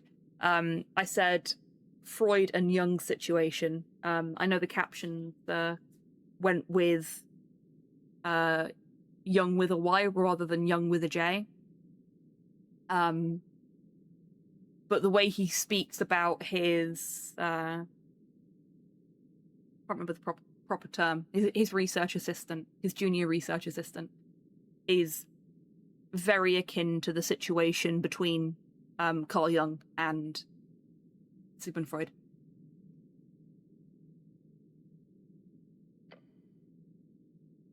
I could not publish most of it, as it used illegal data gathered during various Arcanist experiments. Fair enough, Destroyer.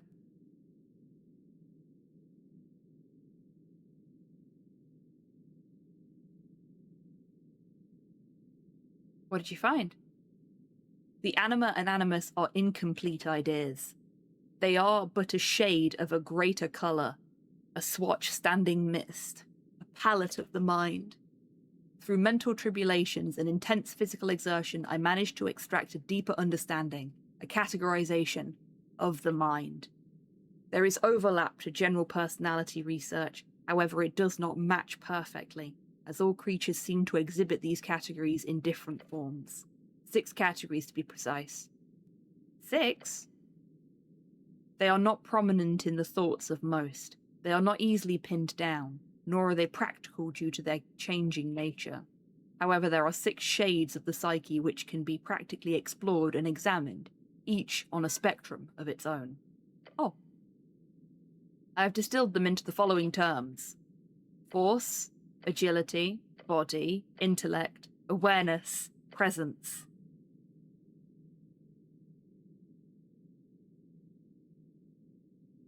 Are we seeing any correlations between this list and maybe something that we interact with on the regular?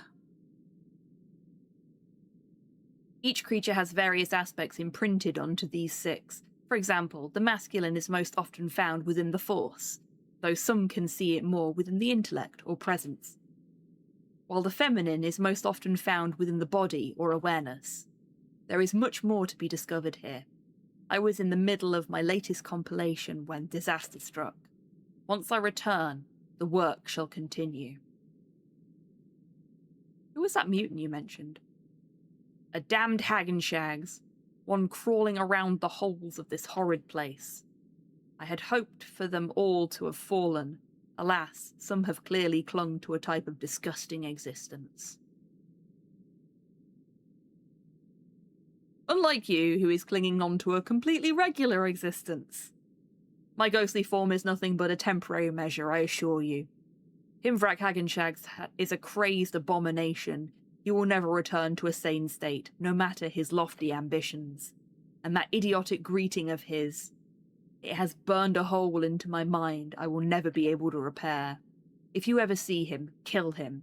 It would be a mercy upon his ancient soul.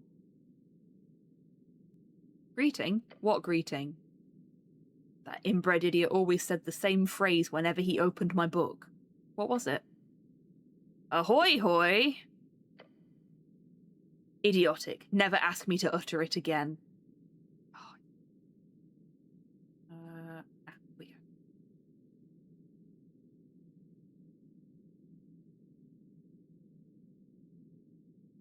Isn't that what the Demi-Lich said to us? Is that more confirmation that that's Himvrak Hagenshags? I'm a rogue. How do I make money? In a world ruled by free strider ideals, the primary tools of victory are populism, lobbyism, and diversity. What? Populism. Seek the favor of the crowd, in pure pathos. If reality gets in your way, rewrite facts through the tools of the era. Lobbyism. Use wealth to generate political power, to generate more wealth. This is a difficult game, one you must master to win in democracy and liberty. Diversity. Break the spirit of the populace through the lack of unity of thought. The gushing wounds of the lower classes cannot coagulate without a solid base. Leave them distrusting of each other, then simply divide and conquer as any classical emperor. Right. Thanks. You see now why they will never be able to sustain themselves? A liberal democracy will always decay in time as long as they do not perform 3 counteracts. First, kill their cultural liberty to unite the lower classes. Second, kill their effective capital to destroy the rise of oligarchy. Finally, kill their democracy in times when reality holds no sway over the average citizen. Tell me about yourself. I will keep it short. I am the offspring of Thasan nobility. While our stature fell along with our city, I pivoted my education and superior breeding to craft power during the revolution. It was easy. The rabble are mindless and crave etiquette. Look at you now, a spirit in a book. I gladly remain as an apparition if it means not having to share earth and ground with mongrels and peasants. You're quite the arcanist, aren't you? I am no arcanist. I am simply the result of nobility having to contend in an age of chaos. Uh-huh. And how'd you end up like this? When the Free Striders grew bold enough to rile their raving mutts into beheading all but the purest of their kin, a purity only proven by their loyalty to their ethereal ideals. Ideals crowned in gold and copper. Gold and copper, a phrase from Reed's meaning gold coin and copper press, the 2 main methods of Free Strider success. Before I could escape that wretched ruin of a city, I was thrown in a dungeon. Then, weeks later, they beheaded me in view of the populace. No trial, no dignity. Even the most based of monarchs, even the Shadow Lord himself, would not behave so barbaric towards even their greatest rivals. It is a sign of the times, the lack of respect for anything beyond the oh-so-easily swayed crowd.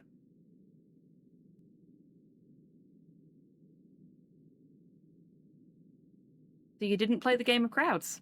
I did. For many years, newspapers, bribes, calculated rhetoric. Had my servants acted faster, had they not failed so thoroughly, it would not be my head decorating the square. I'm seeing a lot of pointing fingers right now. And what Cividic seems to forget is that when you point the finger, there are 3 pointing back at you. He's claiming that his situation is the fault of everybody but himself and is refusing to take any responsibility for his part in how he ended up where he is. It would have been Moonwatch, that filthy Yimian. Oh, a Moonwatch?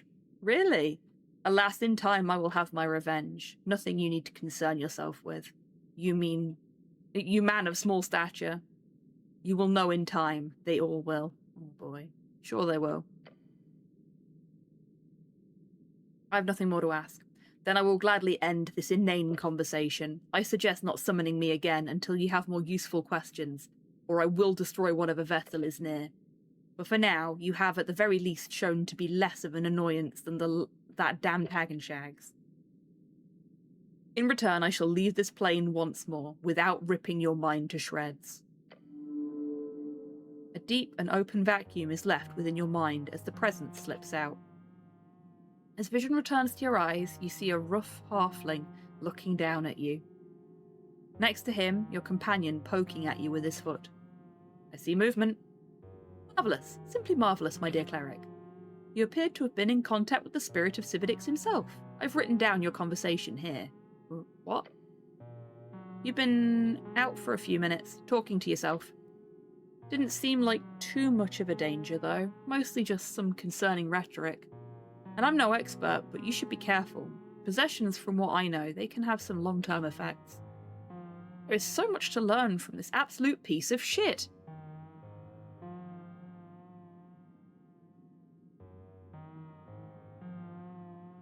Did you manage to write down the foreword? I did. It's in perfect condition. The halfling begins to grasp for paper, more and more paper from his desk. Did you hear that thing about the halfling? Yes. Very interesting. He looks around for a pencil. And the rest? Yes, yes. He looks over his notes. Why did we just accidentally summon the spirit of this dead scholar? Snorri hands over the gem-encrusted tome, its latch firmly resealed. appears to be some kind of necrotic container. A phylactery of sorts, perhaps. But in a literal sense, that does not make sense. Rather, my guess is Civadix bound his spirit to all these magical 6th editions, making sure to spread them out across collections in the world. For what purpose? Most likely to bring himself back at some point. How? Who knows? But that book is now yours. Considering the danger involved, I would suggest not opening it again, at least not without a team of backup exorcists.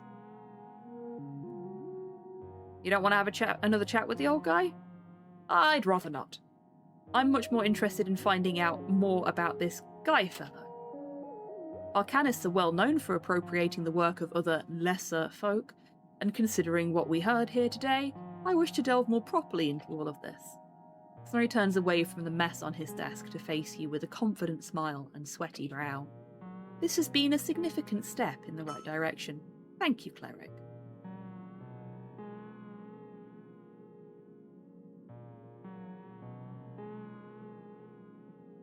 I'm just glad no one got hurt, physically. As I think the kids say these days. They say, always lucky, never punished. And we shall talk more about this, far more, in the future. That I promise. Yeah, wasn't the most fun experience to witness either. Until the tea shop is dealt with, please don't open that book again. What, you didn't like the old ghosts, Snell? No, of course not. I had some biased opinions about Arcanists before today, now I'm solidified in my position. Fuck those guys.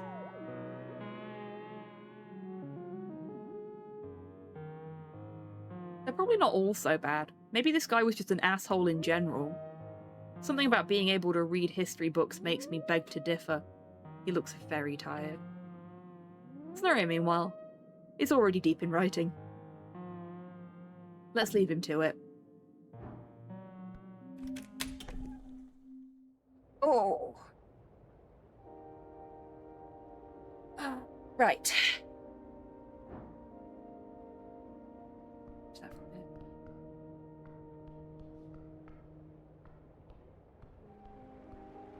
So now we're going to go back to the town centre.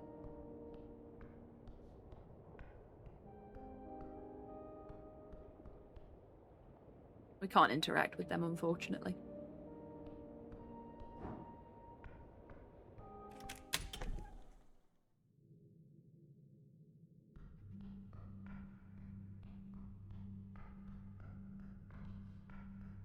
Oh, the stairs are there. Silly me.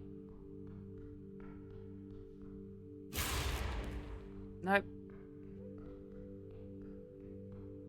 Oh, let's do this the easy way.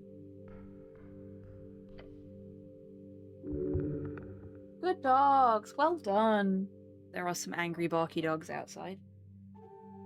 Give me a second, chap. Good boy, Nick. Good girl, Miley. I don't really have many treats left for you, I'm afraid. Need to refill the treat tub. Good dogs. Good dogs. Let's go to Tolstad.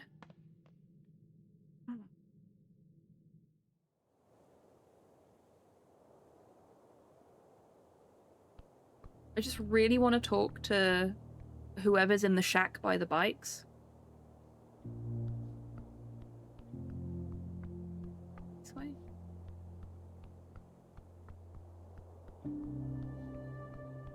Yep.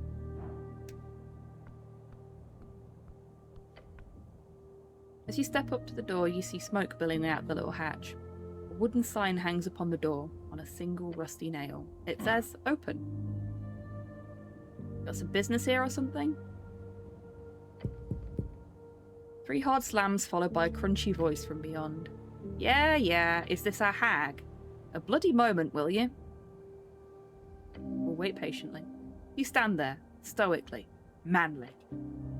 The goblin stamps his foot and looks around the dark street. Alright, let's see what we've... Through the smoke, you see a pair of peering red eyes in the hatch. You hear him click his tongue. You a copper? Does that get me a discount? Nah, opposite. Well, no matter. You got coin, you got potions, lad. Swirling, glowing, make your muscles get thicker and shit. Brut. Show me your wares, potion seller. Potion seller, suppose you can call me that. We got all the standard stuff. Slush and river blood, you know. Just say the word. I'll gabbin. Gabbin? Oh yeah. Goboogle gabbin. Is he having a fucking stroke? Some kind of North Reedsian dialect, perhaps. That's great. I'd love a potion. Coolly, go ahead, Brut.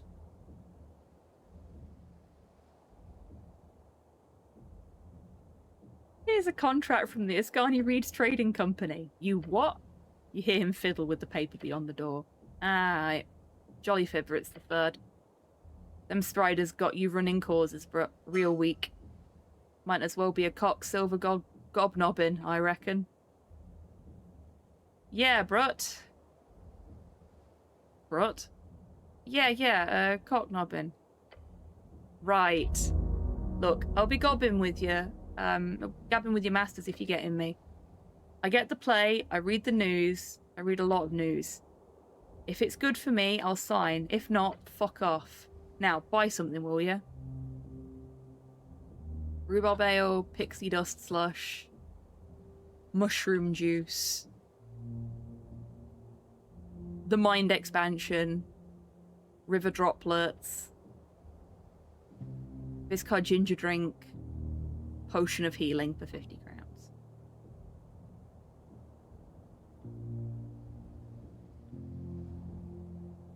Got something more potent? Heh, the potion seller cackles. Nah, bro, not for you.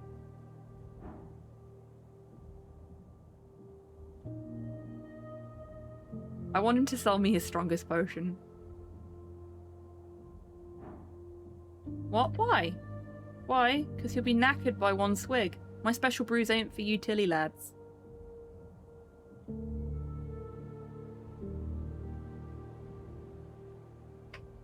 Promise I can handle it, potion seller. But I've yet to be convinced. Okay.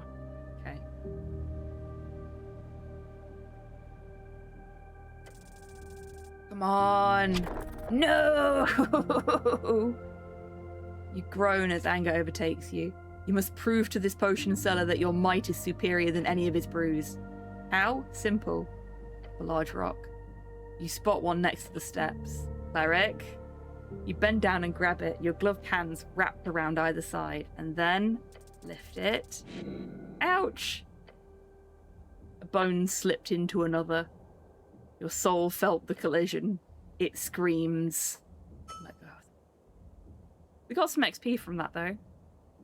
With a groan, you let go of the rock and stand up once more. You okay, bro? More business, or are you going to be playing around outside my shack all night?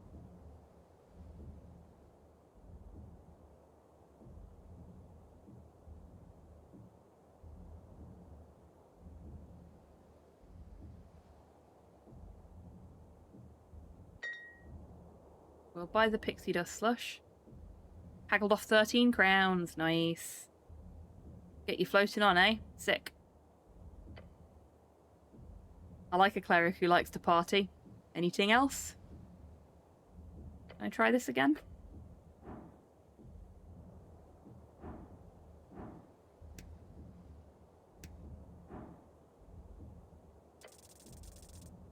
Yes! You have to prove yourself. Do it. Do it now. We're going to do the rock again. There is an ancient stone ruin right next to you. That will do fine. Scream and smash your head into the stone wall next to the potion seller shop. You take a step to the side. You lean back and you aim true. Bruh. That's some serious Gandin real stuff. We're going to try to stay conscious. Hells, you earned it. You can do that, you can probs drink this and live. Potion of supreme healing, nice. From the hatch in the door, you get a potion of healing. My boosted version in hex brew shape. getting my expertise in. But don't complain if you got any side effect, okay? Coolly.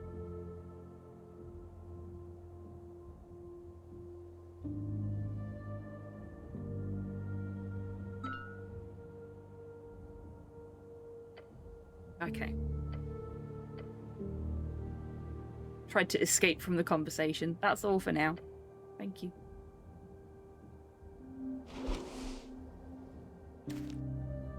Wrong way. Consumables. Refreshing beverage blessed by divinity. Why else would it burn so good? Grants a minor constitution increase for a week. Sure, why not? Potion of supreme healing. Potion of healing. What's this? Pixie dust slush. Grants a minor dex increase for a week. What I really want is a wisdom increase. And I don't think I can get one. Oh, there's the red eyes, look. There he is.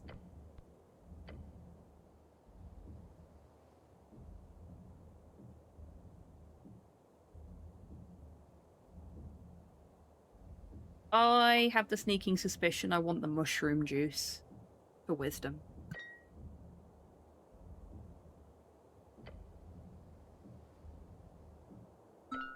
I'll get a rhubarb ale as well.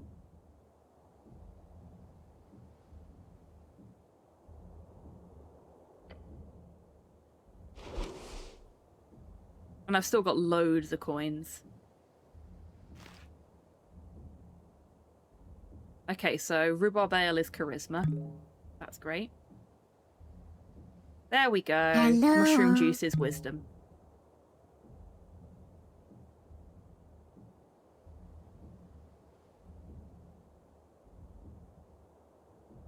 Hey, Cram. Nice and moist for me, won't you? No worries.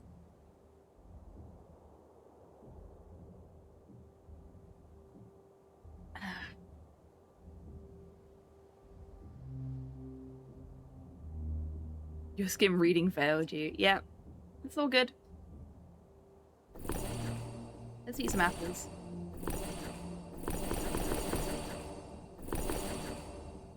There we go. We've still got loads of apples.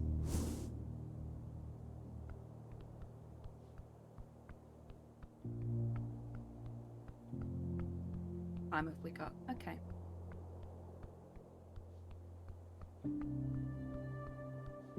So I think what we're gonna do is I'm gonna go the correct way. That would help. Oh, is there new rubbish? Yeah, money! Woo! Who throws money in the bin?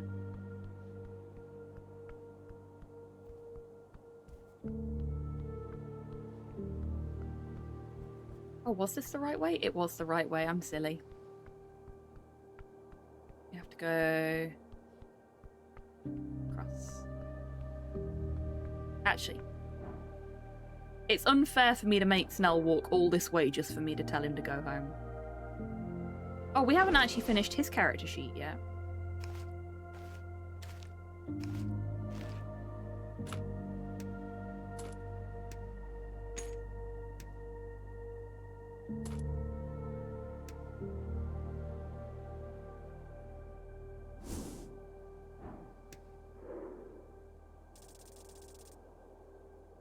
Beautiful.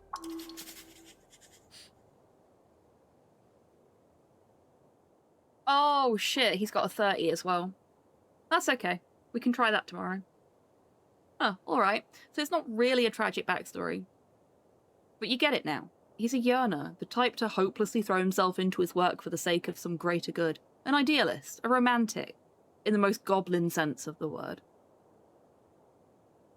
Ah, yeah, you've got the weather warning where you are, don't you? Shit, I was going to tell him to go home. So we've got 2 days left to the election. Getting late, let's split up for the night. Go solo.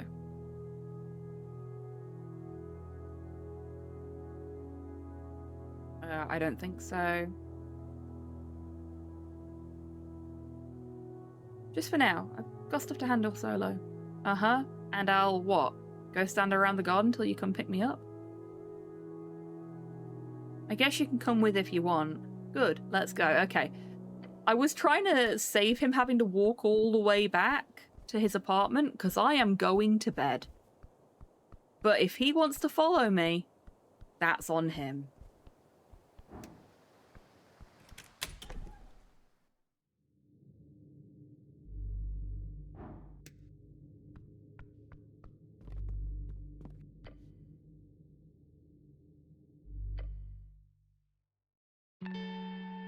I tried to tell you, Snell. But you wouldn't listen. As you close your eyes to begin this desperate plea for sleep, the strings you follow are all tangled around the endless pillar spiked through the heart of the city. Riley. Poor drummer, trying to ship himself off into the unknown. Yeah, what a dumbass. Smart of you to keep him around. You'll probably get a chance to talk with him again before the election.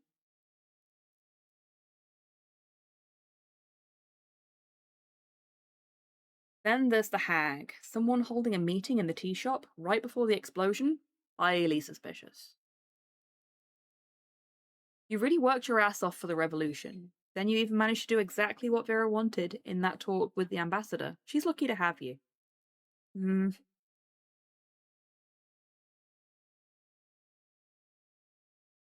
A true freestyler is what you are, working so hard for the revolution. You know well, a bright future awaits in this new Norvik. I'm not a freestrider, though. Literally only working with them to get what I need. Finally, to enter the pillar, you must perform a most challenging esoteric task. Travel to the beyond. You've managed to hand that scroll of astral projection to Visken. Quite the find. Now you must find the courage to ask him to use it. Yeah, we got loads done in this in-game day. Is this your last night on Tolstad?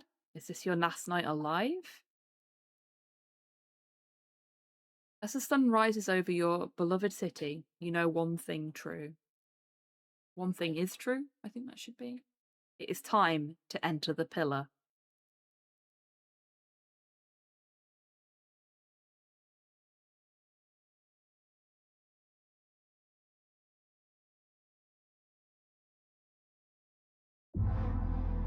Day 5. One day remaining. Feel refreshed. A few extra hours sleep does wonders. This is it. My last day to finish this. The final day. Everything ends today. Or begins, depending on your perspective. Depending on which party wins this foolish democratic process. Let's start our day. And we've got an ad break coming up in 2 minutes, which I can't skip because I used all the skips whilst we were talking to the bird. So, I'm actually going to kick it off now. We'll do a little bit more. And then I think we'll finish up. But first, grab a drink, grab a snack, have a stretch, get some fresh air. And I will see you in 3 minutes after the break.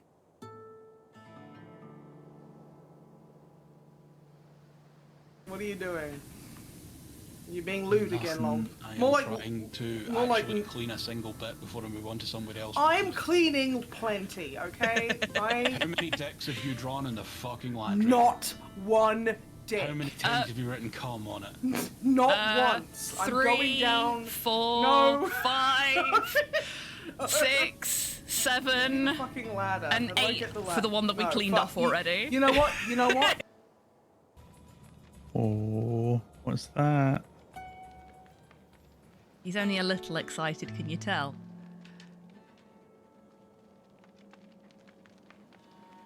What's that you said, right? You mean the big door? No, Dan. Look at the body.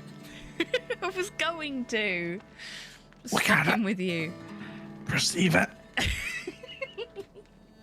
What body? I don't see a body. Perceive me.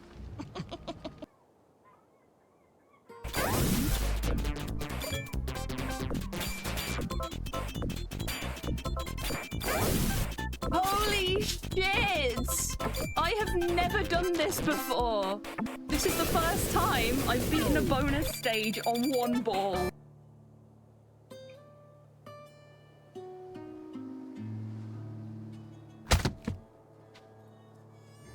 That answers that question. Walter Gilman is dead. Game over. I'm out of ammo. Okay. Time to kill God with an SMG.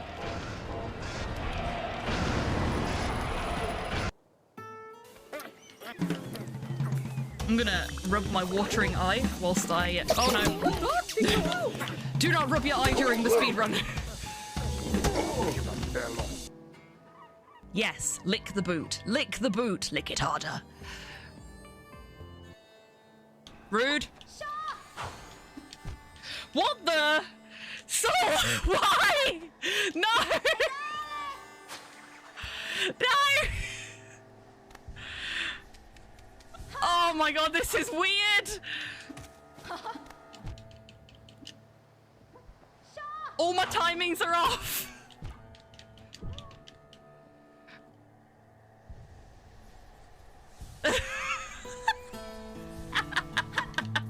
You fiend! You scoundrel!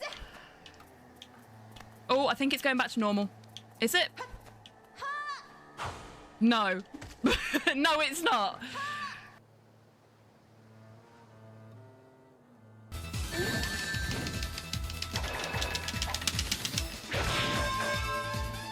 We just kissed him goodnight. We can get some water.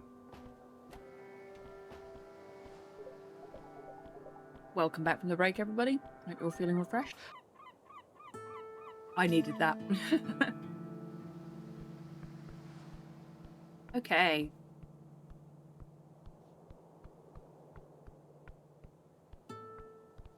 So, we need to go have another conversation with the dragon.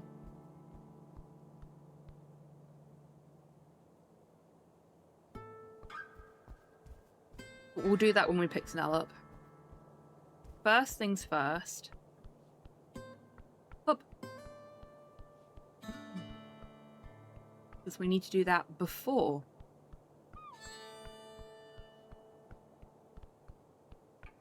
We pick Snell up. It's this one.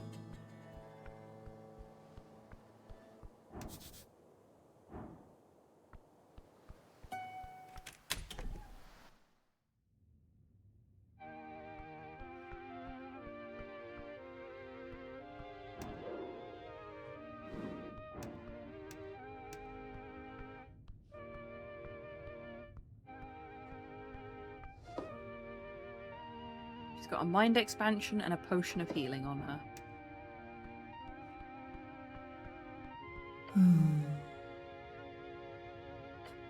Hey, Ozus.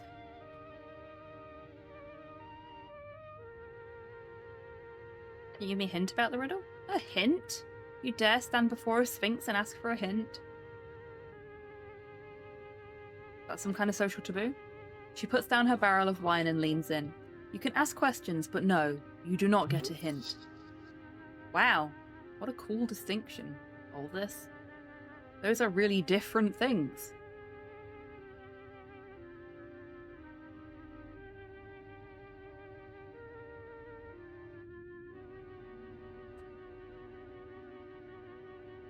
Has anyone else solved the riddle? Her smile fades. Only a handful of folk have been proven worthy to enter the vault during the eons I've watched over it. I will only tell you more if you prove yourself worthy, of course.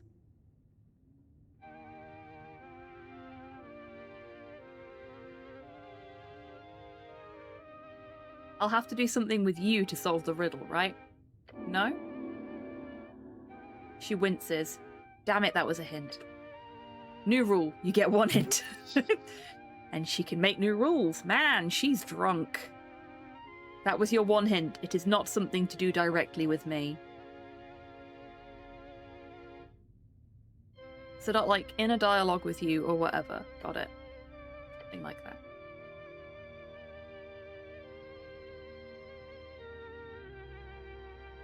Where am I supposed to... No location-based questions. Okay. Do the actions I'm supposed to do have anything to do with... That would be a hint. No such questions, please. What? What are the actual fucking rules here? So I'm supposed to do something, not just answer with a regular old word, right? Correct. Guess I just have to try some stuff. Trial and error. Not the most silly tactic I've seen over the years. She shrugs again, her cat shoulders sliding smoothly up and down. Which looks surprisingly funny with her whole feline body thing going on. She's attempting to appear mysterious. Now get back at it, little one. Can you tell me the riddle again? She chuckles. As many times as you want, cleric. Found within the arcane flare, twin tongues of flame that scorch the air. Burrowed deep within the earth, a primal string to show your worth. Folk and gods in thronging herds. A man divine alone howls his words. Okay. So... am I the man divine? Because I'm a cleric?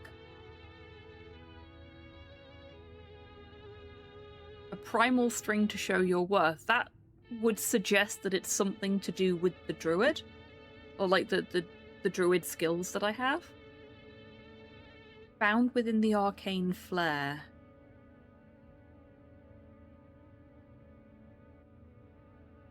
Okay, I'm just gonna take a screenshot of that and have that up on my other monitor.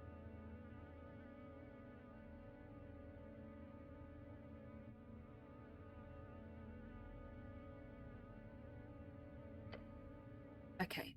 Found within the arcane flare.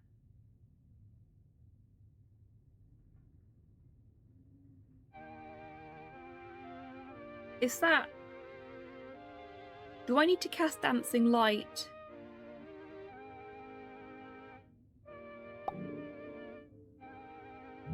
Druidcraft.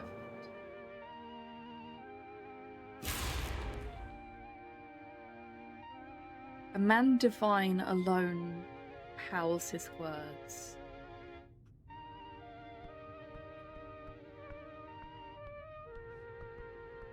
I think it's something to do with my cantrips. But I need to go pray and change my cantrips out.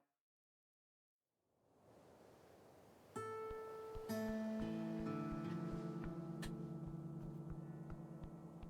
need to see what cantrips I have access to. Just go over to the right, please. Thank you. Good grief.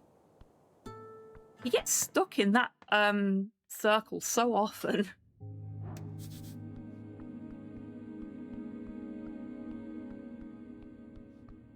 This is the nearest shrine I could think of. It actually might be quicker to go through the other door as well when we come back.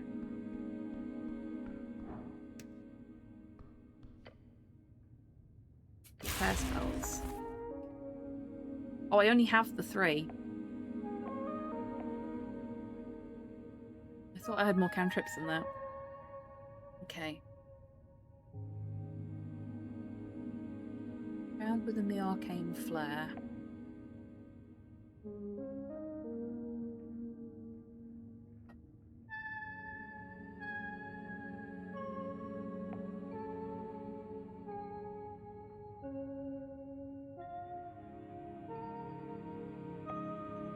So I don't have anything that meets the criteria of an arcane flare.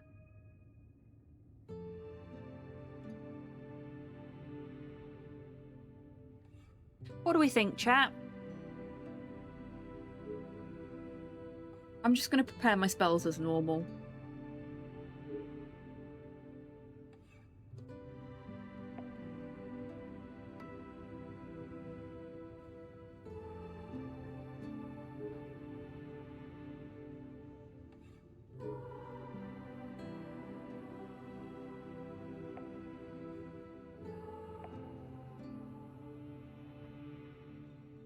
I don't think I'm going to need to speak with plants very much.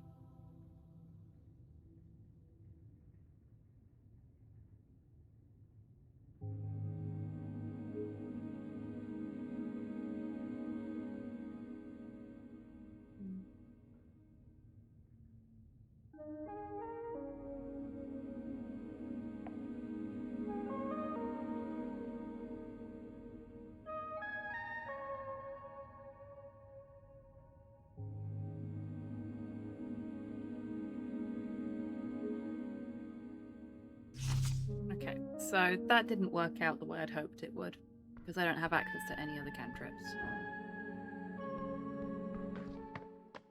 Arcane Flare. Oh, I was going to use the other door, wasn't I? Silly me.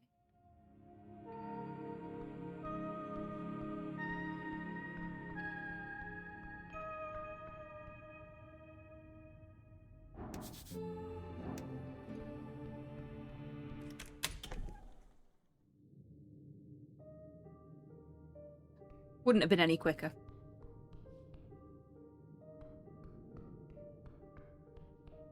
We're just going to ignore Snell.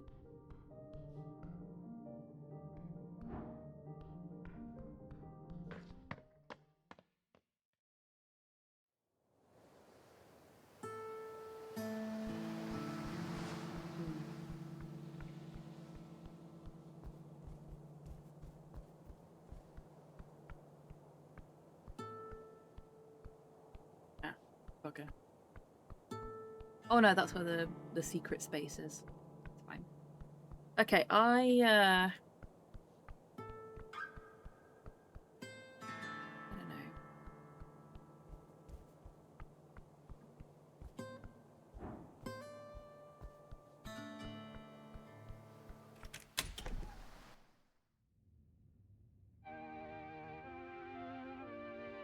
See, it says arcane, primal, and divine in all caps. Everything else is normal. Which leads me to think that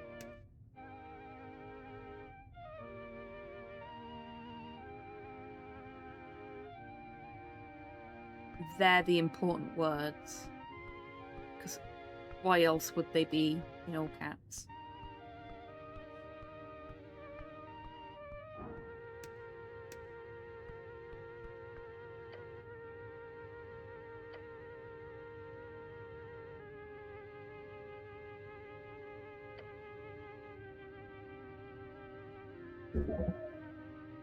Jagged movement indicates that the deepest sprungles have broken off. Unfortunately, that means only the first 3 diskettes are playable. Okay.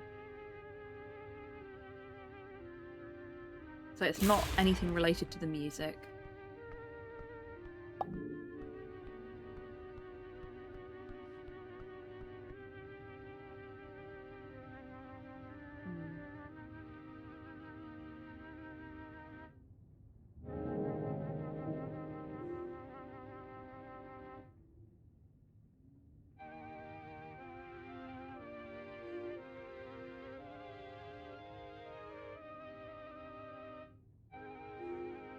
Is it something to do with my feet, perhaps? Oh, we've got another one that needs to take root. Oops. And so here we are. At the end of a long line of divine tyrants and feudal lords. Feels like being at the end of history itself, taking a dive off into a chasm of hope.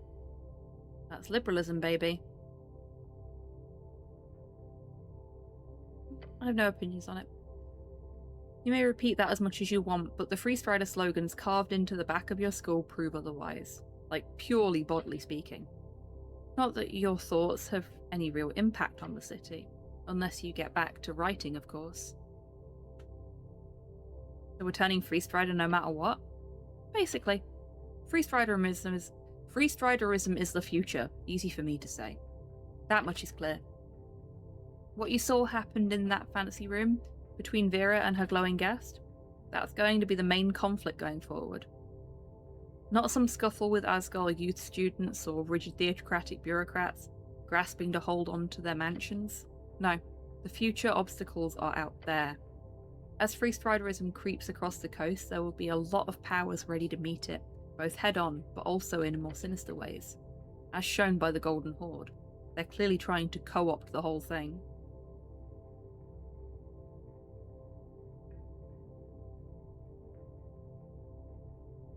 Vera's doing the best she can. Oh sure, she's clearly struggling though. Reed's is a precarious position, believe it or not. It'll be all too easy for the liberal, wondrous dream to collapse in on itself. With enemies on all sides, within and without, you need to band together with your fellow Freestriders and fight back. Or, if that doesn't work, grab what you can while the grabbing's good, then jump out the window in a blaze of glory. Wait, so am I doing this for me or for the liberal ideal? One and the same, buddy. One and the same. You remember how freestriderism was born, right? Yep, duh. I'm going to skip the political exposition. Point is, the invisible hand of the market is guiding us, and it'll keep guiding us towards a world that's a hell of a lot more liberal and a hell of a lot more prosperous. Invisible hand is a term coined by Eric Smed, a prominent arcane era scholar from Vogeni. It basically refers to the forces of self-interest and competition that, when operating within a freeze market, unintentionally guide individual actions towards outcomes that benefit society as a whole. Good shit. Just as long as you avoid falling into some Asgalis propaganda hole again.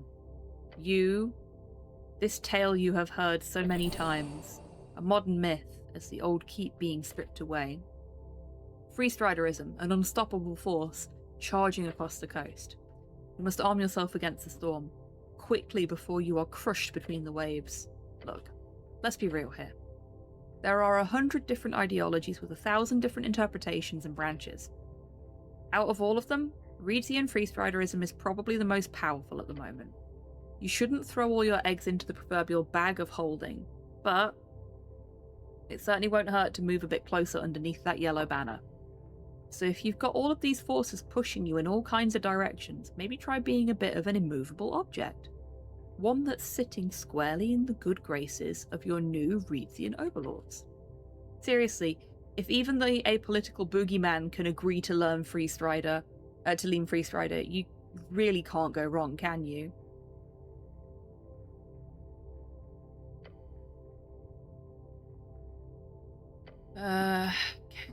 Immovable object. Your dexterity modifier also adds to your haggle discount in shops, stacking with charisma.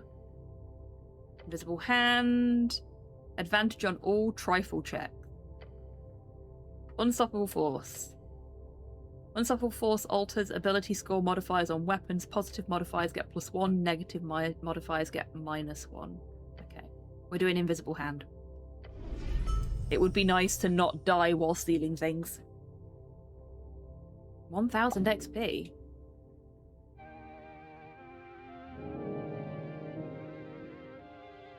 And I've still not got a level up.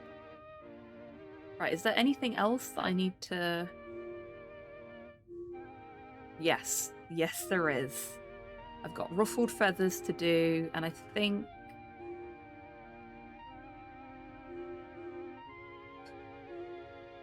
that's it. Looking at this lot.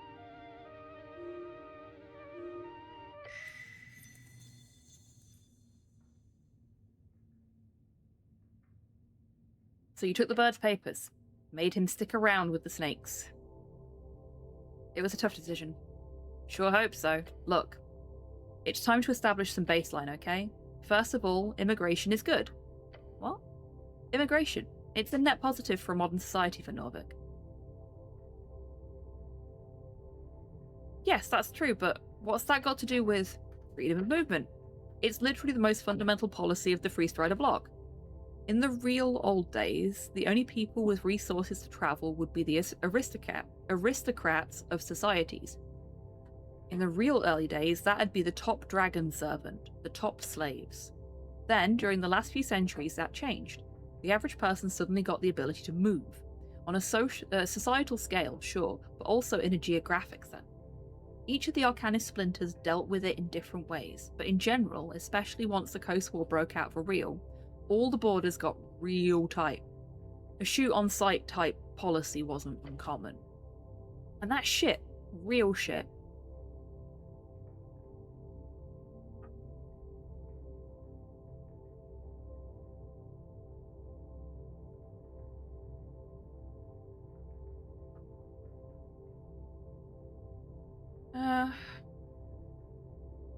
That was overkill, but we should still have some type of border controls, right? No. All of it is bad. Let's go over the facts here.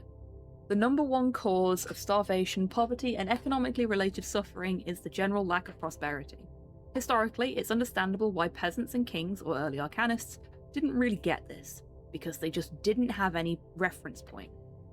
If things were always terrible, you wouldn't even know what good is, right?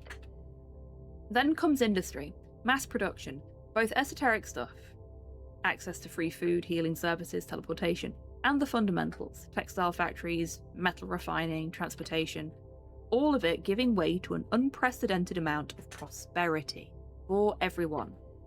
It's like cheating in the economy.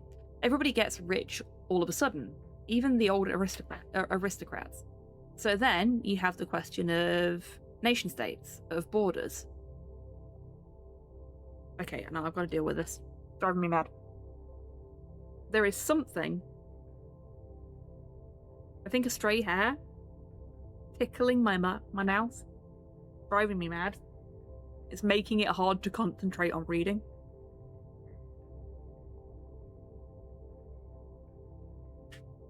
Is it gone? I don't think it's gone. Nothing attached to my glasses. No. Okay. I think we're all good. Because of the heat, the dogs are shedding again, so...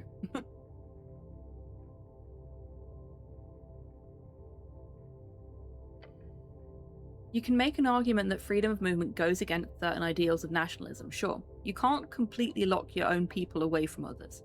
You can't stay out of the global trade. You lose that authoritarian touch. In return, you get a super magical economic boost, one that helps everyone. You know those Asgulls that hate freestriderism so much? This is the point where they all shut the fuck up and sit down, because Asgallism didn't make anything better, not anywhere near the degree that opening the markets did. And locking down your borders, not allowing trade, people, labour, goods and services to flow at the behest of the benevolent invisible hand, that's literally like arbitrarily making your people, all your people, objectively less wealthy, and probably a lot hungrier, just for some dumb ego trip. Thus, immigration is fucking great. And anyone who disagrees is a fucking idiot.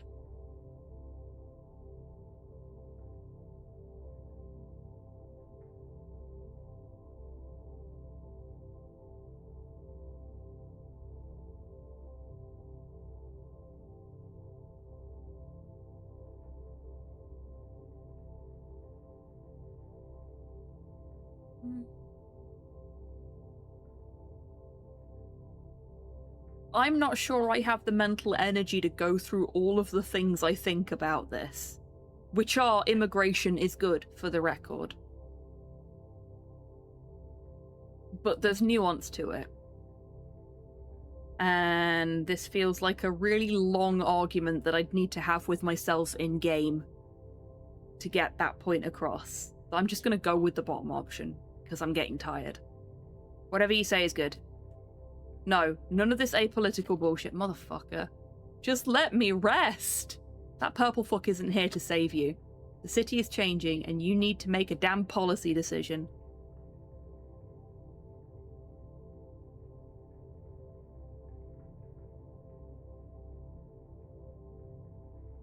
Okay, fine. We'll go for option 3. Immigration is amazing, but only for Fokarian reasons. We should help people in need by sharing our wealth. Ew, you make it sound so Asgardian. I have been in Asgard 12 times. But yeah, guess that's true too. You get cheap labor, they get to not be oppressed on the other side of the coast. It's a win-win situation. So anyway, yeah. Making Drummer stay when he clearly wanted to get out? Shit move. Just a straight up asshole move. But you could clearly learn a lot from that bird. He's got that infectious paranoia about him. Oh shit, your stomach's upset. The bird. Yeah? The bird is a survivor. That is his legacy. More than that, he really had one hell of a way to handle himself. Ignoring the shitty escape attempt, you saw how he danced around your questions? Seriously, maybe it's a racial thing, but he read the room just as well as he recorded those voices. Honestly, both of those are damn true. Take any lesson you want from him. That bird's got game. And remember, immigration is good. Okay, so let's see what this gives us. Advantage on initiative rolls. Advantage on death saving throws. Advantage on behold checks. Oh, you know which one I'm going for then. We've had so much fucking trouble with that. I want advantage on my behold checks. And now I've got to go back into my tree. Behold, an easy decision. I know. Don't get many of those, do we?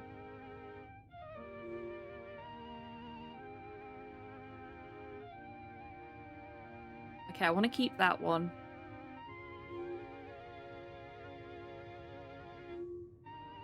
That's the feminine characters one. I'm going to forego that.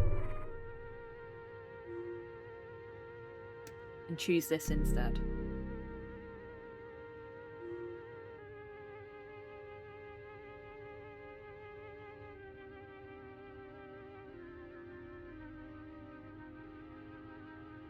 Okay.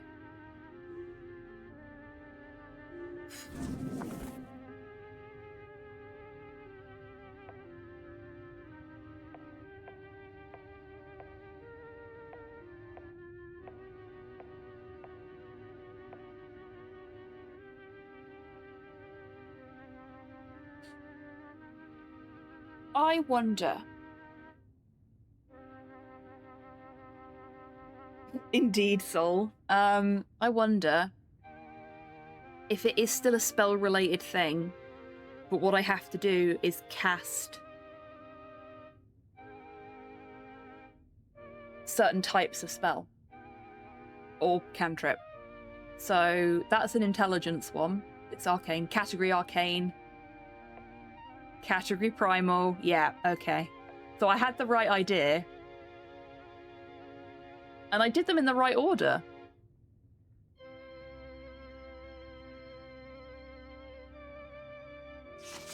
I can do it with my cantrips. Found within the arcane flare. Twin tongues of flame that scorch the air. Burrowed deep within the earth, a primal string to show your worth. Spoken gods in thronging herds, a man divine alone howls his words. Maybe I have to cast them in different locations.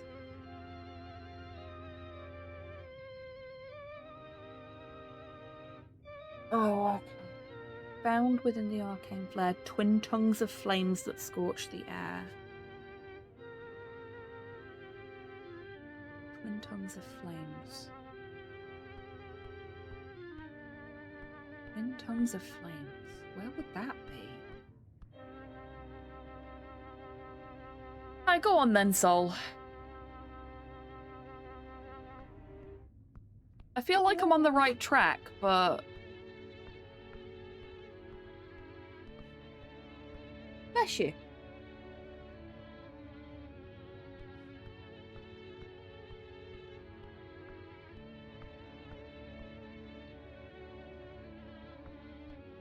What's the difference between the night and the morning in this place? Good fucking question. Other than one of them's dark and one of them's not.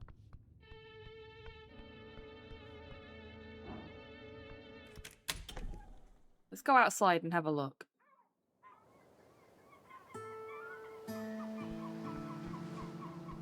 Vicky, what's up with you, buddy? Why are you whinging? Need out. Ah, okay. Give me a second.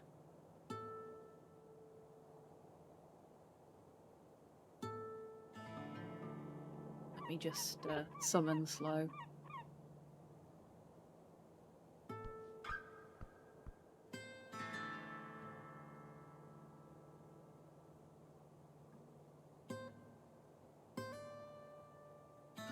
Oh, you meant in the pub itself?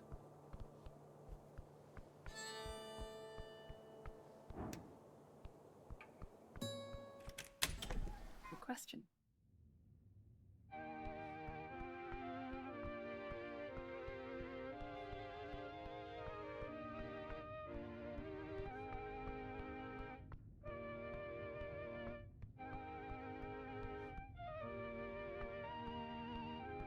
Oh, what's that? A A speaker. They must have lines running through the walls. Okay. I know, sweetheart, I know. Slow's gonna let you out in a minute.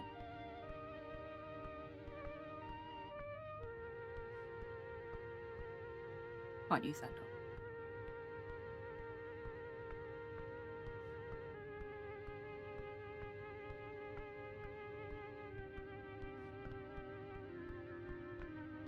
All the tables are pushed back, so you've got this big open space.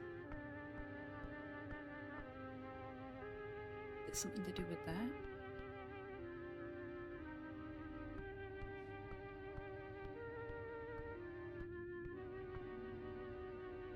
Found within the arcane flare. Symptoms of flame.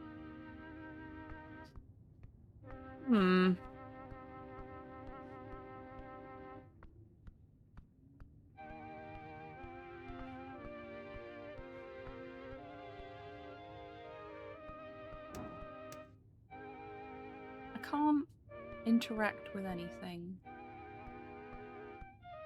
up here. Another speaker.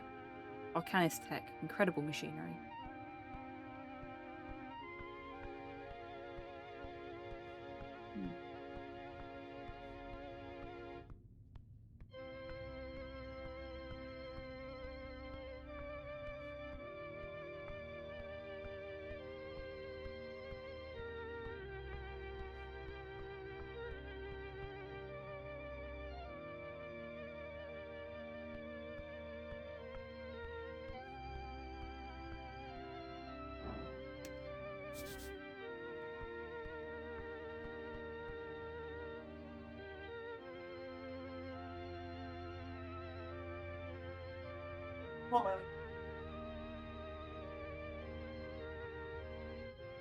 Thank you, Flo.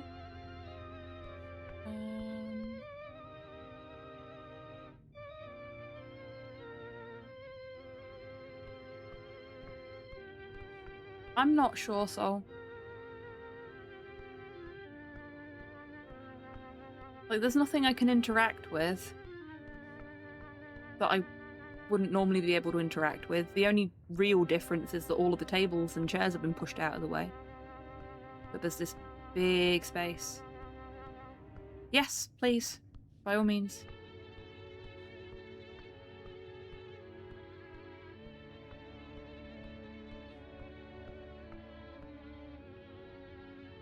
The access.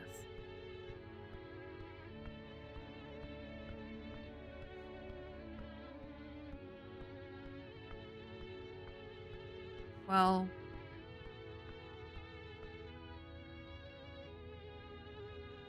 something the stairs.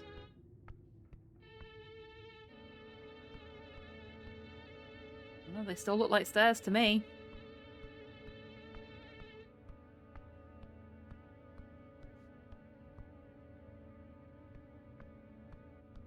I'm afraid I have no idea what you mean.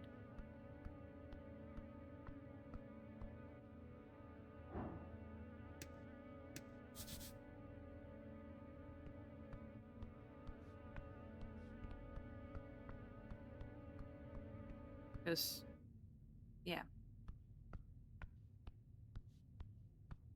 They just look like stairs?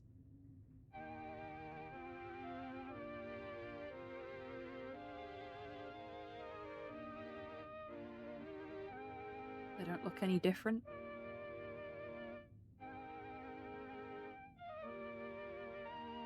In the morning, you can appreciate the lovely derriere on the Sphinx.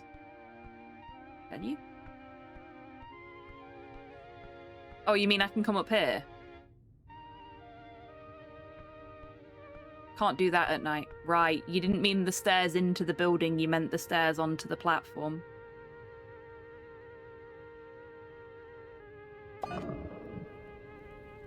I just had to do it up here. Got you.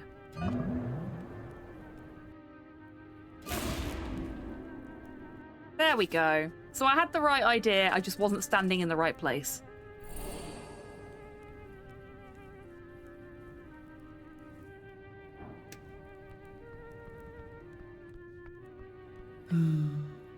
My. Do go in. then, if you dare. See that one more time, little one. Okay, that's not so bad.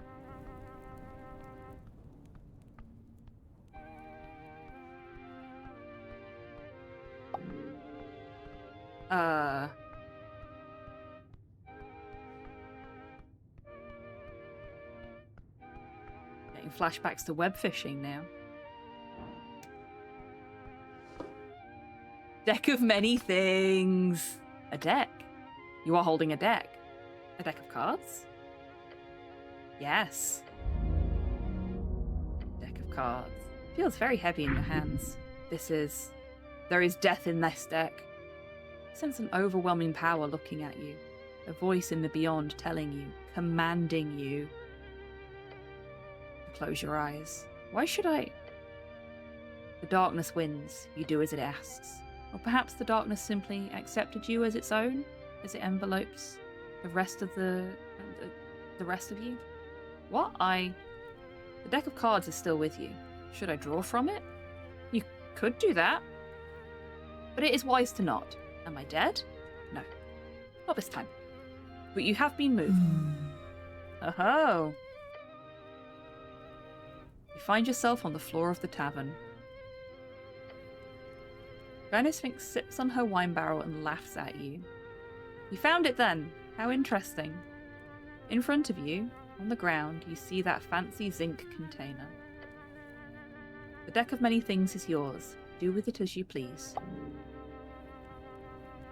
Okay, so, Soul, you've played this before. You said, oh no, not the deck. Does that mean that you can get different things out of there?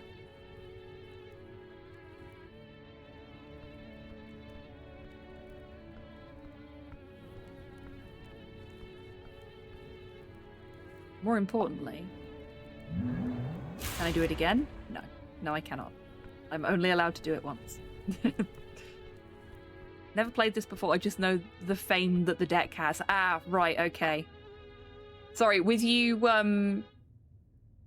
giving the hint for the riddle, I had the... I thought that was an indication that you'd solved the riddle yourself.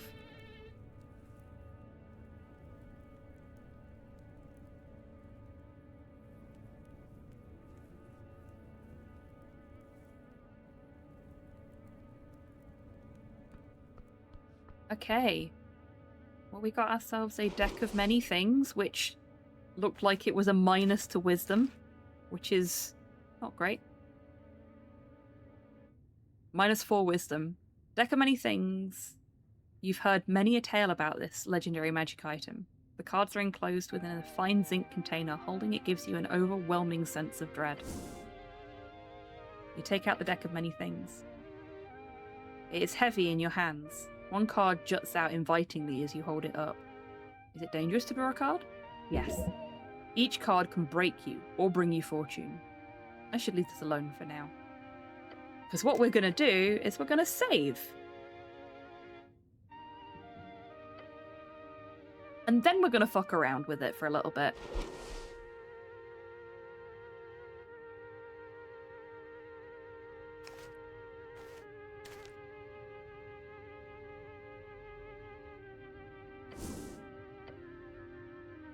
Let's do it. Let's draw cards. Are you certain? Statistically, according to legends, it would be an incredibly stupid idea to do so.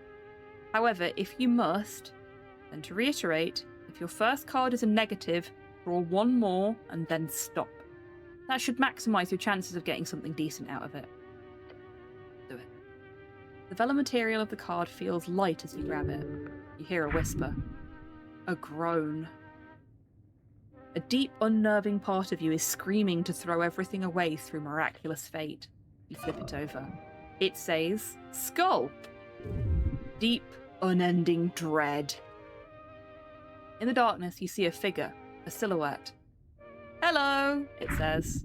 No, it is the darkness. Hey? Been a while. You feel at home hearing its voice. Ah, fuck. This is it. This is it. Fucking done. What? Never mind. Let's just get it done. I'm not really busy, but let's just say this is my least favourite part of this gig. Hold on a second. Who are you? I'm Death. Oh. Yeah. And you're here too. I'm here for you. Are you ready? No!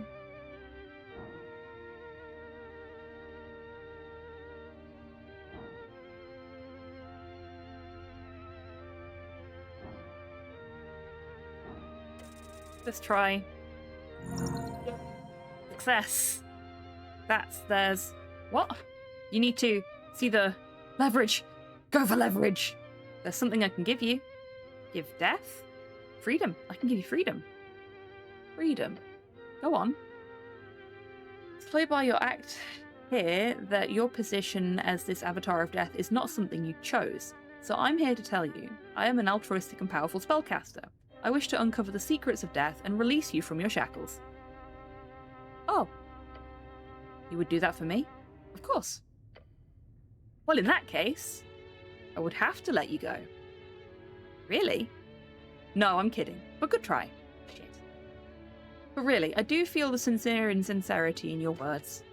I don't usually bend the rules, but for this once, I can let it slip.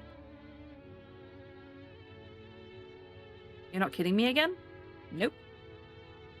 Of course you do. Which game do you want? Nothing silly. Either pure skill or a fair chance. A game? Sorry, you're new to this. I'll decide for you. Rock, paper, scissors. I know that game!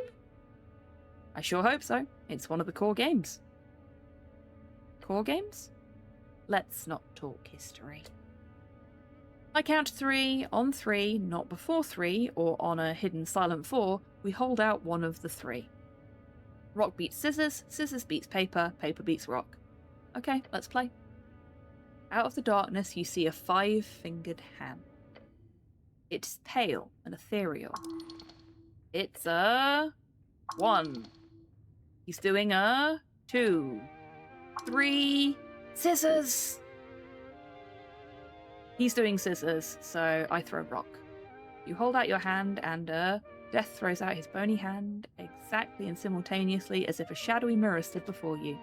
Scissors. Death's hand is held out in 2 sprouts. Well, you got me. Suddenly the darkness disappears and you find yourself standing in reality once more. Close one. Nice guy. Run of card. It says Jester. As the card turns to dust, the tiny cloud of grey wraps around your hand, leaving a mark on your wrist, one you believe to be just ash at first, but appears to be permanent. An image of a smiling, winking face. What? This is good. The Jester. Best card in the deck.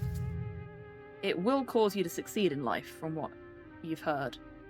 Everybody's failing their checks here. A permanent advantage in life. Let's try jumping as high as we can. And succeed well. You jump a decent amount, but you felt like it was easier than usual somehow. Let's feel good. You do so. Let's stop here. I've had enough. As you mentally decide to not draw another card, the deck appears to react to it. The card jutting out retracts in an instant. Then the zinc begins to glow faintly blue. Then, with a quick pop, the deck and all the remaining cards suddenly disappear from your grip. No fanfare, no esoteric particles, just went out of existence. That's that. Oh, that's a shame. So if I'd have just kept pulling cards, I would have got to experience all of the deck of many things. But I saved before I pulled cards, so hopefully that'll be in a separate save slot to the autosave that just happened and I can experiment later. But I'm not going to experiment now. I'm going to go and have a break. But an extended one until next weekend. Didn't turn into a duck or get erased from existence, so yeah, we did alright. Right. Thank you very much, everybody, for hanging out today. I've had a really good time with this. And it has distracted me from my back pain, which is great. Who are we going to go see? Oh, I know who we're going to go see. Right. I will be back on Saturday evening with the last bit of Resident Evil 5 by the sounds. We're going to go and see Zan, who is playing Blueprints, which is a game that I absolutely fucking love. Goodbye. You're most welcome, Rocket. Thank you for being here. Thank you for being here, folks. Right. I don't have anything else to say, so I am going to just... Live long Sure. and prosper. Thank you once again, everyone, for being here. It's been a really good time. Please do go and say hello to Zan for me. Hopefully I'll see you next weekend. But until I do see you next, I want you lovely folks to take care of yourselves, take care of each other, wash your fucking deck of many things, and have a great rest of your weekend. And if you're in the UK, a great long weekend. Yeah. Go say hi to Zan for me. Bye-bye.